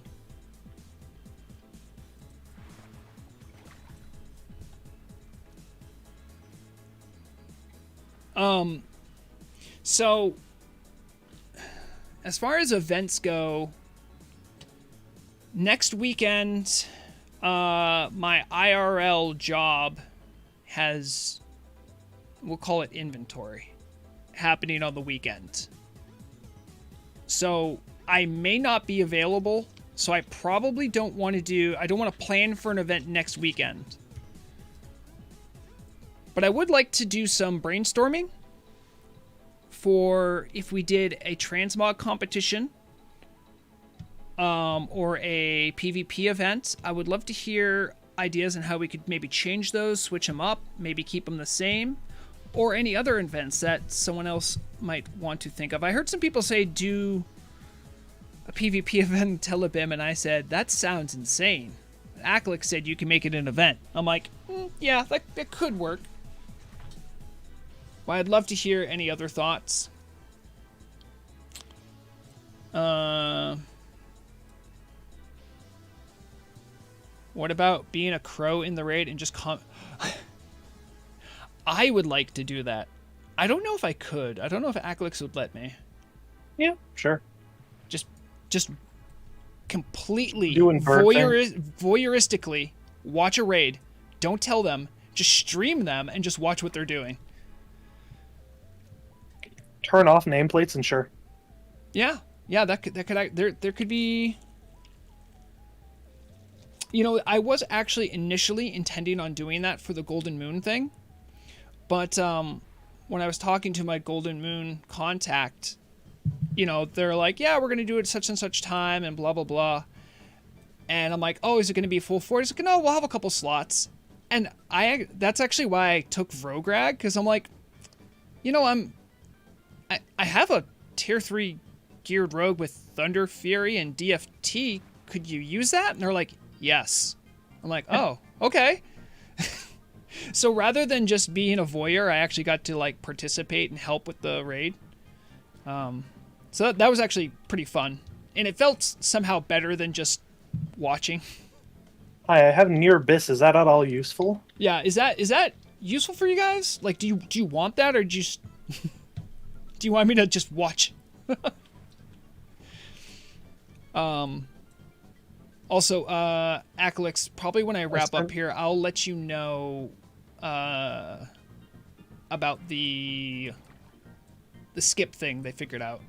Okay. Unless you already know about it, but I was not able to come watch, unfortunately. yeah. I sent 4 screenshots in your Discord. Let's play the classic game of, is this in ZG, or is Akalix teasing some future troll content? Can I show these on stream? Yeah. Okay, let me get them into. So I will say, logically, if you look up to the north of the Eastern Kingdoms, there is another troll area up there to be explored. There are, and there's actually a way to get out of bounds and you can explore stuff. It's really cool. ZG is really fascinating to me. Hold on, I've got to get my. I meant up north, as in north of the continent, up in like where Zul-Aman would be. I thought Zul-Aman was closer to the High Elf area. It's been a while. Exactly. I don't remember. That's what I'm saying. I see. Is perchance one of these screenshots is not from ZG. Hold on, I still got to find where my stream pictures is. Where is it? Ah. This is what happens. I don't have time to prep. Akalix gas lighting. That's the name of the folder. Name checks out. Oh, did that? I have no idea if that's saved. Please tell me you saved.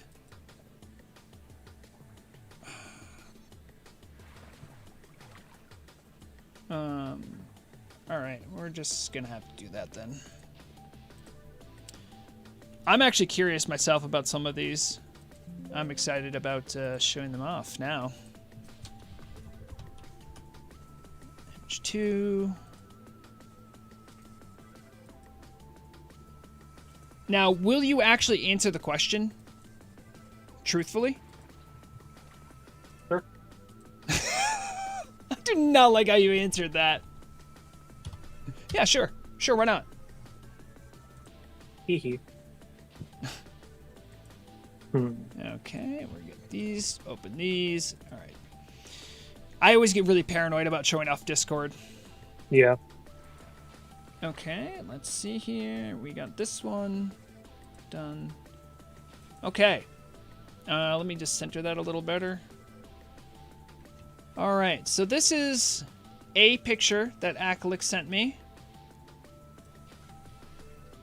I'm going to do a poll.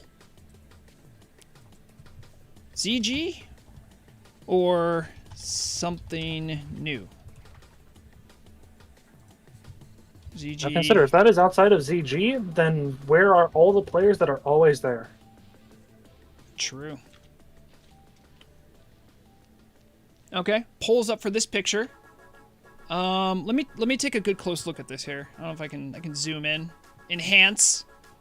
Ooh, I'm getting more from enhancing. Okay, so this I'm assuming is new. I can tell there's no portal behind it. Unless this is a gate I've never seen before. The iconography looks similar, but not identical, but that could just be me. This also looks different.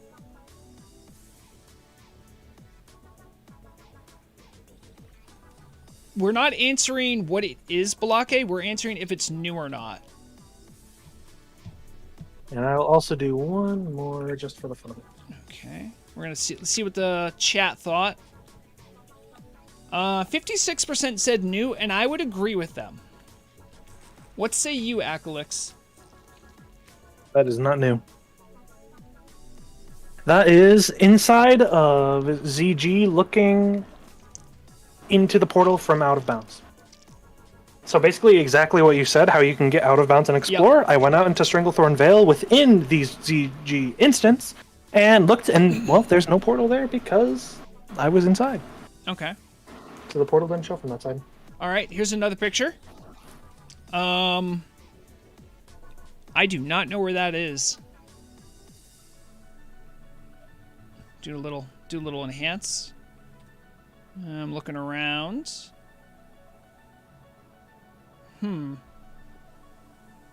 This is right into a mountainside, so I might guess it's also, look at this.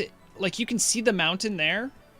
So this might just be jank like the last one. So I might guess... Oh, let me do another...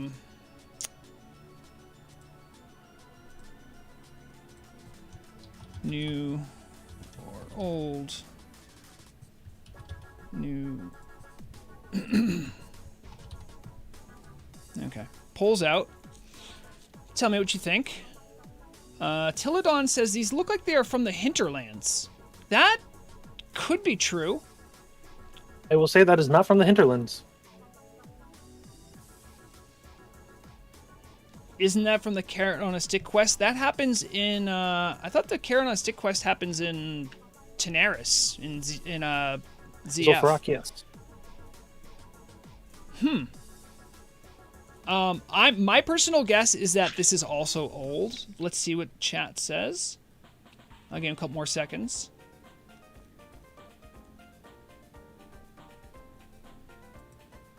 Oh, it looks like they're split. It's a 50-50. But my guess is still that this is old. What say you, Aclix? Do you know where this screenshot came from? That is a random side of a mountain in ZG. Okay, see, all right. So I did have the read on that.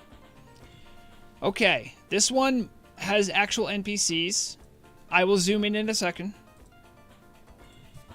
New or old, and surely it's not that obvious, right?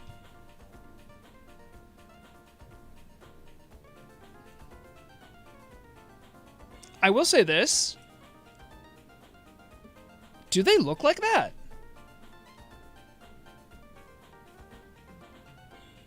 I'm gaslighting myself right now. Wait a minute. Look at this.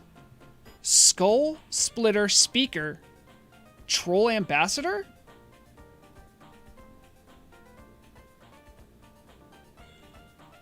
Under the Hakar. Oh, so that's what. See, I said I've never been into the pyramid.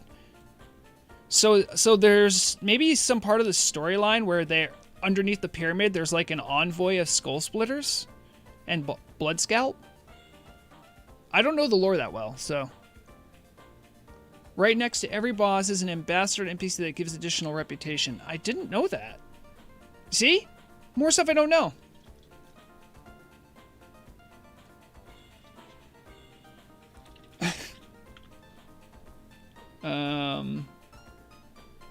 Ending the poll. Everyone seems to be pretty sure this is old. I guess I'll agree with them because I've never been inside the pyramid. But I don't think I've ever looked at these NPCs. Yes, that's inside the Zul'Gurub pyramid in the middle of the raid under Hakar. Okay. This is the fourth of the initial pictures you sent me. You said you sent another one too? Do I need to check that? Oh, yeah. That one. Yeah. Sorry, I just saw the fifth picture. You think you're so slick. You know exactly what you're doing. Sorry. Going back to the picture. So let's take a look.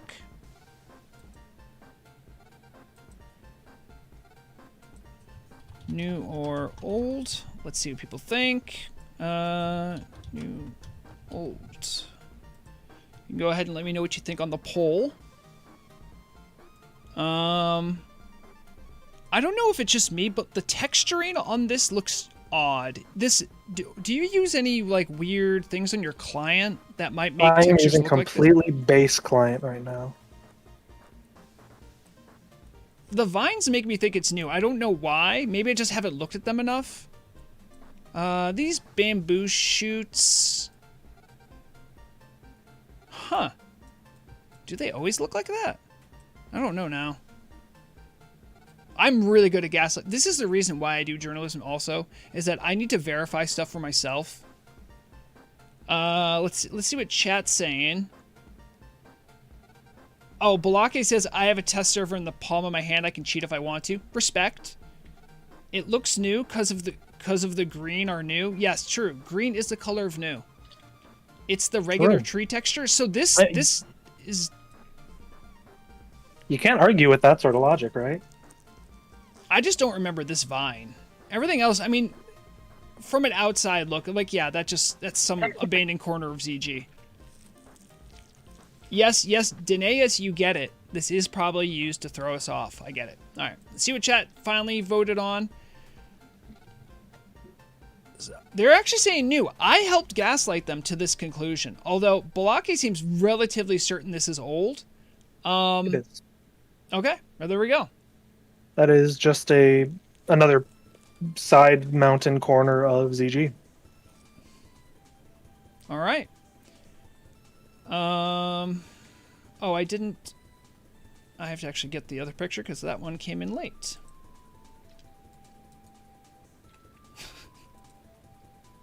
You're so subtle.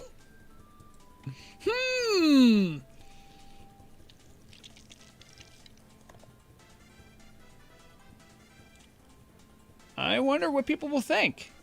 Let's start a poll. New or old?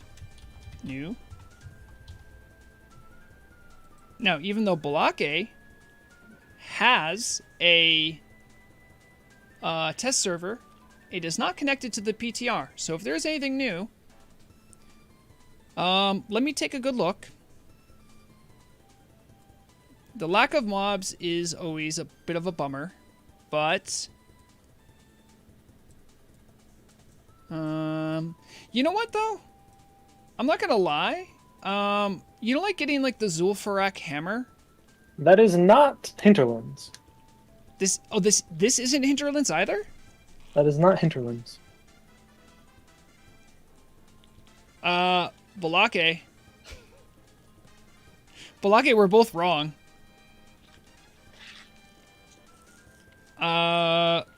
It is certainly a troll area. We can all agree that it is a troll area. I think no one is disagreeing.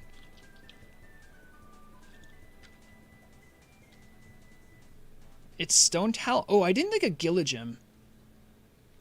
This isn't Stone Talon, though. This is a lot of green for Stone Talon. I've been to the troll area. This doesn't look like it. They don't have this amount of ruins. It could be Gilligim, but I wouldn't remember Gilligim well enough. Looks somewhat similar to Gilligim. Yeah, it does. My guess would be that it is old, and I just don't recognize it because it's like a mid-leveling area I haven't been to in a while. Let's see what chat thought. Could it be Hyjal? I did fly around Hyjal a lot. That's possible. Chat seemed to think... Two people got it right. Two people got it right. Wait, did my poll ended? Where did it go? You can see my poll results? I can't. What the heck? Two people got it right in chat, you mean? Yes.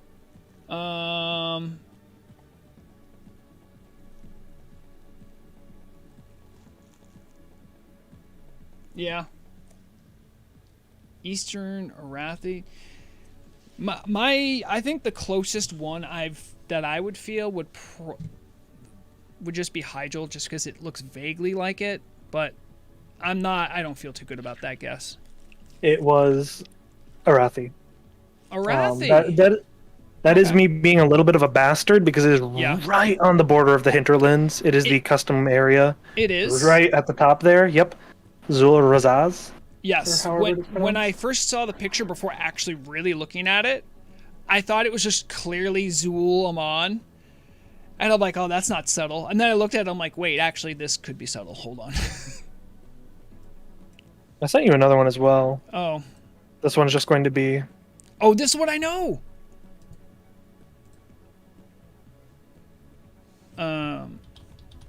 Image 6.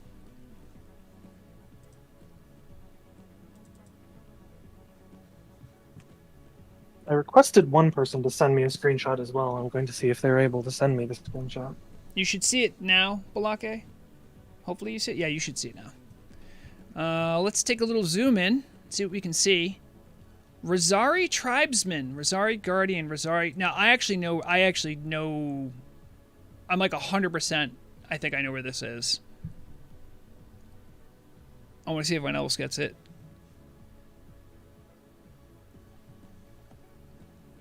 Oh, wait, if it's Gilligim, I might be wrong then.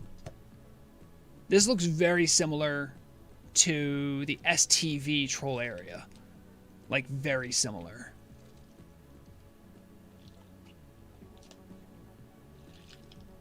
Yeah, you think so too, Schlendrian? Thank you, by the way, for dancing here. Appreciate that. Looking good, by the way, friend. Hold on, let me That's what my screen looks like.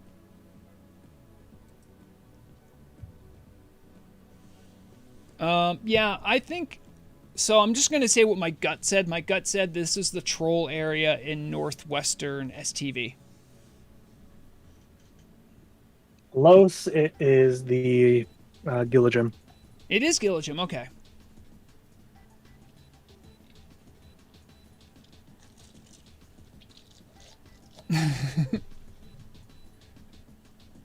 Yeah, you know, Schlendrian, I do want to give you some credit here. Amazing T-Mog. I think these the new Goblin visuals look great too. I used to be a red face mask rogue myself, once upon a time. I might even still have it. Oh boy, looking through my crud. This is what happens when you play in the server this long, everyone. I can't even remember the name of the thing I'm looking for. Maybe it's gone. No? Nope, it is gone. The Blood Drenched Mask is what I used to use. It looked just like that. You know what? I know I'm on class council, so I can't say if anything like this has been brought up, but the disguise skill needs more disguises. I think all the rogues can agree. They're utterly useless to us too, by the way. Like, we can't even, like, go into combat with them. They are just visual, but they're really fun. I can, in a second, appear as any one of these if I have the correct reagent, which I have the linen cloth. Look, I can just... See? I can just become a human peasant whenever I want. Now, all right, this... and I have one more for you guys to tell me if this is old or new. Is that in the same spot you've been throwing them? Ah, there it is.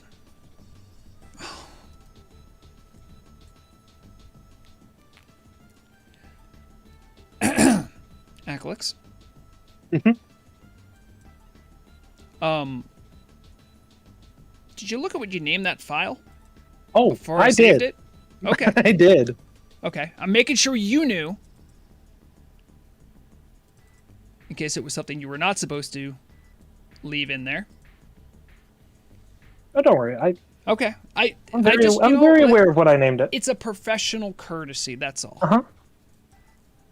In fact, let me make this a little bigger. I'm going to go ahead and let's see as much of this as we possibly can. What do you got? Now, this don't look like a troll area I'm used to. Oh, I mean, it might not be a troll area necessarily. Well, it certainly did bait and switch us with all the troll areas you showed us at first. All right, let's go in. Let's see what we can see. But is this new or is this old?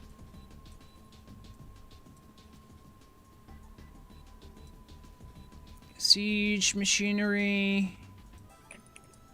Okay. Braziers are lit. What else we got? We got some red stuff down there. It looks like it might be some kind of a horde-ish tent, maybe. There's a sign there. Boy, this one's tough. I will put a poll up for this one. This one's actually gonna be hard.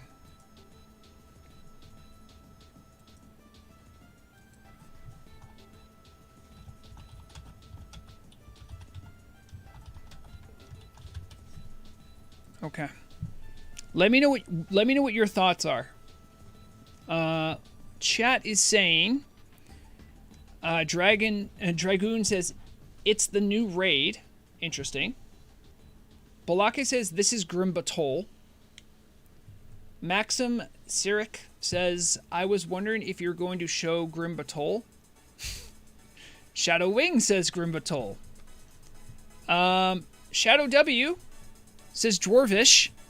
Astute observation. This is undoubtedly Dwarvish. Bernardo says, I don't know why, but I have a Gilneas feeling. I would only push back on that because I see Dwarven siege machinery here. This has to be something Dwarvish. Also, the way these this iconography used in the columns is quintessentially used in Dwarven areas only. So, I don't think it's Gilneas. I will finish up the poll. I'm not going to say what I know because I saw the name of the file. I see it on the colors, Bernardo. I got you there. So, Akalix, you'll be interested to know that 83% of people say it's new. Interesting. 16% say old. If I go based off what the file name was, I would say that's old. Can you comment? 1 second. I'm going to send you 2 more as well. Oh, jeez. I would apologize, but I know you guys love this stuff. You guys can't get enough. You're just thirsty for the content. So am I. I will join with you in the thirstiness.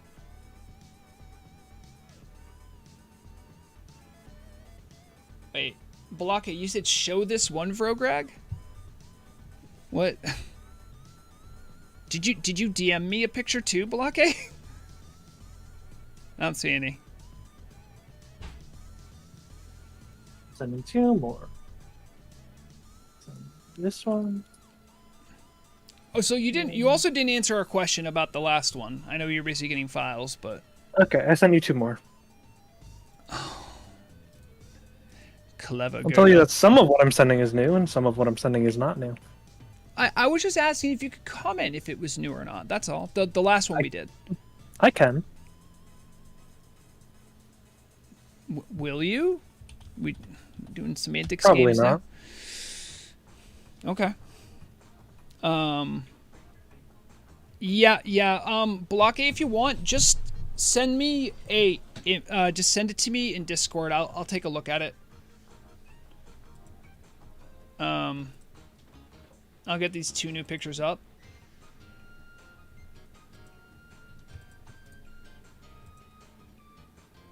Okay, this is one picture.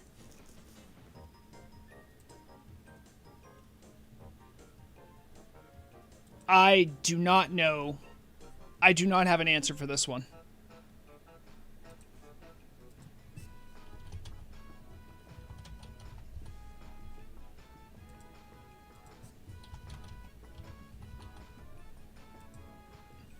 Let's see what people think. All right, let's zoom in a little bit here too. What can we see? What other little things can we glean? First off, this looks like this wasn't grabbed by the same client, so that's interesting. That is a tell in our business. How can I tell? Look at the fog rendering. Whoever captured this wasn't Aclix, or if it was, Aclix has a different setting on this particular version of the client, which means probably came from the PTR.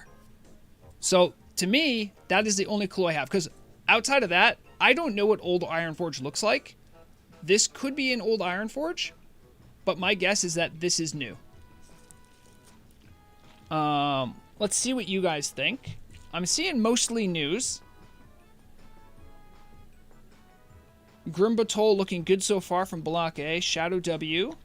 This is my living room. Congrats, by the way. That's a lot of money. Gold value is really high. That is gold, Bernardo. Looks like gold. I've seen these assets or something similar used before. Shadowwing says that's an old Ironforge. Well then, these look like 2 seats? Maybe they're not seats. Maybe they're graves. I don't know. My guess is new. And And looks like 76% of you also said new. Oh, it's not old. Okay, yeah. Thank you. I haven't been there much. I got you, Shadow. Let's see, next one. I feel like new? Does old Ironforge look like that?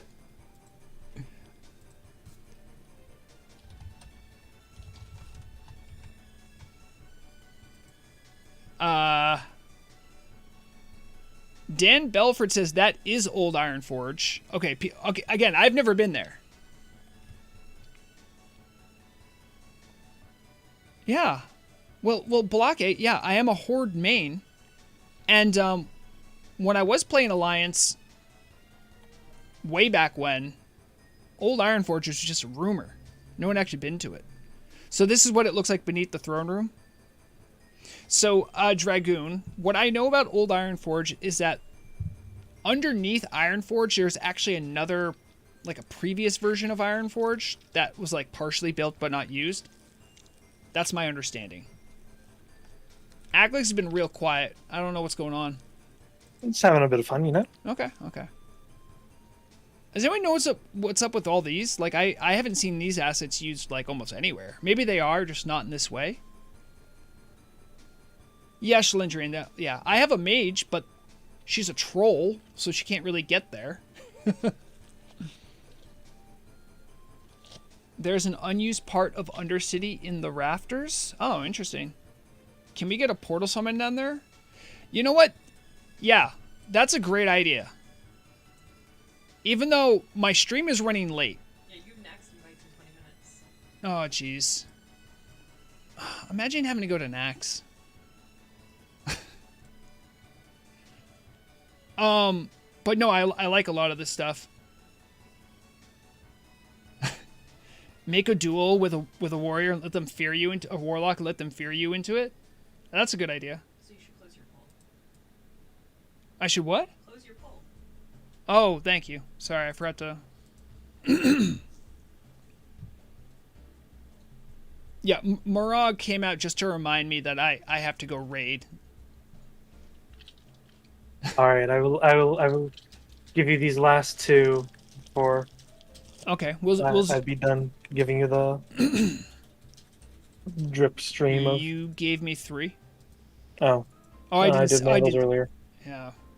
Oh, really? Really? I like how you name these ones. All right, we'll end with these 3 pictures, everyone. One of them, you put your name in the file.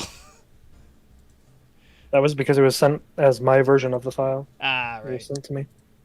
All right, let's check it out. You can tell people the names of these files too. I don't care. The name of this file is Hell Siege, but it just lets you gaslight us more easily. I don't want you to have the satisfaction. I couldn't say where this is. Again, like, I don't know old Ironforge. This could be. I will say the lighting effect on this is very different. I don't think I've seen this color very often. Shadowforge City, probably. Yeah, that would really fit this vibe. That's kind of a cool look, no? Well, you say, so Blanca, you say the color palette could be different, but we don't know what all the color palettes are going to be in Grimbatol. It could look different in different spots. That's the lower part? Okay. Let's see the next picture. This one's just called Din Din. This actually looks new.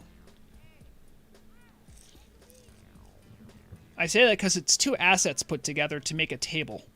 Zoom in even closer in the middle. Son of a... He's just chilling. Really? Is that your pickaxe, friend? Or are you just happy to see me? You want to put that pickaxe no. away? Not the dick axe. The dreaded dick axe. Capable of digging great mineral deposits. Thanks for that. Oh yeah, Horde Crate. Yeah. What is going on there? Can we talk about that? Slendrian, your comment is underrated. Showing the tooltip. Thank you for that. This is a weird mishmash of items, so I'm guessing this looks new to me. And oh, a birdie. Oh, GM birdie. This is an Alliance GM birdie. Looks like more from that first area, so no, I'll turn off the music there. All right. So yeah, I this looks a little new, but I might just be this actually looks like stuff you'd find in Burning Steps, maybe. But I can't think of something that looks like that. More old Ironforge. Okay.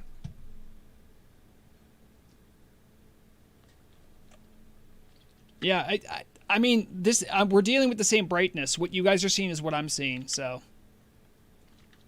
all right, that's something to chew on. I do also enjoy the fact that I do have a local instance of Nogget for whenever I want to take bad screenshots. Thank you for that. Everyone here in the stream. Oh, hey, look, Eglix. Hey, it's a little crow. I'm gonna pet the crow.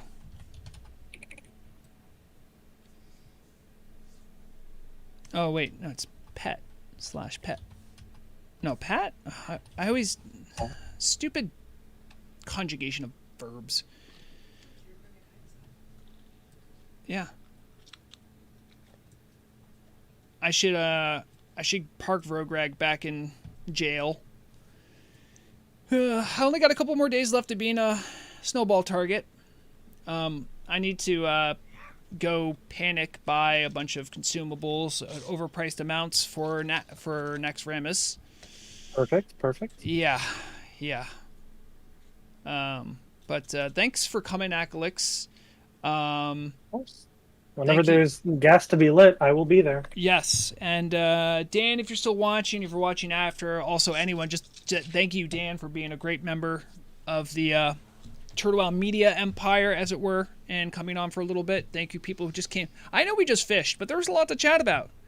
I didn't even finish insane posting about my class racials. Maybe soon I will. I'm not crazy, you're crazy. I'll be excited to let everyone know about the cool thing that Golden Moon found at the next news episode. I'll see about maybe finally trying to get a full ZG clear through. If I do that, I'll try to stream it. And we'll probably have another fish and chat next weekend because I have inventory at my real life stuff. But weekend after that, we can think about events. Definitely let me know what you think. I'll be curious. I like running events just when I'm not super stressed out and busy. Yeah, no problem. I love you guys. You guys are great. And I'm sorry Mandalore didn't show up, but no one donated either. So, I mean, that's on y'all. That's how he gets you right there. Yeah. It's Vrograg Schrodinger's cat. He could have been there, but you'll never know because no one did a super chat. Thalaria, you gotta finesse it. You can't just ask like that. You gotta be more more subtle. All right. Yep. I'll see everyone next week at a minimum. Okay. Keep your eye out for news. I'll try to post anything I'll be doing on the channel with announcements and whatnot. That's generally what I do. Oh geez, he went somewhere. Yeah. So keep having fun with Turtle WoW. Even if you're not playing Turtle WoW, just keep having fun. Enjoy yourself. Be safe. And as always, remember, the deadliest weapon is knowledge.